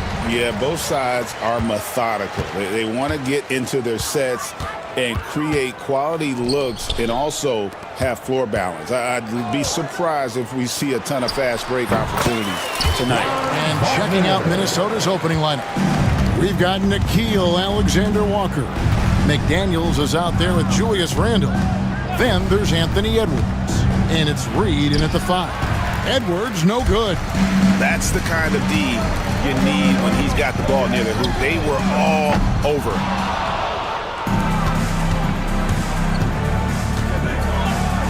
And finished off by Edwards. Wow, this is how explosive Edwards can be. He finishes with such force at the rim. And Wagner has it in the corner. Misses the 3. And here are the Timberwolves. You know, Greg, when you look at the Timberwolves' history, the first round had been a problem for them. But not last year, as they swept the Phoenix Suns. And you gotta look at it as being a tremendous success, right? Because going into the season, I don't know that anyone thought they would have made it to the conference finals. But boy, that young group gelled well together, and the sky's the limit for the future. And that one is good from Suggs. And as we see Suggs develop his game, you'll see more of this. Jalen with the ability to operate off ball. Now here's Randall. And here in the first, closing in on 2 minutes play. Yeah, you expect him to make those. Good luck. Just couldn't find the mark. And finish off by Wagner. You always hear about chemistry. That's a perfect example, knowing where each other is at all times. Let's check in with our reporter, David Aldridge. I caught up with Coach Jamal Mosley. Now, we talked about the tall task of facing Anthony Edwards.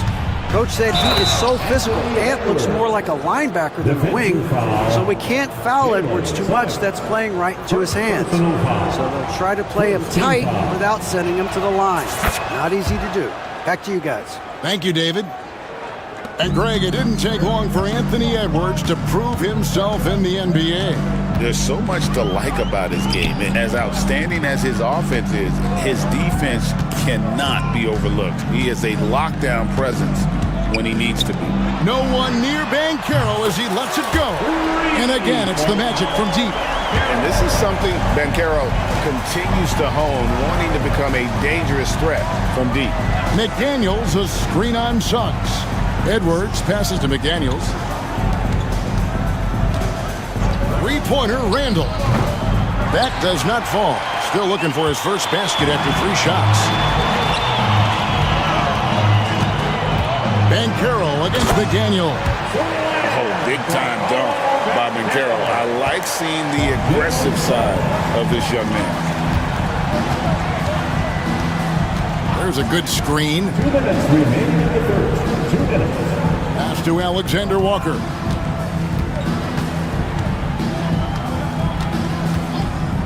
Over Suggs. Here's Edwards. Nails the baby hook. Edwards got 7. And running into Edwards must be like hitting a brick wall. Caldwell Pope up top. Wagner outside.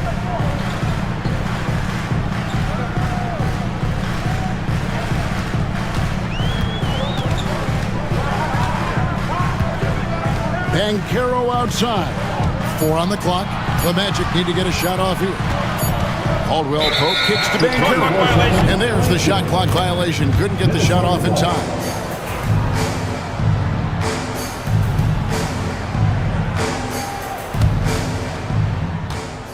And so it's Randall bringing it up now for the Timberwolves. It's a 5-point game. 1:10 left to play in the first. 18 feet out. Rebound by the Magic. Caldwell Pope feeling it out a bit.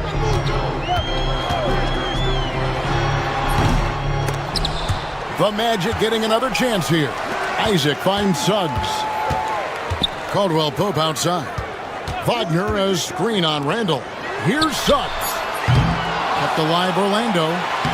And Caldwell Pope gets the basket. Yeah, and knifing into the middle. Caldwell Pope, not just a perimeter threat.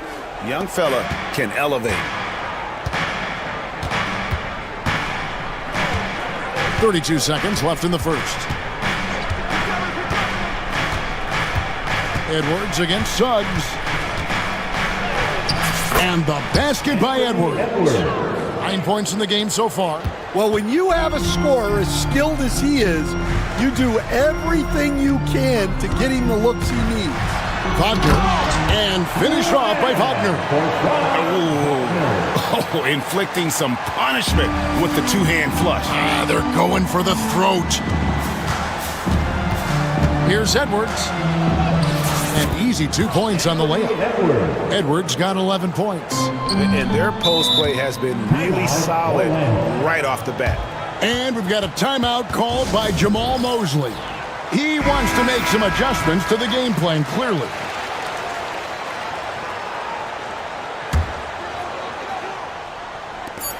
Just 4 seconds left in the first quarter. No good that time. And so the first quarter is in the books.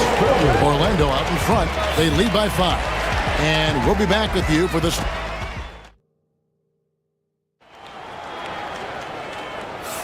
And for those of you just tuning in, the second quarter of action is where we're at right now. And let's take a moment here to get your guys' take on scoring so far for the Magic. Well, they're in a great flow. The ball's moving. All those assisted buckets means the offense is running well. And the other thing I've been impressed with, guys, is their assertiveness at attacking the paint, trying to hunt for those high percentage looks. On the court for the Timberwolves as our second quarter is underway. McDaniels is out there with Julius Randle. Then there's Anthony Edwards. Then it's Nickeil Alexander-Walker. And it's Reed in at the 5, roaming the paint. I'm shocked that didn't turn into 3 points. I mean, he makes you pay on those nearly every time. And Greg, the way Orlando ended last season, that's really fueled their fire for this year.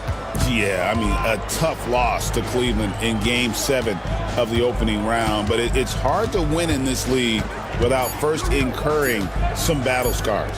Just 2 to shoot, and Randle throws it down.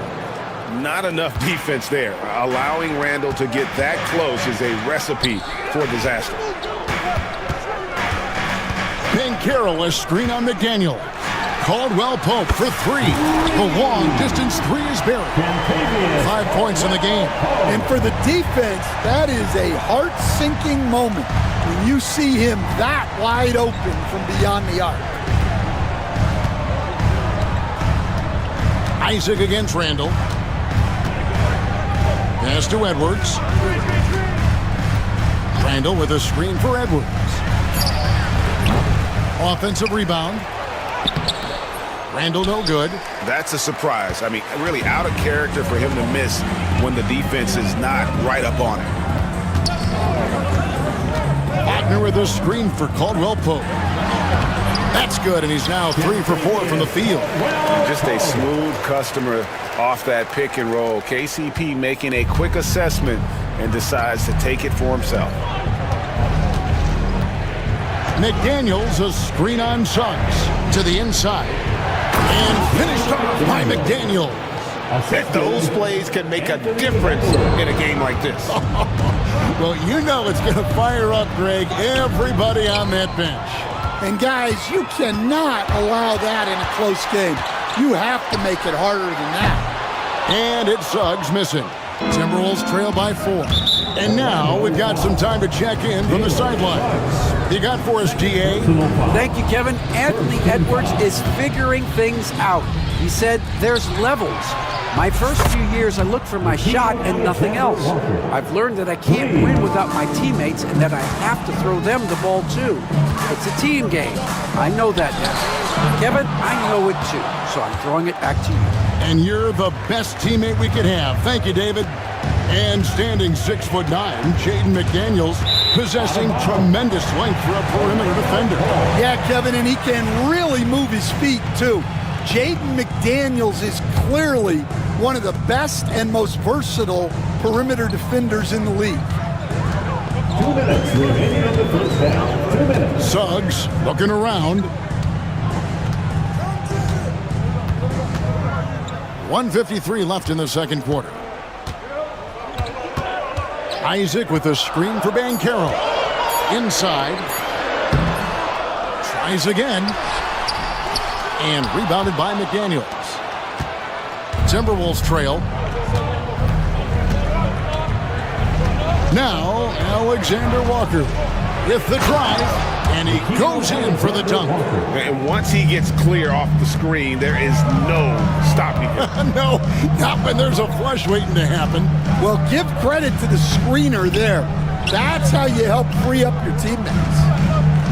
Here's Banchero, and finished off by Banchero. And that drive gives Banchero all the momentum he needs. And boy, he turns it into an explosive finish. Here's McDaniels, and finished off by McDaniels. Oh, going high to throw that one down. Sky high, fantastic one-hand jam. Suggs passes to Wagner, and finished off by Wagner. Well, if you're going to let him get that close to the rim, that's what's going to happen. Leaving no room for error with the slam. McDaniels, a screen on Suggs. Out to Edwards. Down low. Out of bounds, Orlando takes possession. And Orlando making a change here. Number 23. And so Chris Finch calls for the timeout. He's going to have a discussion here on the sideline.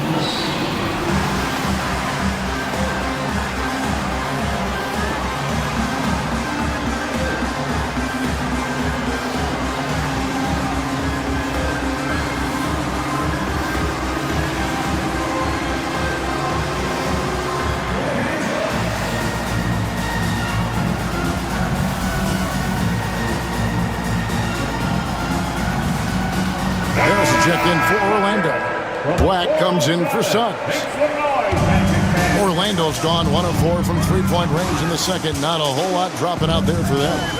We've got a 9-second difference between the shot clock and the game clock.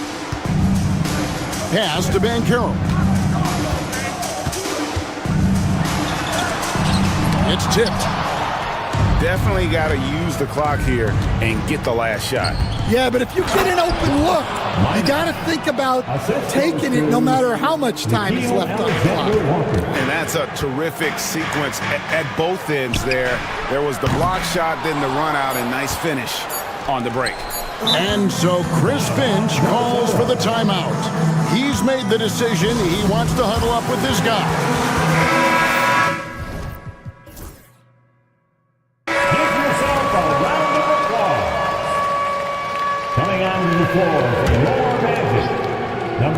Here's Alexander Walker, and that one released in time, but no good. So that'll be it for the first half. Fairly even battle underway in this one. Timberwolves lead by 1. And now let's catch up with it. All right, David, thank you, and stay with us, folks. We'll be back just after halftime to get the third quarter started.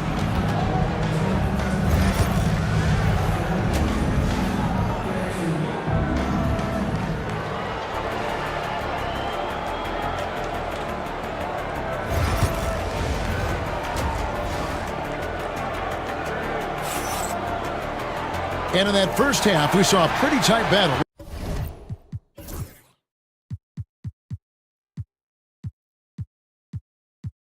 We'll soon find out what sort of adjustments were discussed during the half.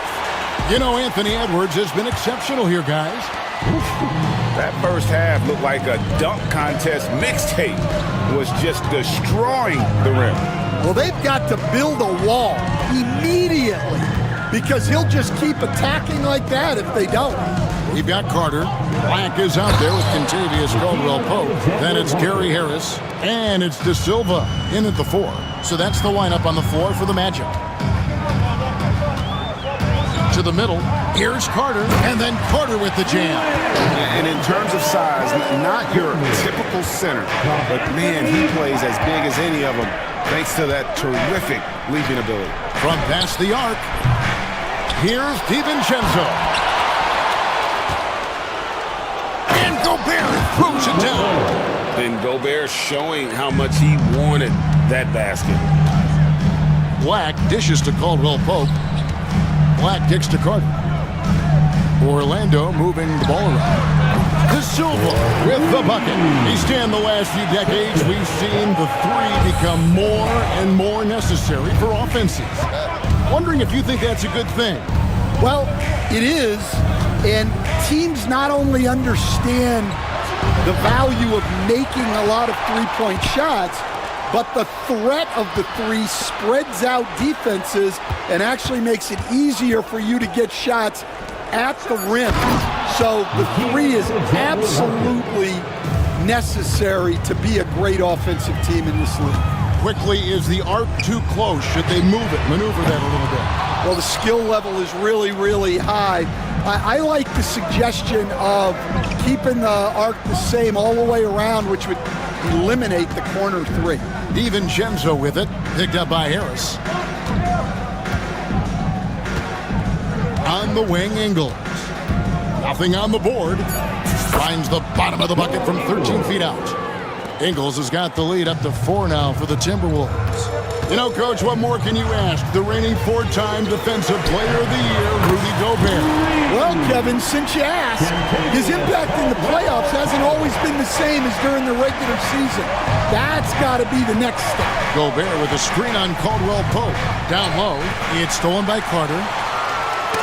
Got a piece of it. Ingles passes to Gobert. And Gobert throws it down. And look at the big man get up. When Gobert takes flight, well, you are in for a show. Pass to De Silva. Harris outside. There's the pick. To the inside. Here's Minot. He's guarded by Caldwell Pope. 2 minutes remaining. Alexander Walker on the wing. 9 points in the game so far. Here's Black. And the dunk to finish it off. A beauty. That's a stomach punch, guys. Turn it over and give him a free run to the bucket. Oh, you're so right. No question who has the momentum now. A sequence like that really does sting. I'll tell you that much. And the basket by Ingles. And you gotta love the big bucket in the paint in this sort of a grind-it-out game. And he tries in. He dents the rim with a two-handed slam. Wow. Just the kind of play they need in a game this close. You know, that's the kind of aggression they want from their floor leader. Well, it's always a big plus when you have a point guard that can attack the rim like that, puts so much pressure on the defense. And stolen by Harris. And here we go with the Magic fast break. Carter outside. To the paint for the lead. 2 free throws coming up, and they call the shoot. And yep, we thought we might see it. And the coach's challenge has been triggered. At the line for 2, Wendell Carter Jr. To make personal fouls can be tough. The action is so fast that it's really tough to catch everything in real time.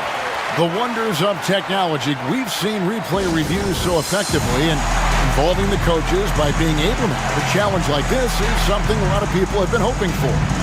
And so the word is in. They've decided that the call stands as it was made on the floor. And you know, even if a coach still feels this wasn't the right call, you got to acknowledge the effort being put in to reviewing it. The double checking, and the game continues on. Wagner's checked in for Orlando. Isaac comes in for Kentavious Caldwell-Pope. Big group substitution now for Minnesota.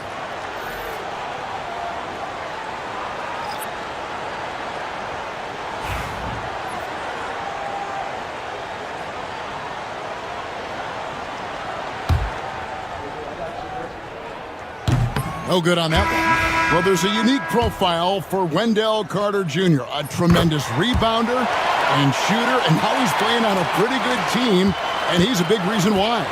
He sure is. Look, he's really big at 6'10", 270. All right, top 20 in the league in rebounding and effective field goal percentage. Can shoot the three. Great blend of size, skill, and toughness.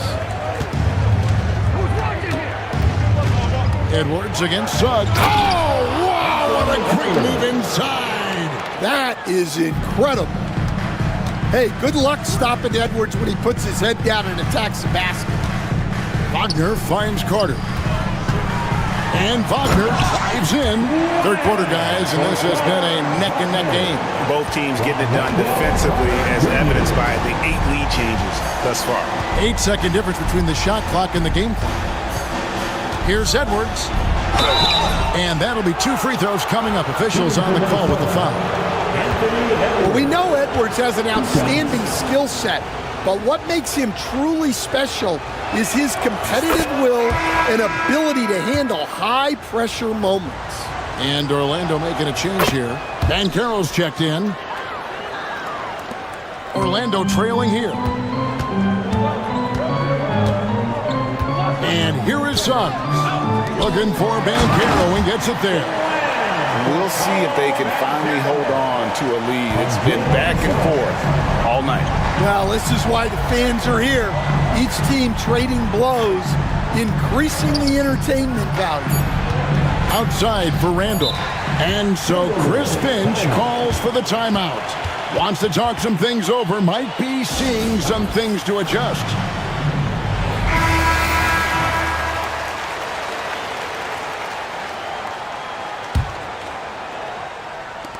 Near the three-point line, it's up, and it's, yeah, wow, he nails the buzzer beater. Oh, and that's a monster. And the game still closely contested as we end the third quarter. The Timberwolves on top, leading by a point. Don't go anywhere. The final quarter is coming up next on 2K Sports. And how about a look now at our assist to the game? Brought to you by State Farm. And just true artistry right there. I mean, great decision on where to go with the ball, and how about the perfect delivery? Wow, that was an absolute masterpiece of an assist. He knew exactly when to deliver the ball, and it made for a beautiful score. 3/10 quarters behind us. One more to go. Thanks for being with us as we begin the fourth. And a look at the 5 for the Timberwolves to start the fourth. They've got Julius Randle, Dante DiVincenzo. He's out there with Edwards. Then it's Naz Reid. And it's McDaniels at the small forward position. Minnesota in the lead. Outside Edwards. And he slams it down right on top of Jonathan Isaac. Well, just look at that power. Edwards is unbelievable. And the basket is good. Got it to go through on the contact, so a free throw coming up.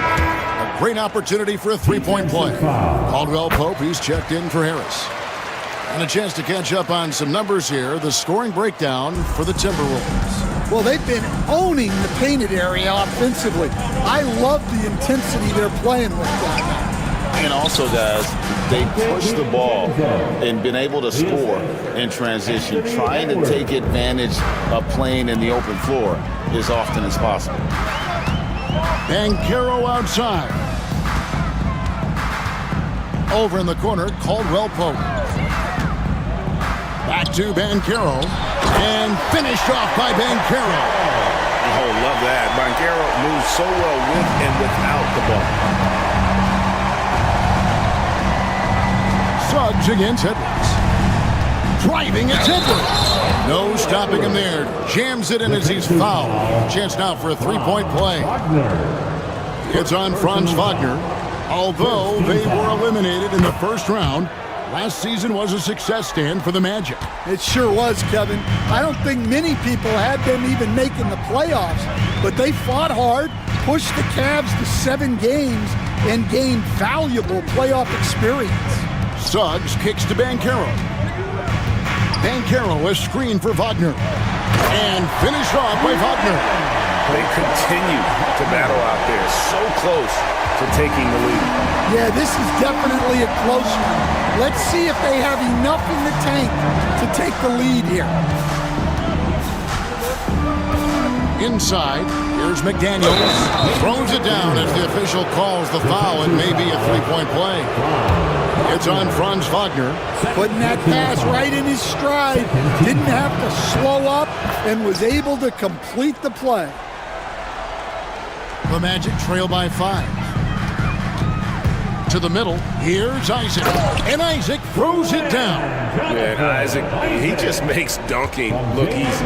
Has an incredible reach and quickly gets up off the floor to throw that one down.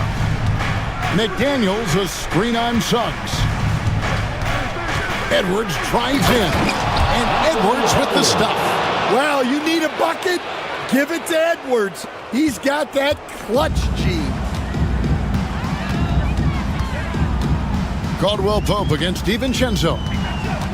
Caldwell Pope pass to Banchero. And finished off by Banchero. He better get used to these late game scenarios. Banchero getting a nice taste of it right there. McDaniel sets a screen for Edwards. There's the three. Orlando grabs the miss. And it's Jaden McDaniels with the foul. That's his first foul.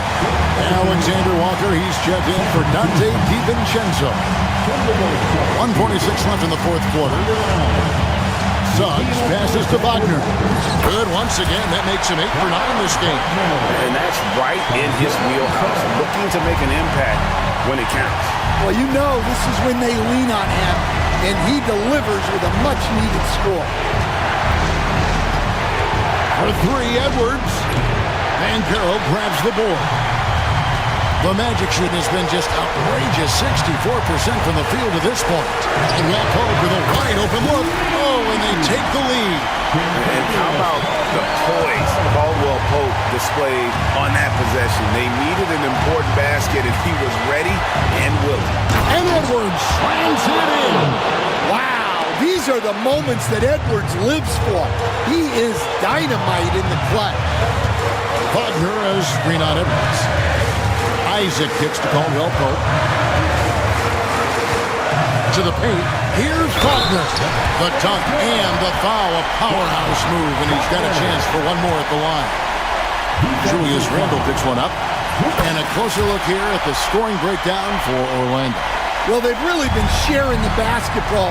All coaches talk about that, try to get their teams to do it. Really great when you see it in action. And something else that stands out is how efficient they've been from the mid-range, making the most of their opportunities. Guys, they're not going to be in any rush on this possession. Not with the lead. Now's the time to burn some clock. And the call will be against Julius Randle. So that will be his second foul of the game. We're in the bonus. We'll go to the line to shoot two. And so both free throws are good. And it's a 5-point game. A very successful visit to the line for him. Now this is a 2-possession game. Here's Alexander Walker. His three-pointers off the mark. Just 1 second between the shot clock and game clock. Caldwell Pope kicks to Wagner. Suggs with a screen for Wagner. And there's the call on Nickeil Alexander Walker. That's his first foul of the game, and the bonus will go to the free throw line. He hits the first one, and that increases their lead to 6.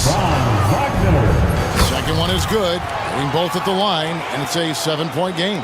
Taking care of business at the line, converting on all those free throws helps them build this lead. Edwards, good.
But if they were, this game wouldn't be close, Brent. You're right, BA, but we're not doing it. We're out here on the court, and we want to see guys going at it. Tonight, given where these teams are, can the underdog step up, rise up, and get an unexpected win? We're going to find out. So a look at the starters for the Pacers.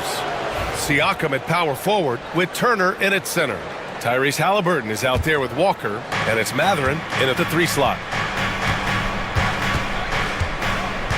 Halliburton outside. Pass to Walker. Halliburton, a screen on Poole. Here's Siakam. From down in the low post, it goes. And coming out swinging and hitting the game's first bucket. Well, for us, it'll be interesting. Can they keep that kind of pace up all game long? Now here's Koulibaly. The kick out to Kuzma. Here's Sarr. Kuzma outside. 6 on the shot clock. Kuzma with a screen on Halliburton. 3-pointer is up from Brogdon. On offense, here are the Pacers. Well, Brent, since 1980, the Wizards have had home court advantage in the playoffs just one time. BA, do you want to have anything that you want to share that's positive about the Wizards? I mean, this team has not made it out of the second round in that span, so hard to envision that happening anytime soon. We got a long way to go. For 3, fires in the triple. Well, everything in sync right now for Brogdon. Nice base, good timing, good release. Halliburton surveys the floor. Mathurin passes to Siakam. Back to Mathurin. Turner, a screen on Brogdon. And one thing Benedict Mathurin has no shortage of is raw athleticism. Now it's just a question of him honing that physical ability to be an effective pro-level player. Shooting for Indiana. And the second free throw is good. Washington with the ball. Outside Brogdon. On the wing, Kuzma. Brogdon against Turner. Koulibaly on the wing. Shot clock at 6. Launches a 3. And again, it's Washington with a 3. Defensively, you can't afford to get stuck on the pick. That's one that the coaches will watch tomorrow with that player. You hate to see him give up in that situation. Now here's Halliburton. Pass to Turner. Outside Mathurin.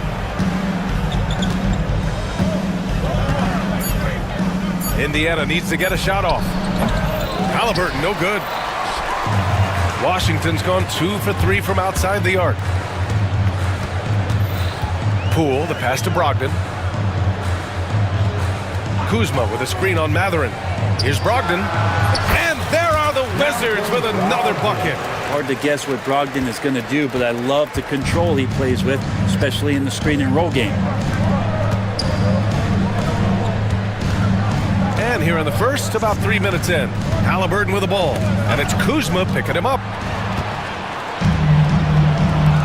Poole outside. Pass to Koulibaly. Fires it. And it falls all over the rim and in. Koulibaly's got 5. Well, when you can score the ball and the defense makes adjustments your way to do that, Poole has to take advantage like that. Let's go now to the sideline and catch up with Allie LaForce. Brian Keefe had a few moments to share with me. I asked him if there was a plan in place to slow down Halliburton, and Coach joked, hey, if a plan existed, somebody smarter than me would have come up with it. Tyrese impacts the game in too many ways for us to neutralize. We just need to do what we can to make life difficult for him. Good job there, Allie. Thanks. Brogdon from outside nails it from 3. Give him 8. They're starting to pull away here as their shots keep falling. Start to feel their confidence. That's the difference between the success they're having now and the struggles they faced earlier. Now here's Poole. Hasn't gotten one to fall yet. From deep 3-point land. The rebound by Turner. Pacers trail by 10. Boy, they need something to go to regain some confidence. No question. Way too many empty possessions for them. Up top, Siakam. Back to Halliburton. To the inside. That's good from Siakam on the assist from Halliburton. Inside Siakam gets the better of the defense using his agility, clearing himself a path to a shot. Kuzma up top. Pass to Coulibaly. Lets the three fly. Siakam pulls down the board. For Indiana, they've gone 2 of 6 to open up this game. 7-second difference between the shot clock and the game clock. Now here's Halliburton.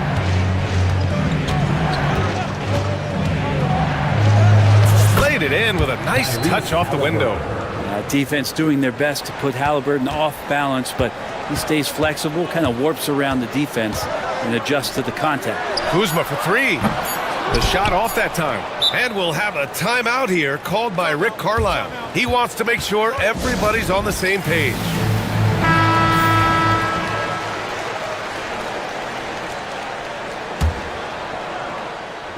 And it's Rick Carlisle calling timeout here. We might see him looking to make some tweaks to the strategy here. And things are always changing throughout a game. Teams have to adjust on the fly. And timeouts are a wonderful opportunity to just settle in and recollect the thoughts of your entire team. Not just the guys playing, but the entire team. What a performance from Malcolm Brogdon. He has been the story for...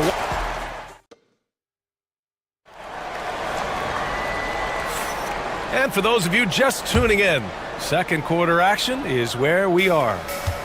All right, a look at how the points have been generated so far. A scoring breakdown for Washington. Well, they found a groove, and it's from distance, so knocking them down from the three-point land never hurts. Love the passing that they displayed at the start of... And they want a second opinion on that call. The signal for the coach's challenge has been made. Team foul.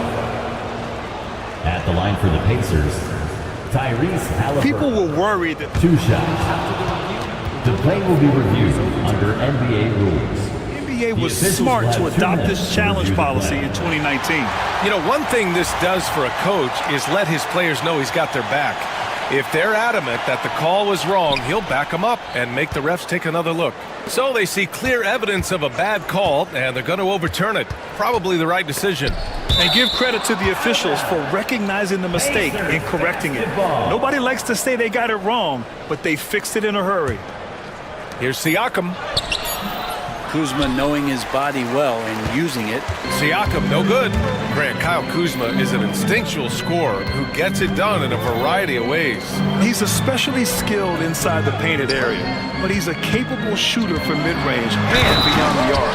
Plus, he's someone you can rely on in the clutch. Wow! Always fun to see point guards who can elevate above the rim like that. Oh, a strong mindset and even stronger finish.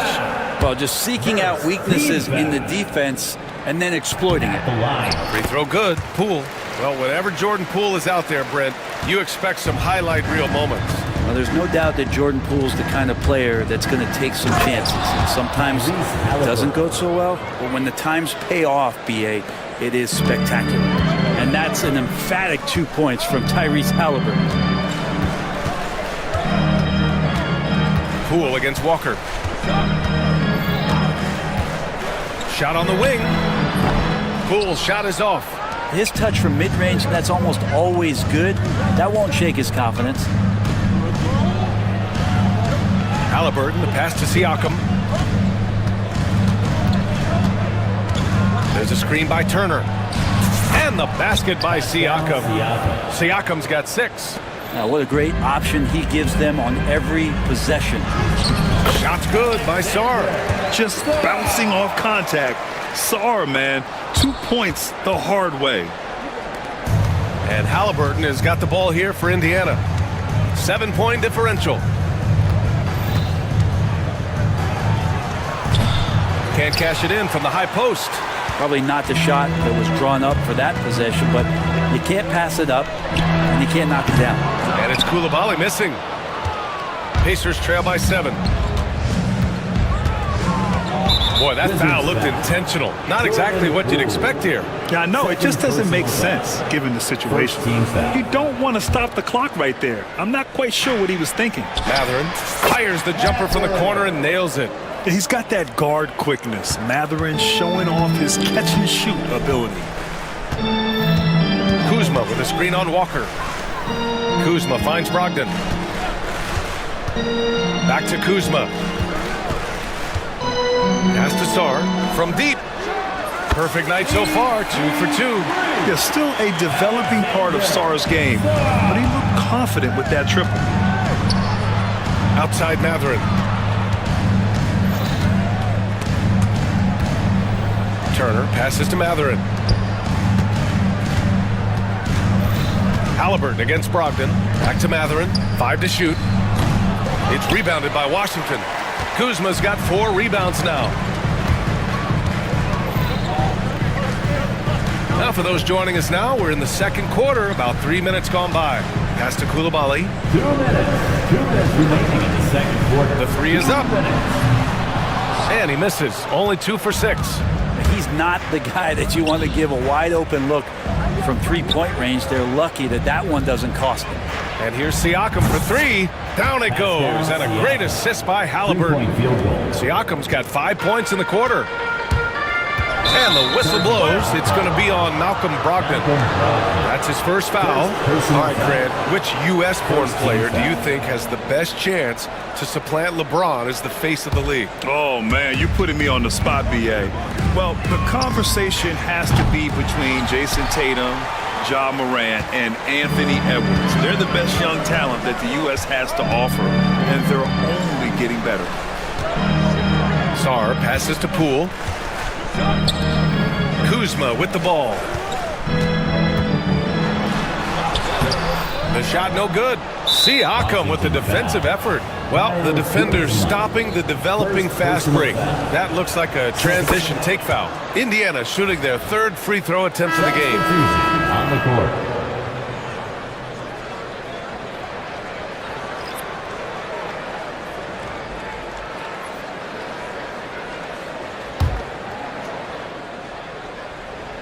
Pacers trail by 4. Halliburton on the drive. Turner passes to Halliburton. From the high post. Turner, no good. Washington has gone 1 for 3 from downtown here in the second. No coverage that time. Carrington's got his first bucket of the game, and he's on the board for 3. Brogdon's a pretty gifted passer and trying to do a great job of heading up this offense from the point position. Halliburton, a screen on Bagley. Turner nails the wide-open jumper. Turner's gotten his first points in this one.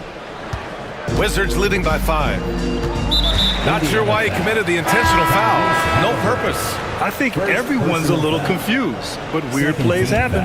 And a new group getting ready for Indiana. Toppin, he's checked in for Siakam. Neesmith comes in for Mathurin. Nembhard, he's checked in for Walker. And T.J. McConnell subbed in for Halliburton. Baldwin's shot is off. Pacers trail by 5. It's a 4-second differential between the shot clock and game clock. And it's McConnell on the drive. Turner passes to Nembhard. On the take, throws it down, and the official calls a foul. And here comes the coach's challenge. He disagrees with the foul. He does not hesitate to ask for a second look. It's a pretty heated game. Every call matters. Andrew Nembhard at the line for 1. So many close calls in every game. The NBA was smart to adopt this challenge policy in 2019. You know, one thing this does for a coach is let his players know he's got their back. If they're adamant that the call was wrong, he'll back them up and make the refs take another look. And they've made their decision. The call will stand. And as much as it hurts to lose a challenge, I think Coach would challenge that call again if he could. He really disagreed with the foul, and he's still peeved.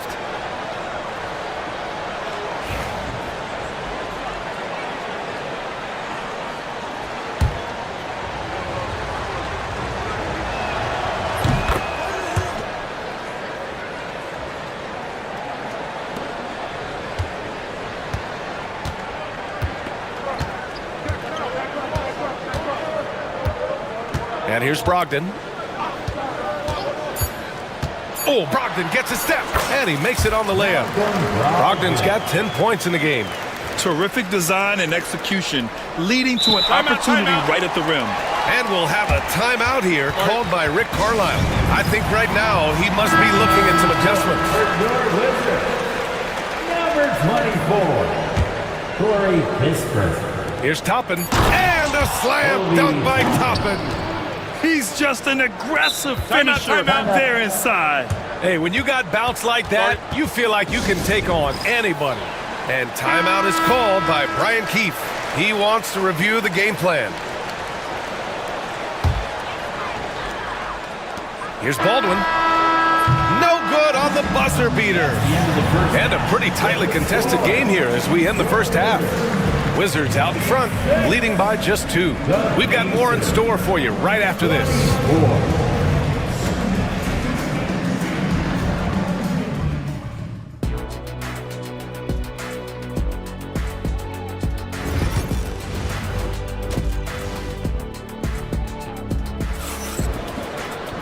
And after a fairly even first couple of quarters, this second half could turn out to be a great one as both teams trying to gain an edge.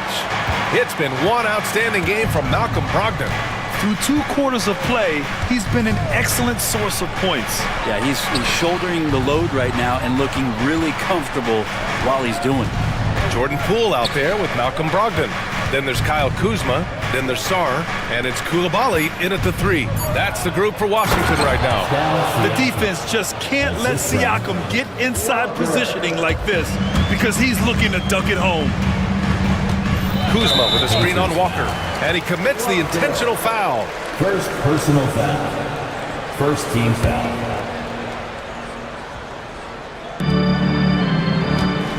There's the screen by Kuzma. 4-3. When he's defending, Siakam is just all over you. He's got great footwork and fast hands. Pass to Walker. For the lead. And he sinks the layup. And the Pacers lead by 2. A great move. I mean, the defense has no response. Well, just ripping through right there as he finds the open spot and gets right through there. High basketball IQ play. Ooh, Halliburton, leaving no doubt. Yeah, good awareness from Turner and an excellent job coming away with the steal. Pass to Brogdon. Fires for 3. And he drains it. A solid 5 for 6 now. Gotta D him up better than that. He's simply too good from beyond the arc. Here's Halliburton. And he was fouled while in the act of shooting, so he'll take 2 free throws. It's on Bilal Coulibaly. Halliburton, a guy you just continue to see grow game by game. An exceptional talent and a great mind. And both free throws good for Halliburton. Over a minute and a half now into this third quarter action. Kuzma outside. Lets it fly. And he wills that one in, sinking it right through the back of the iron. Brogdon's got 5 points in the quarter. Pass to Halliburton. And here's Turner. 3-pointer. And no good. Just enough of a shot contest to bother him. Poole floating in for the slam. He's electric. Using those hops to attack the rim. Poole takes flight. All right, Grant, what do you think about Jordan Poole's nickname, the Pool Party? Oh, it's very apt, right? Because when he's on, everyone is having a good time. But it also speaks to his relaxed attitude. He's out there to shoot and have fun while doing it. Siakam, that's good. Yes, certain nights, Siakam takes over. He's been aggressive here from the tip. Washington trailing. They set a pick. Here's Poole. Here's Sarr. And it's flushed down. A nice jam. We've seen 5 lead changes so far. Neither team able to pull away. Yeah, this game just feels like it's going to come down to the wire. Here's Halliburton. 2 minutes. 2 minutes remaining in the third quarter. Mathurin finds Halliburton. There's a screen by Turner. Just 5 on the clock. Back to Halliburton. And there's a minute 45 left in the third quarter. No good. Tight defense there. Bothered that shot. Poole from long range. It's rebounded by Indiana. Turner's got 6 rebounds now in the game. And for some reason, he decided to foul there. BA, that's an odd move. Maybe there's something else behind it. Washington making some changes. Bagley's checked in for Sarr, and Baldwin subbed in for Kuzma. And timeout is called by Brian Keefe. He's going to talk it over with his guys. And some changes here for the Pacers. Toppin, he's checked in for Pascal Siakam. And it's McConnell in for Tyrese Halliburton.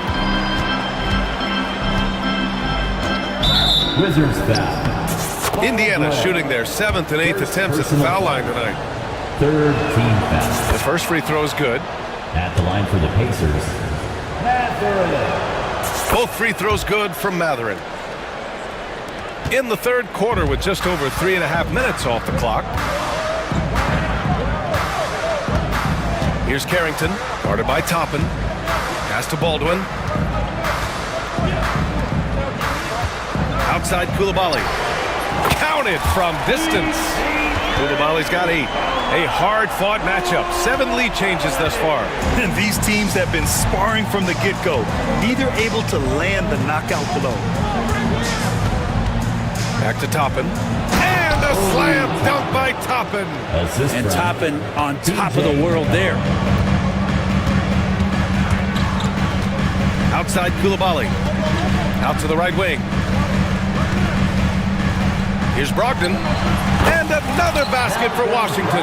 Love his shot selection. Good at taking quality shots. Whether he's defended or open, he knows how to knock those down. Pass to Turner. It's stolen by Brogdon.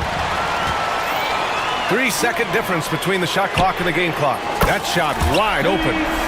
And now it's a 5-point Wizard lead. This is what it's been since halftime. Remarkable results from downtown. Yeah, pretty infectious right here, guys. In good spirits and percentages from downtown on the rise in the second half. Sinks the tray. Matherin's got 5 points now this quarter. Oh, you gotta love the back and forth, showing real confidence at the arc. Yeah, both teams finding ways to the three-point line and trying to take advantage from distance. And that's a foul called on T.J. McConnell. That's his first foul, and it's Rick Carlisle calling timeout here. He wants a few moments to regroup with his players. How about Malcolm Brogdon displaying all of his skills today? You gotta be using this timeout to think about a personnel change or a game plan change to try to slow him down. Substitution on the court. 1 second left. The shot, no good. And the game's still closely contested as we end the 3rd quarter. Wizards. And it's time now to bring you our State Farm assist of the game. And he definitely deserves the award. Reading the defense like a point guard. So helpful to the offensive versatility when your bigs can create, freeing everybody up, and that cut was wide open. And it's been a very competitive game so far as we get rolling here in quarter number 4. On the floor for Indiana, Siakam at power forward with Turner in at center. Tyrese Halliburton is out there with Walker, and it's Matherin in at the 3. Athleticism showing off here for Halliburton. He gets where he needs to be. Nice job on that drive. Oh, and a fast break for the Pacers. Here's Turner. So it'll be 2 free throws. He was fouled in the act of shooting. 3rd personal foul. First team foul. And the first one at the line is good. Shooting for Indiana, Miles Turner. And so Turner nails them both. And so it's Poole who brings up the ball for Washington. Bay with a screen on Halliburton. Bay right side. Pass to Koulibaly. Banked it in off the glass. Smart play call to get him something at the rim. While taking advantage of that opportunity, it does not get any more high percentage than that one. Out to the wing. Siakam, pass to Halliburton. Outside Matherin, pulls it from 20, and stolen by Bay. And the Wizards on the break.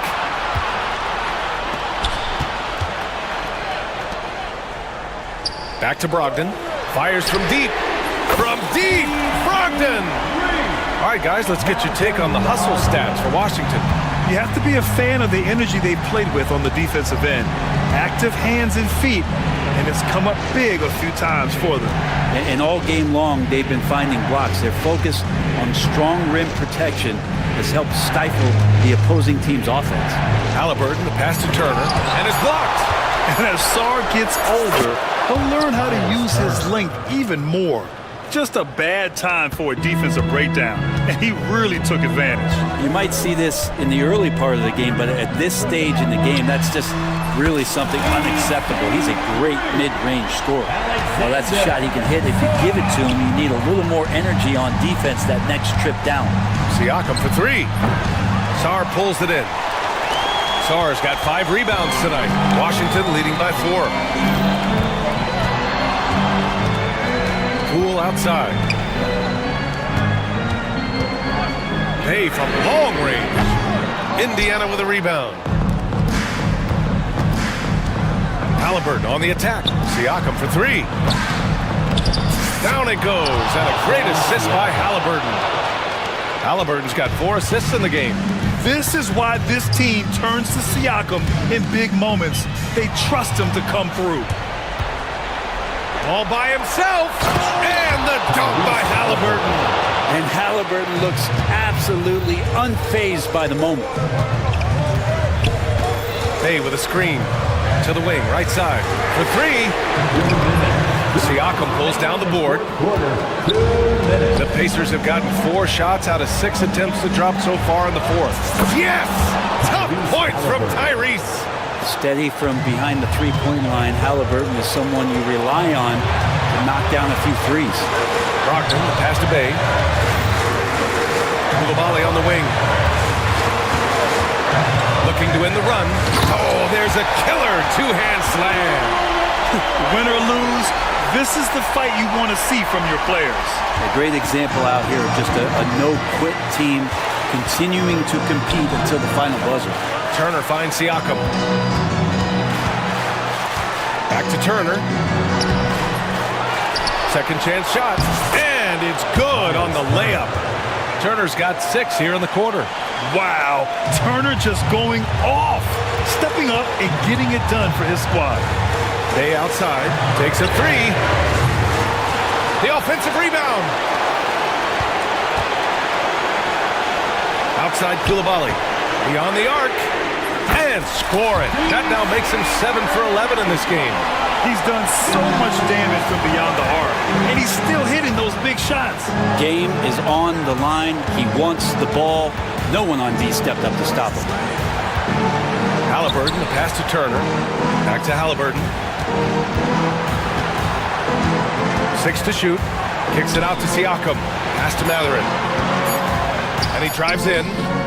And it's good. There is absolutely no fear in his eyes. He loves the moment. Love seeing that there. A huge possession, and he nets it.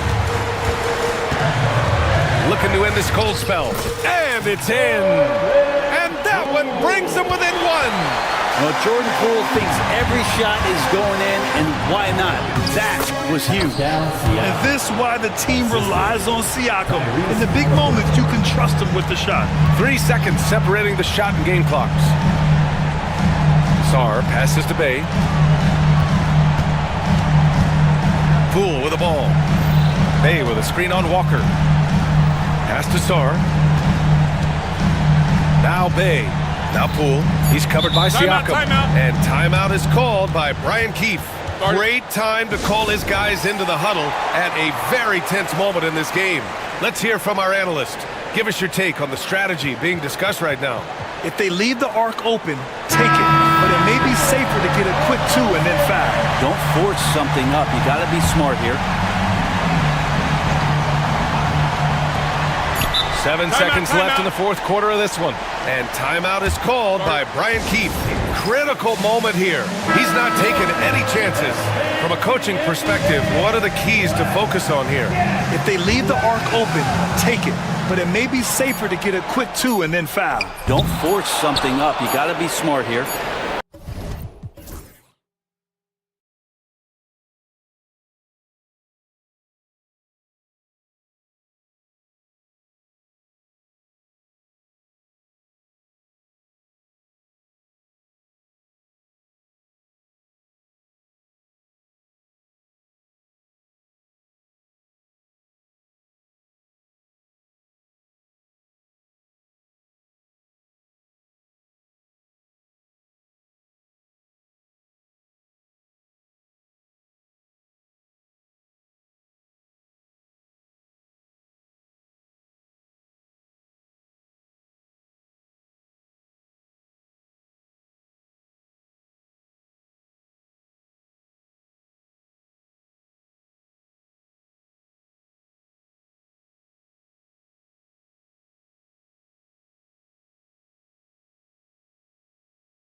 because of their depth. And Kevin, you've got to give both front offices a ton of credit. I mean, you've got to find guys and try to be economical about it, and they need to be able to play important minutes for you. It's a little more art than science, and kudos to both of these front offices. Look at the 76ers starting group. We've got Maxey, Joel Embiid out there with Kelly Oubre. Then it's Martin, and it's George in at the point guard. Paul George, one of the most versatile and dynamic players in the league. I mean, he does a lot for his team offensively and defensively, which I think frees up the other guys to do their thing. Now, here's Banchero. There's Wagner with the three. It's hauled in by Paul George.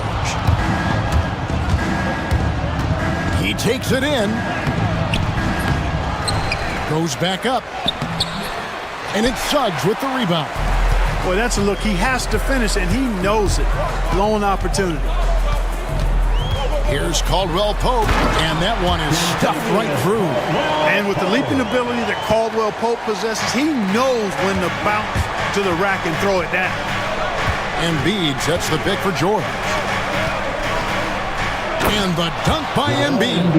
And the one-hand slam just looks so pretty when it's in his hand and he's the one doing the slam. Agreed. He is smooth as silk, even on a power finish.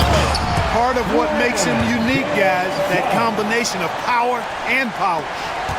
And this is a guy who is really comfortable with the ball in his hand. Suggs so dangerous in the pick and roll. Oubre, a screen on Caldwell Pope. Maxey finds Oubre. Back to Maxey. And the layup falls. Not just a perimeter threat now. Maxey very adept at converting in close, too. Suggs looking around. Banchero, a screen on Martin. Isaac goes in. Count it.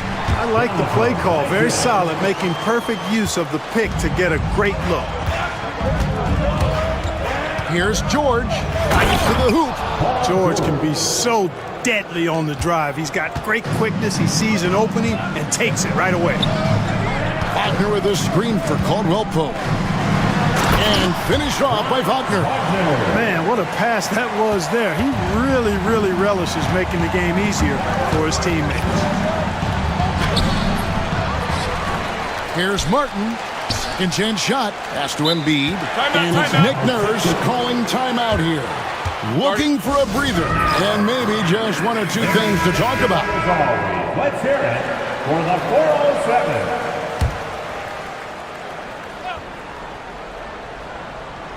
Here in the first, just under 2.5 minutes played so far. 5 to shoot. Maxey passes to Martin. For 3. Rejected by Banchero. And they turn over the 24-second buzzer, signaling the shot clock violation.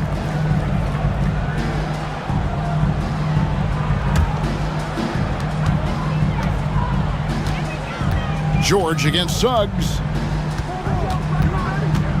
To the inside. Wagner kicks to Banchero. Lets it go with a 3. And there's Wagner on the assist from Banchero.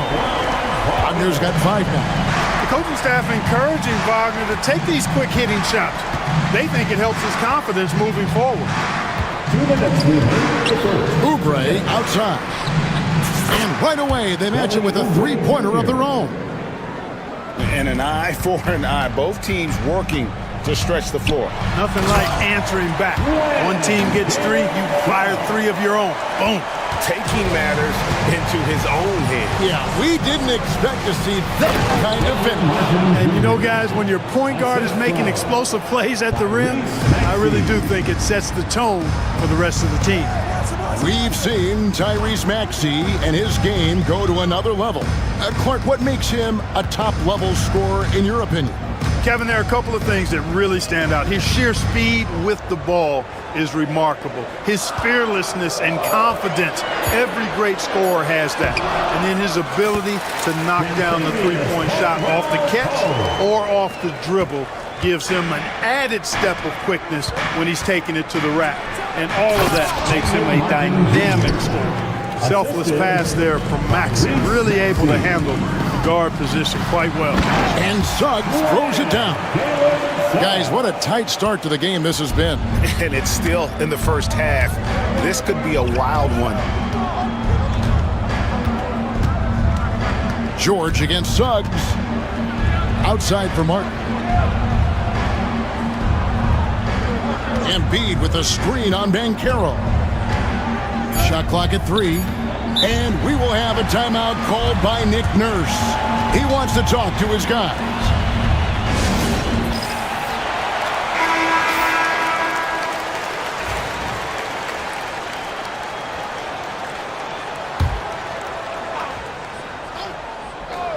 Two on the clock. Trying to get open is Oubre. And George gets it to go. George has got 7 points in the game. Well, when we talk about poise, Paul George is excellent at finding ways to get his shots to fall in these moments, in part because he never seems to get out of himself. There's Wagner with the 3.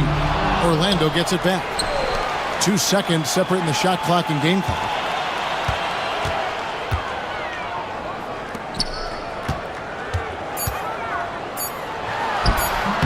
Can't connect from 13 feet out. Boy, he's got to be disappointed in the result there. I mean, the defender really didn't make any impact at all. And so, lots of scoring in that competitive first quarter.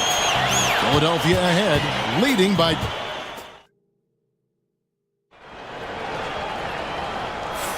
And close game underway so far. We'll see if either of these teams can jump out in the second quarter. And a moment here to take a look at the scoring breakdown for Philadelphia. I really like how they're knifing inside with confidence, exploiting any openings they see in the defense, taking advantage. You also have to admire how they've challenged the defense inside, getting a lot of points in the paint. In the backcourt form, it'll be Suggs and Caldwell Pope. Isaac in the front court along with Wagner. And it's Banchero in at the 5 down low. That's who's out there for Orlando. Maxey attacking. Here's Embiid, and the 76ers tack on 2 more. And we've seen several lead changes tonight, neither team giving an inch. Yeah, and the lead has changed hands, and it just hasn't stayed in those hands very long when it's changed. Back and forth we go. Here's Banchero, and finished off by Banchero. And that drive gives Banchero all the momentum he needs. And, boy, he turns it into an explosive finish. Here's Embiid, and the 76ers tack on 2 more. Well, guys, this first half has been about as tightly contested as you could hope for. There have been a lot of lead changes. My goodness. Caldwell Pope kicks to Suggs. Pass to Wagner. Caldwell Pope outside. Down low, Banchero, and finished off by Banchero. When Banchero gets in tight, that's how he likes to finish. No layups for this big guy. He's all about the finish. Definitely a situation you want to make sure you don't give him too good of a look. Wagner passes to Banchero. Caldwell Pope on the wing. Back to Banchero. And finished off by Banchero. There's some heat from Banchero now. He brings that ferocity. We know he's got an inferno raging in him. Martin with the screen for George. And he's going up for the alley-oop. Can't stuff the alley-oop home. Magic leading by 3. And they go to the intentional foul. And a big part of perimeter defense, Greg, avoiding screens. What are some of the tricks of the trade in that regard? Well, sometimes you have to get skinny. I mean, other times it's using your strength. A lot goes into it. Also, you know, getting a cadence for the screener. It's one of the more challenging aspects of NBA defense. Caldwell Pope with it. Now defended by Embiid. And Caldwell Pope gets the basket. Yeah, a really difficult cover, especially in these screen and rolls. I mean, Caldwell Pope is fantastic with his creativity. Here's Martin driving in, and it's Orlando with the rebound. Yeah, you won't see him miss many dunks unless you've got somebody right in his face, as was the case there on that possession. Fires from the wing. And good. Got the friendly bounce off the right side of the rim. George has got 9 points. Stepping in from the line, George, very good and capable from mid-range. And that one is good. Wagner's got the lead up to 5 now for Orlando. And they keep hammering away at him inside, forcing the ball into the paint. GA, when you look at the development of Franz Wagner, what now is the next step for him? Kevin, for me, it's the three-point shooting, specifically becoming more efficient out there. And I also think he's going to have to become a better passer, ball mover. I got total confidence he'll get there because the rest of his game is complete.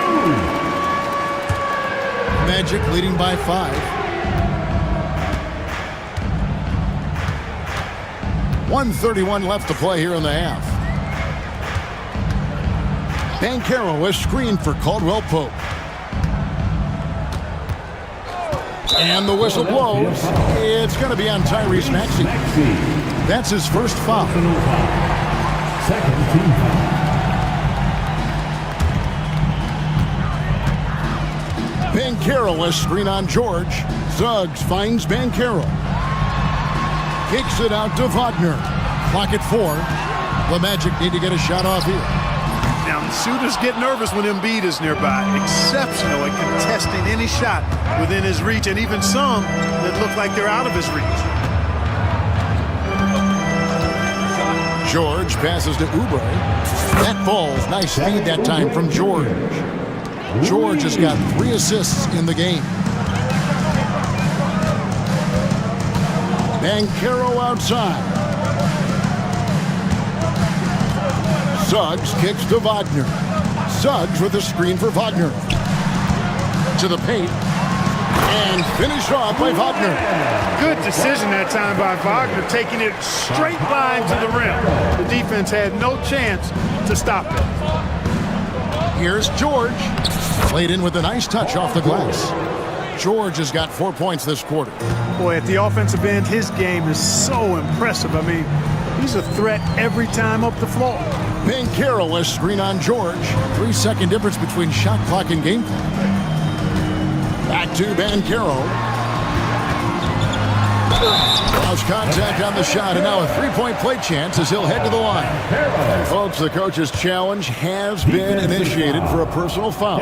Close game like this, and he thought it wasn't a good call. Personal foul. Third team foul. And this is the time now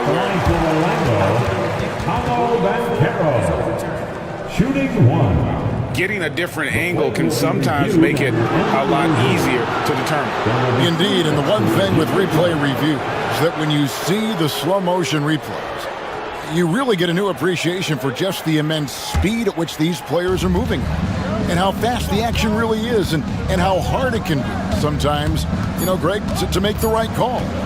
And the announcement on the review is that the foul was called in error. So they have determined to overrule the original call. Hey, guys, this is what it's all about, getting the call right. And I think in this case, the video review showed that while it was a tough call to make on the floor, they got it right with the review. And some good action through the first two quarters as we reach halftime. Magic lead by 2. And we'll be back right after halftime to get the third quarter.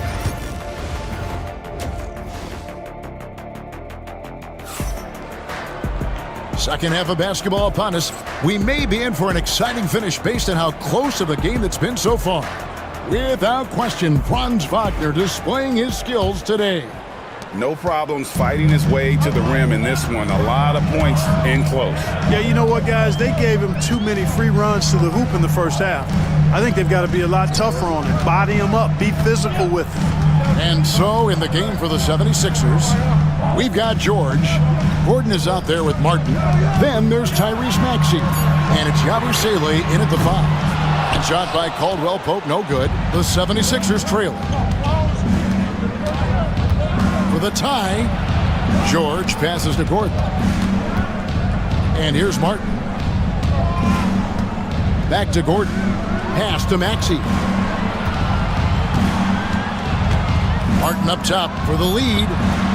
Knocks down the 3 ball. Martin's got himself on the board with 3 there.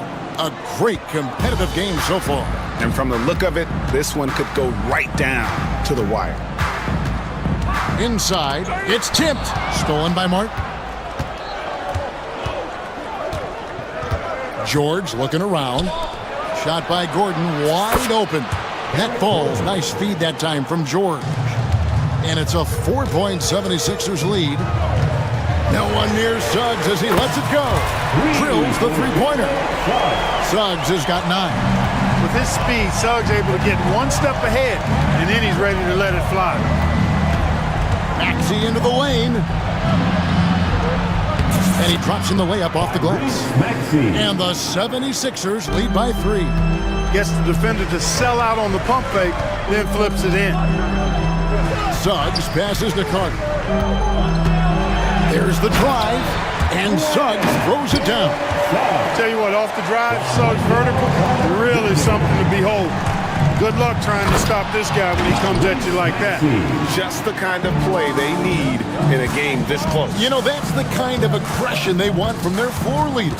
And it just forces the defense to pay more attention to him, guys, which we know can open up things for others. And although an undersized center, more than making up for it with some serious hops. On the wing, George. He's covered by Suggs. George against Suggs. Clock is at 3. And it's Nick Nurse calling timeout here. He's ready to talk things through with the team.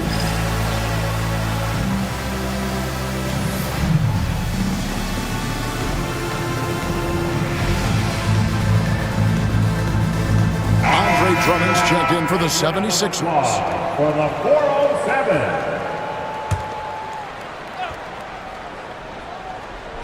A touch over 2.5 minutes of basketball played here in the third quarter. You know, George is unstoppable when he puts it all together like this. Pass to De Silva. And he makes no mistake on the slam dunk. And those plays can make a difference in a game like this. Well, you know it's going to fire up, Greg, everybody on that bench. Making a statement for sure. I mean, we'll see if they can maintain that aggressive approach, guys. And I've been impressed with the unselfishness, but also getting guys the ball where they can do something with it. He is delivering a lot of room service times tonight. One sweet one after another. Back to Carter. And then Carter with the dunk. With obvious length and jumping ability, Carter Jr. can get it going above the rim and make it look easy. We've got 1:28 left in the third. Caldwell Pope against Maxey to the inside. And it's Drummond with the jam.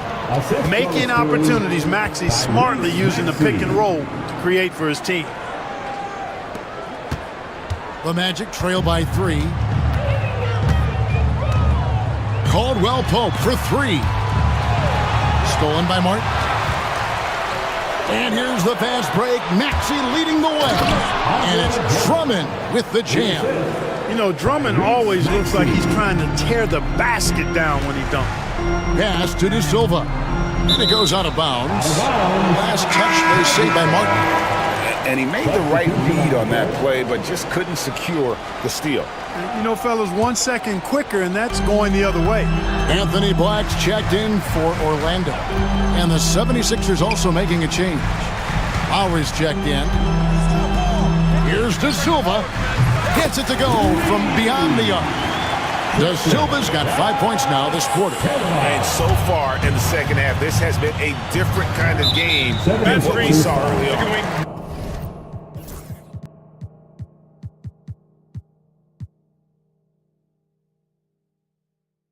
No question about it. I mean, these teams are really battling hard now. And guys, point of emphasis for the league is to really crack down on illegal screens. Yeah, you know, he might have gotten away with that a few years ago, but not anymore. No way. Now you've got to be stationary on those screens. No extra hips or elbows, or they'll call it. Philadelphia's gone 2 of 2 from long range in the third quarter so far. There's a 4-second difference from the shot clock to the game clock. Outside Lowry.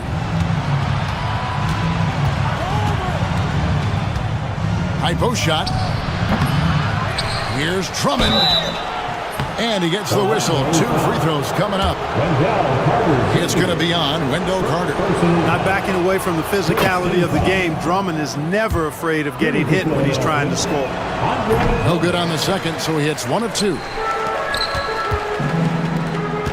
And here's Harris from the arc. The shot that time, not on target. And we will have a timeout called by Nick Nurse. And coach has decided they need a moment to talk things over. Is your height squad. Which section can be the loudest for a free t-shirt? Substitution on the court. Here's Maxey. And he was able to put it up in time, but doesn't fall. And we've reached the end of the third quarter. Just a terrific game so far. 76. And let's take this chance now to show you the State Farm assist of the game. And I'm glad this was the pick because I love this pass. Such a great dish. That's what I call court vision. Yeah, and with the accuracy to go along with that vision. I mean, he put the ball in the absolute perfect spot. That's how you orchestrate it.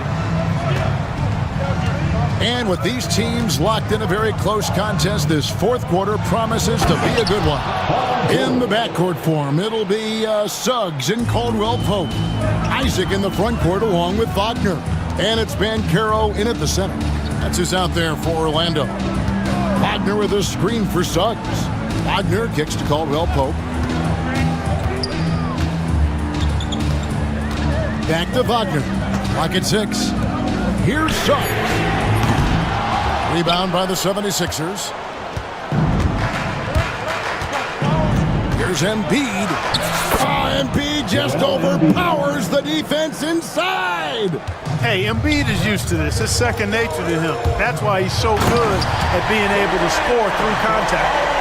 And no doubt, they'd love to see him get a lot more of those opportunities. And that deficit will go away quickly if he does, Greg. Well, I like the way he capped off that drive. The one-hand hole punch. Maxey passes to George. To the middle. Here's Embiid. Embiid throws it down. Dropping the hammer. That's why Embiid looks to get deep inside position. Suggs kicks to Wagner.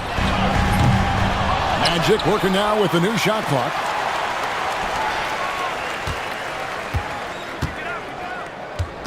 Back to Bancaro. And finished off by Bancaro.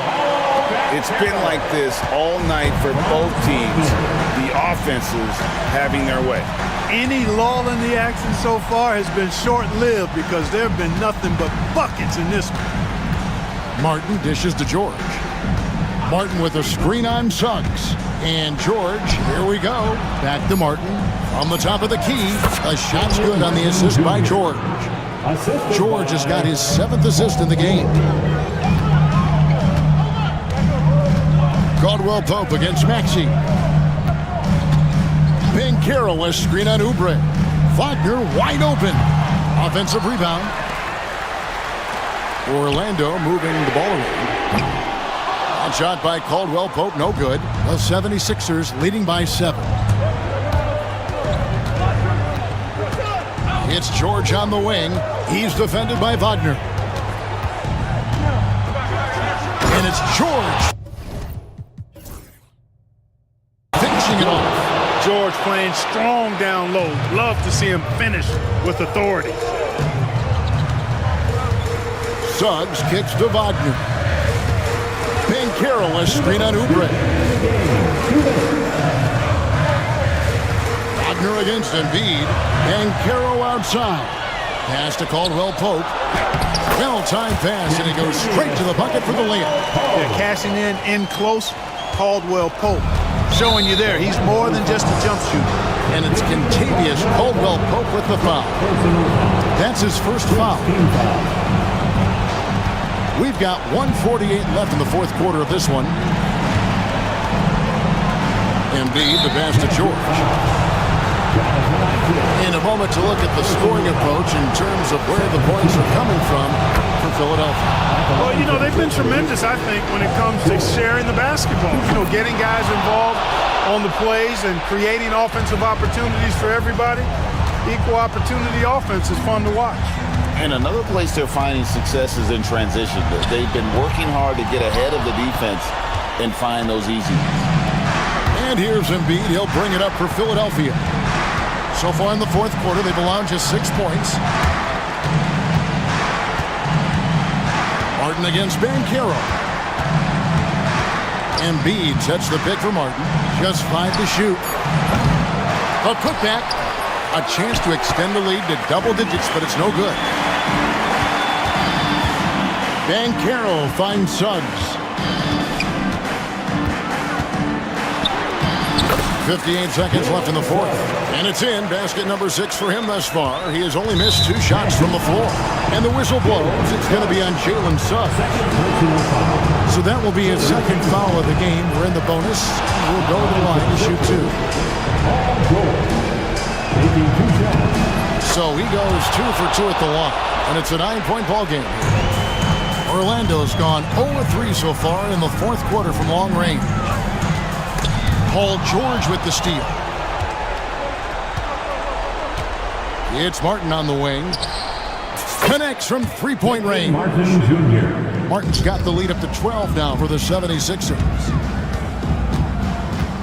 Banchero, a screen for Wagner. From beyond the arc and then some. 35 seconds left here in the fourth quarter. Here's George.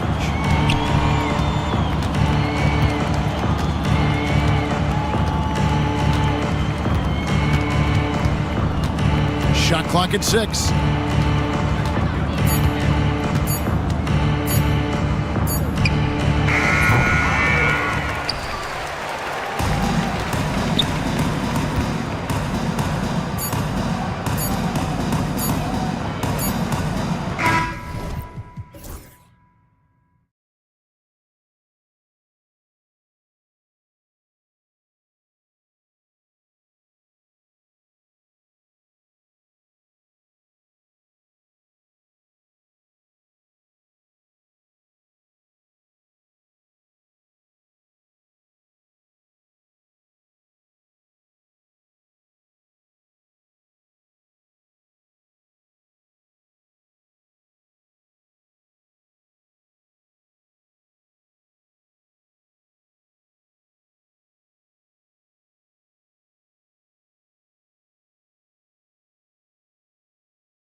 fantastic group of passers on each side. They're just so unselfish. They play for one another. You can see how it keeps the whole team involved. And I'll tell you what, I just love watching teams that can pass like this. Looking at the starting five for the Minnesota Timberwolves. Julius Randle out there with McDaniels. Then there's Edwards. Then there's Naz Reid. And it's Alexander Walker in at the shooting guard position. Now here's McDaniels. Pass to Edwards. It's stolen by Poole. Kuzma outside from behind the arc. Nice start for him, sinking his first shot. Always solid from deep. Kyle Kuzma, you can't leave that guy open beyond the arc. Randle deciding where to go with it. Takes the three. Rebounded by Kuzma.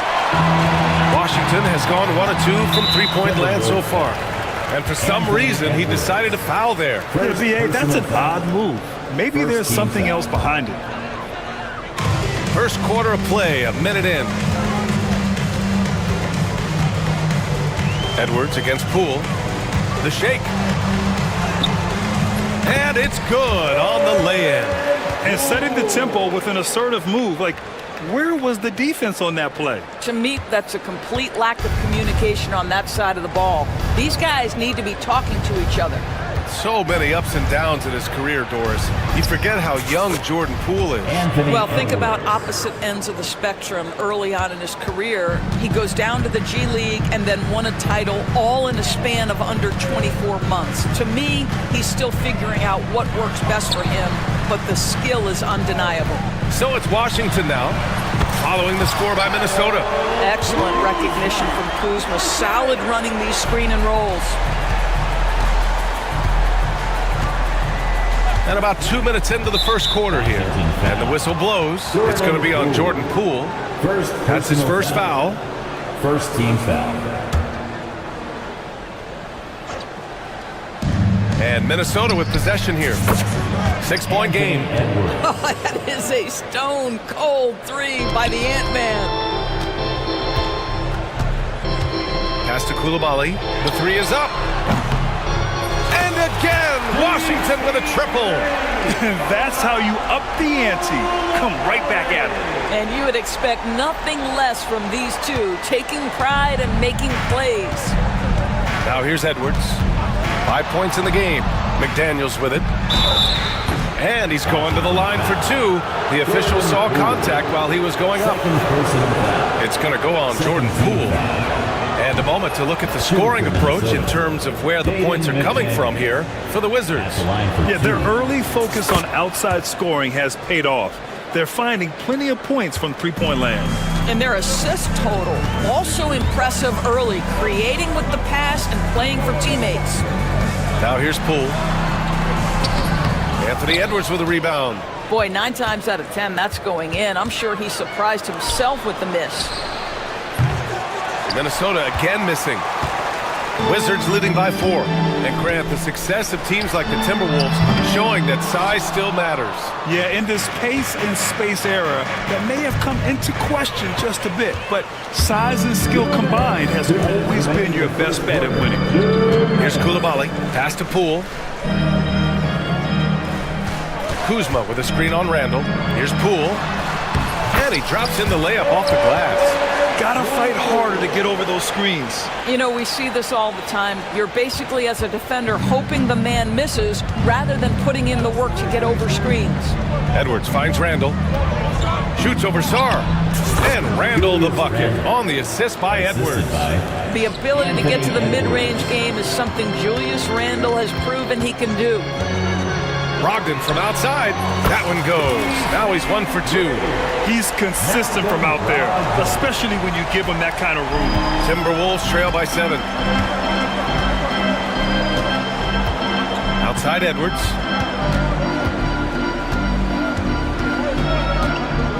To the middle. Here's Alexander Walker. He can't get that one to fall. Good work defensively by Brogdon. Pulls it. And it's Koulibaly missing. Well, defenses are content to give up the mid-range, right? It's not the high percentage restricted area or the three. You can see they're prepared to give up that shot. Given his range, you'd expect him to capitalize on that opening. Oh, okay then. And the dunk to finish it off. A beauty. And sends it home with some passion. I think he's rubbing it in a little bit here, hanging up there like that. Now here's Edwards. 5 points in the game. And Edwards slams it in. This guy is so explosive. Anthony Edwards off the bounce. My goodness. Poole left side. Pass to Brogdon.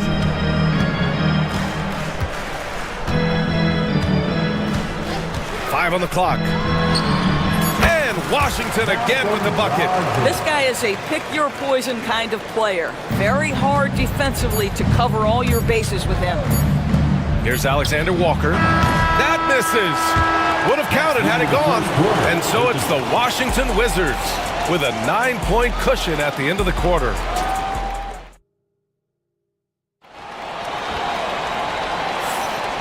Great to have you with us. Second quarter of basketball. This game has not exactly been neck and neck, but plenty of time left in this one. All right, let's quickly break down the game and what we've seen so far from the Wizards, guys.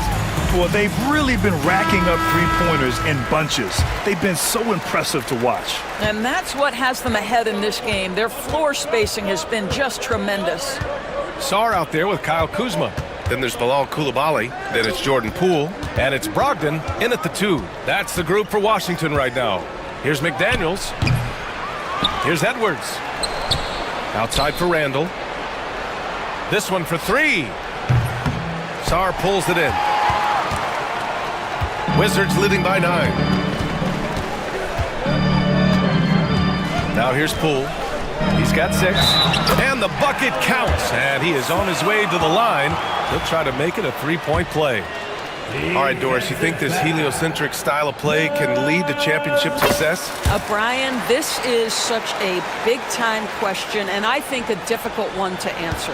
By heliocentric, we mean that the best player on your team is making up a greater percentage of the usage, meaning the ball is in their hands more. What that has led to are some of the most efficient offenses in the history of the game. But does it lead to championships? That is the answer to the question we all see. Poole, the pass to Kuzma. Back to Poole. And stolen by Edwards. Here we go, one-on-one. Edwards on the attack in transition. Guys, you get a look at how dynamic a force Edwards can be. Makes both the defensive play and then goes ahead and scores it himself. Pass to Sarr. And the foul called on Nickeil Alexander-Walker. That's his first foul. First personal foul. Second team foul.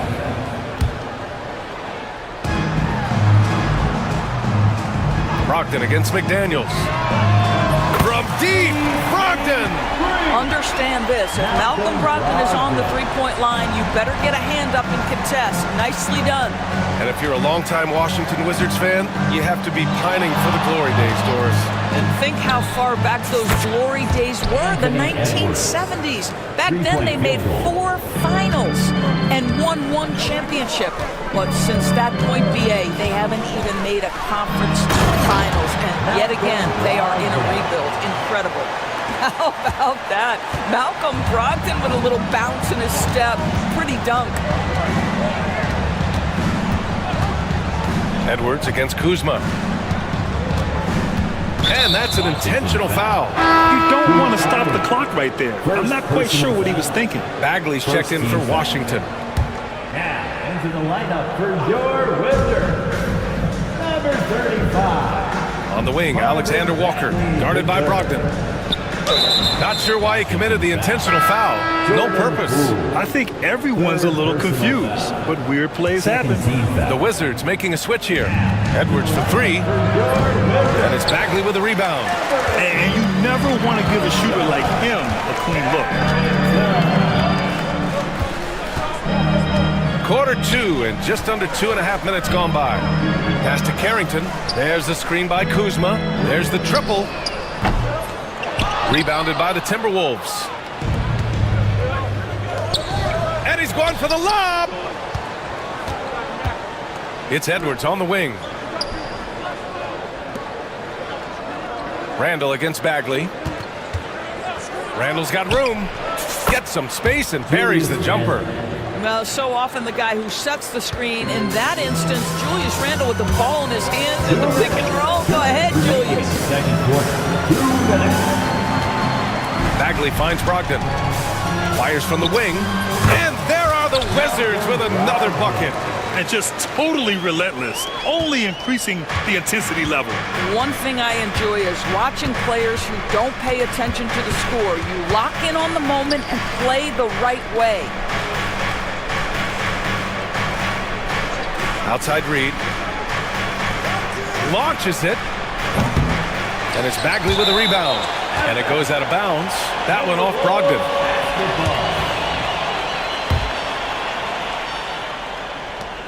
1:27 left to play in the first half of basketball. Well, you cannot sleep on Julius Randle. Catch and shoot jumper. Okay, Julius, we see you. Washington leading by 8. Here's Carrington. Still without a bucket. That one's good for 2. Yeah, just late help on the defensive side. I mean, just another breakdown for them. And I'll tell you, you look up at the scoreboard, that's correct. They have a big lead for a reason. Alexander Walker. Lob City! Ant-Man delivers. Anthony Edwards showing you, yes, I am a vertical threat at the rim. Oh, plenty of contact on that shot. Officials call the foul, and he'll take 2 free throws now. It's on Anthony Edwards. The defense there doing whatever they can to protect the rim. Baldwin's checked in for Kuzma. DiVincenzo, he's checked in for the Timberwolves. Doris, you look at this Washington team.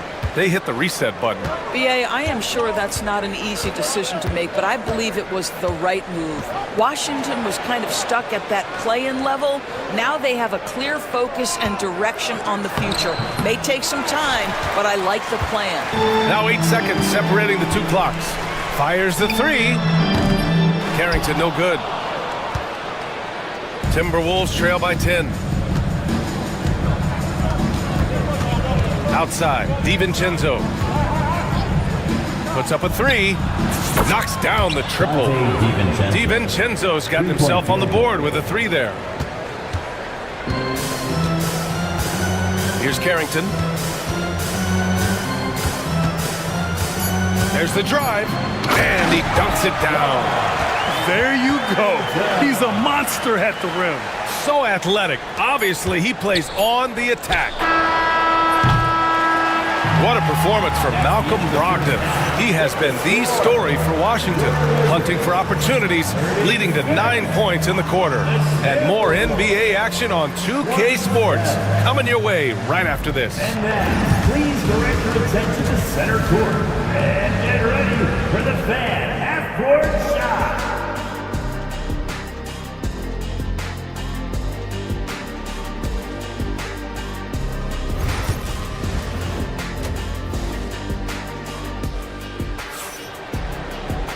Well, for those just tuning in, thanks for being with us. Second half of this game still to play. It's been one outstanding game from Malcolm Brogdon. The numbers say it all. He spent the first half playing efficient ball. I think they've taken their time. They've showed incredible patience. It's a sign of a well-coached ball club. And Chris Finch has called timeout. A moment to rest and confer on the game plan. Timberwolves trail by 9. On the court for Minnesota, we've got Julius Randle, Nickeil Alexander-Walker out there with Donte DiVincenzo. Then there's McDaniels, and it's Reed in at the 5, roaming the paint. Here they come with numbers in transition. Sarr passes to Brogdon. Out of bounds, it'll go to the Timberwolves. Timberwolves ball.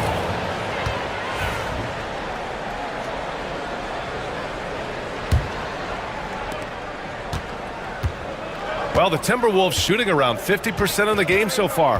Well, Doris, you covered him. Jordan Poole was electric in the 2022 NBA Finals.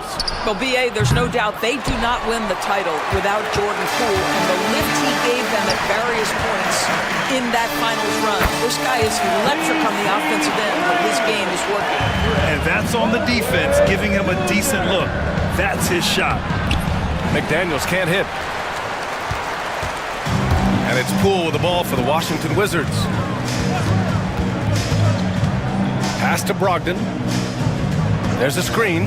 Back to Poole. Here's Baldwin. The three. Reed with the rebound. Outside, DiVincenzo. And now we have an intentional foul. I'm not sure why. Yeah, bizarre play, B.A. Not sure what got into him.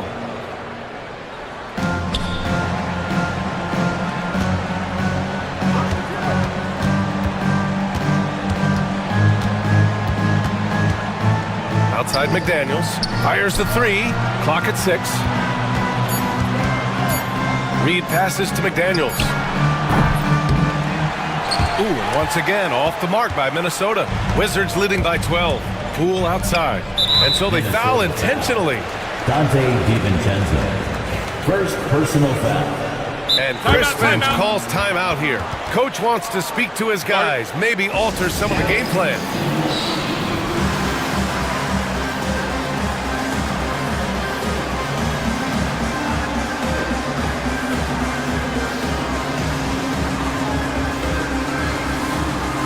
Wizards making a switch here. Kuzma's checked it.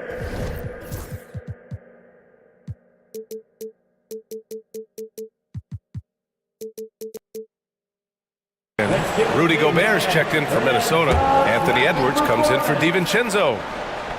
Minnesota on D. Down by 12. Here's Poole. And it's Gobert with a rebound. Well, he's a quality mid-range shooter, but he can't get that one to go. Over to the left wing. It's stolen by Kuzma. And a fast break now for the Wizards. And it's Kuzma finishing it off. How about Kuzma? Opportunistic defensively, leading to a bucket on the other end. Edwards for three. Anthony Edwards reins one in. He's bringing a lot of energy to this offense, not letting the scoreboard discourage him right now. And to me, he's just playing smart, efficient basketball, really helping his team hang around this one. Randall against Kuzma. Here's Poole. Poole gets it in close. And trust me, when the D's slow to react, he'll be the first guy to make them pay. And that's typical of this guy. He's always reading the situation, reacting quickly and capitalizing. Edwards for three. It's rebounded by Washington. Sarr's got 4 rebounds now. Wizards leading by 13. 2 minutes. 2 minutes remaining. And there's the foul. It'll go on Julius Randle. That's his first foul. Julius Randle. First personal foul. Second team. Three-pointer is up from Brogdon. And it's Gobert with a rebound. Minnesota has gone 1 of 4 here in the third from range. It's Edwards on the wing. Koulibaly defending. Edwards can't get that one to fall. Absolutely tenacious guy. Stuck right on him defensively. Bothered that shot. Kuzma for 3. Brogdon with a strong finish. Well, Malcolm Brogdon's starting to percolate a little bit, folks. Look out. Timberwolves trail by 15. Doris, we know how big fashion is in today's NBA. Perhaps no one showcases this more than Kyle Kuzma. And you can tell, B.A., Kuz definitely has some fun with some of the outfit choices. He does not mind causing a stir on social media, and he does not mind pushing boundaries. Brogdon against McDaniels. Back to Koulibaly.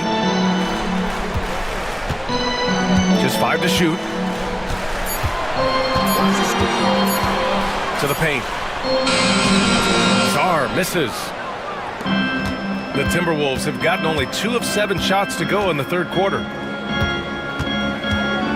Down low. Oh, got a piece of it. And it's out of bounds, to Minnesota.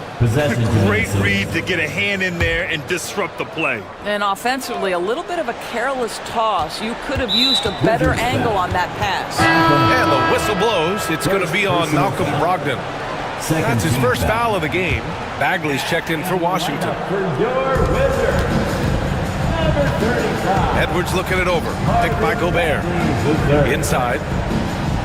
Out of bounds. It'll be Washington's ball. Coming onto the floor for your Wizards. 29 seconds left in the third. Brogdon with the ball. And it's Gobert picking him up. Pass to Carrington. And stolen by Edwards. And he's all alone. Here's McDaniels. And so he draws the foul, headed to the line to shoot a pair. He's gone 2 for 2 at the line so far. Third team foul. At the line for the Timberwolves. First free throw is good. McDaniels. 2 shots. And both free throws good for McDaniels.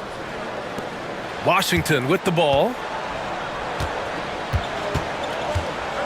Here's Carrington. With 2 seconds left. Doesn't go for him. And so it's Washington closing out the quarter ahead by 11 points. And it's mostly due to their superb... All right, let's take a look at our assist of the game presented by State Farm. You have to love his unselfishness and ability to make those around him better. Well, this is exactly what you're looking for from your point guard. Survey the floor, serve it up on time and on target. And 1 quarter to go in a game that, to this point, has not been an evenly fought contest. And from the sideline, let's catch up with Allie. I was able to listen in on what Chris Finch was going over with his team. He questioned his team's effort, asking them, should I put in the bench right now? Wake up, guys. We can still win this game, but I need you all to play like you believe you can. Not exactly a fun huddle to listen on, guys. As always, Allie, we thank you. Jordan Poole out there with Malcolm Brogdon. Then there's Sarr, then there's Kyle Kuzma, and it's Coulibaly in at the 3. That's the 5 on the floor for the Wizards. It's nice to see they're not settling for three-pointers. These guys are putting in the work inside. Edwards with it. Oh, Edwards bringing the heat. I think his teammates understand that Anthony Edwards has every aspect of his offensive game working, so let's make sure he's got the basketball. Here's Poole. Outside Coulibaly. Pass to Brogdon. Now here's Poole. Guarded by Edwards. Second chance effort. Poole shot is off. Timberwolves trail by 11. Not sure why he committed the intentional foul. No purpose. I think everyone's a little confused, but weird plays happen. Fourth quarter just getting started. 1 minute in the books. Edwards muscles it inside. Wow. And that strength and concentration from Anthony Edwards. Yes, there's contact. Doesn't bother him. Kuzma with a screen on Edwards. Here's Poole. Ooh, nice concentration to hit the double clutch layup. And the Wizards lead by 11. Oh, fantastic adjustment on the shot against tight defense. Edwards with it. Poole picks him up. And it's Coulibaly with a rebound. Wizards leading by 11. And it's out of bounds. Last touch by Sarr.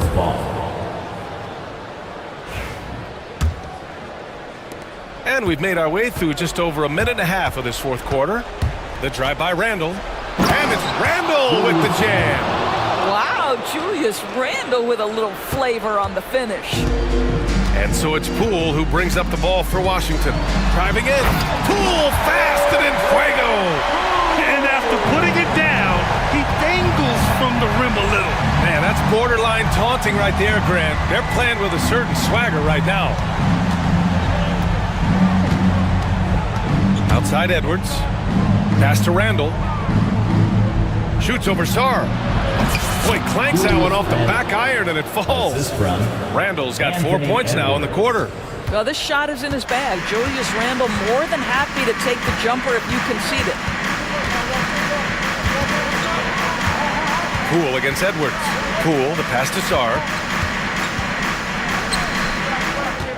Poole outside. Shot clock at 5. The Wizards need to get off a shot here. And they turn it over. Shot clock violation as the buzzer sounds. Possession to Minnesota. Timberwolves trail by 9. And here's Edwards. Third minute of action now gone here in the fourth. Goodness, Anthony Edwards, always on the attack. This guy is just so dynamic. 2 minutes remaining in the fourth quarter. Washington's gone 6 for 12 from deep so far in this game. Poole, nice shot there, making him 8 for 13. Getting the ball inside, usually a pretty good recipe. For Minnesota, they've gotten 5 of 6 shots to go in the fourth. Edwards, a pass to Alexander Walker. McDaniels, a screen on Brogdon. To the inside. Shakes him, and McDaniels with the layup. Well, this is the kind of pass that gets everyone excited. It's also how you build great team chemistry. Wizards leading by 7. Poole outside. Kuzma outside. And the officials whistle a foul on the shot. The bucket is good, and he'll go to the line. That's Kuzma's willingness to mix it up and earn the N1 opportunity. And a moment to look at the scoring approach in terms of where the points are coming from for the Wizards. The fearlessness they've shown going... Ooh, Edwards with style and authority. Oh, Anthony Edwards thinks this game is a dunk contest. Go ahead, young sir. What a finish. We've got 1:08 left in the fourth quarter. Poole left side. Sarr passes to Poole. Clock at 4. Putting on the Jets. Jordan Poole. Outside Koulibaly. Pass to Brogdon. Over McDaniels. The rebound by the Timberwolves. And here we go, the Timberwolves on the run. Three-pointer. He can't get it to go. I think a bucket here, Grant, would end this game. Absolutely. That would put a bow on this one. Now 8 seconds separating the two clocks. Kuzma with a screen on McDaniels. Brogdon from outside nails it from beyond the arc. And the Wizards lead by 11. With very little left on the clock, they've got a comfortable lead, and the fans are loving it. Yeah, they're getting ready to celebrate, no doubt. They know it's theirs to lose at this point. Blocked! Now a timeout called by Washington. Only 2 seconds left in the final quarter. All right, guys, what do you think? And they're hoping to wrap this one up. It's not completely over, and they know that. But if they carry out their game plan, they should be golden. Shot from the inbound. And the miss. So we see the Wizards taking the W here. This one was a fun... All right, Allie, thank you. Well, folks, that's going to do it for now. For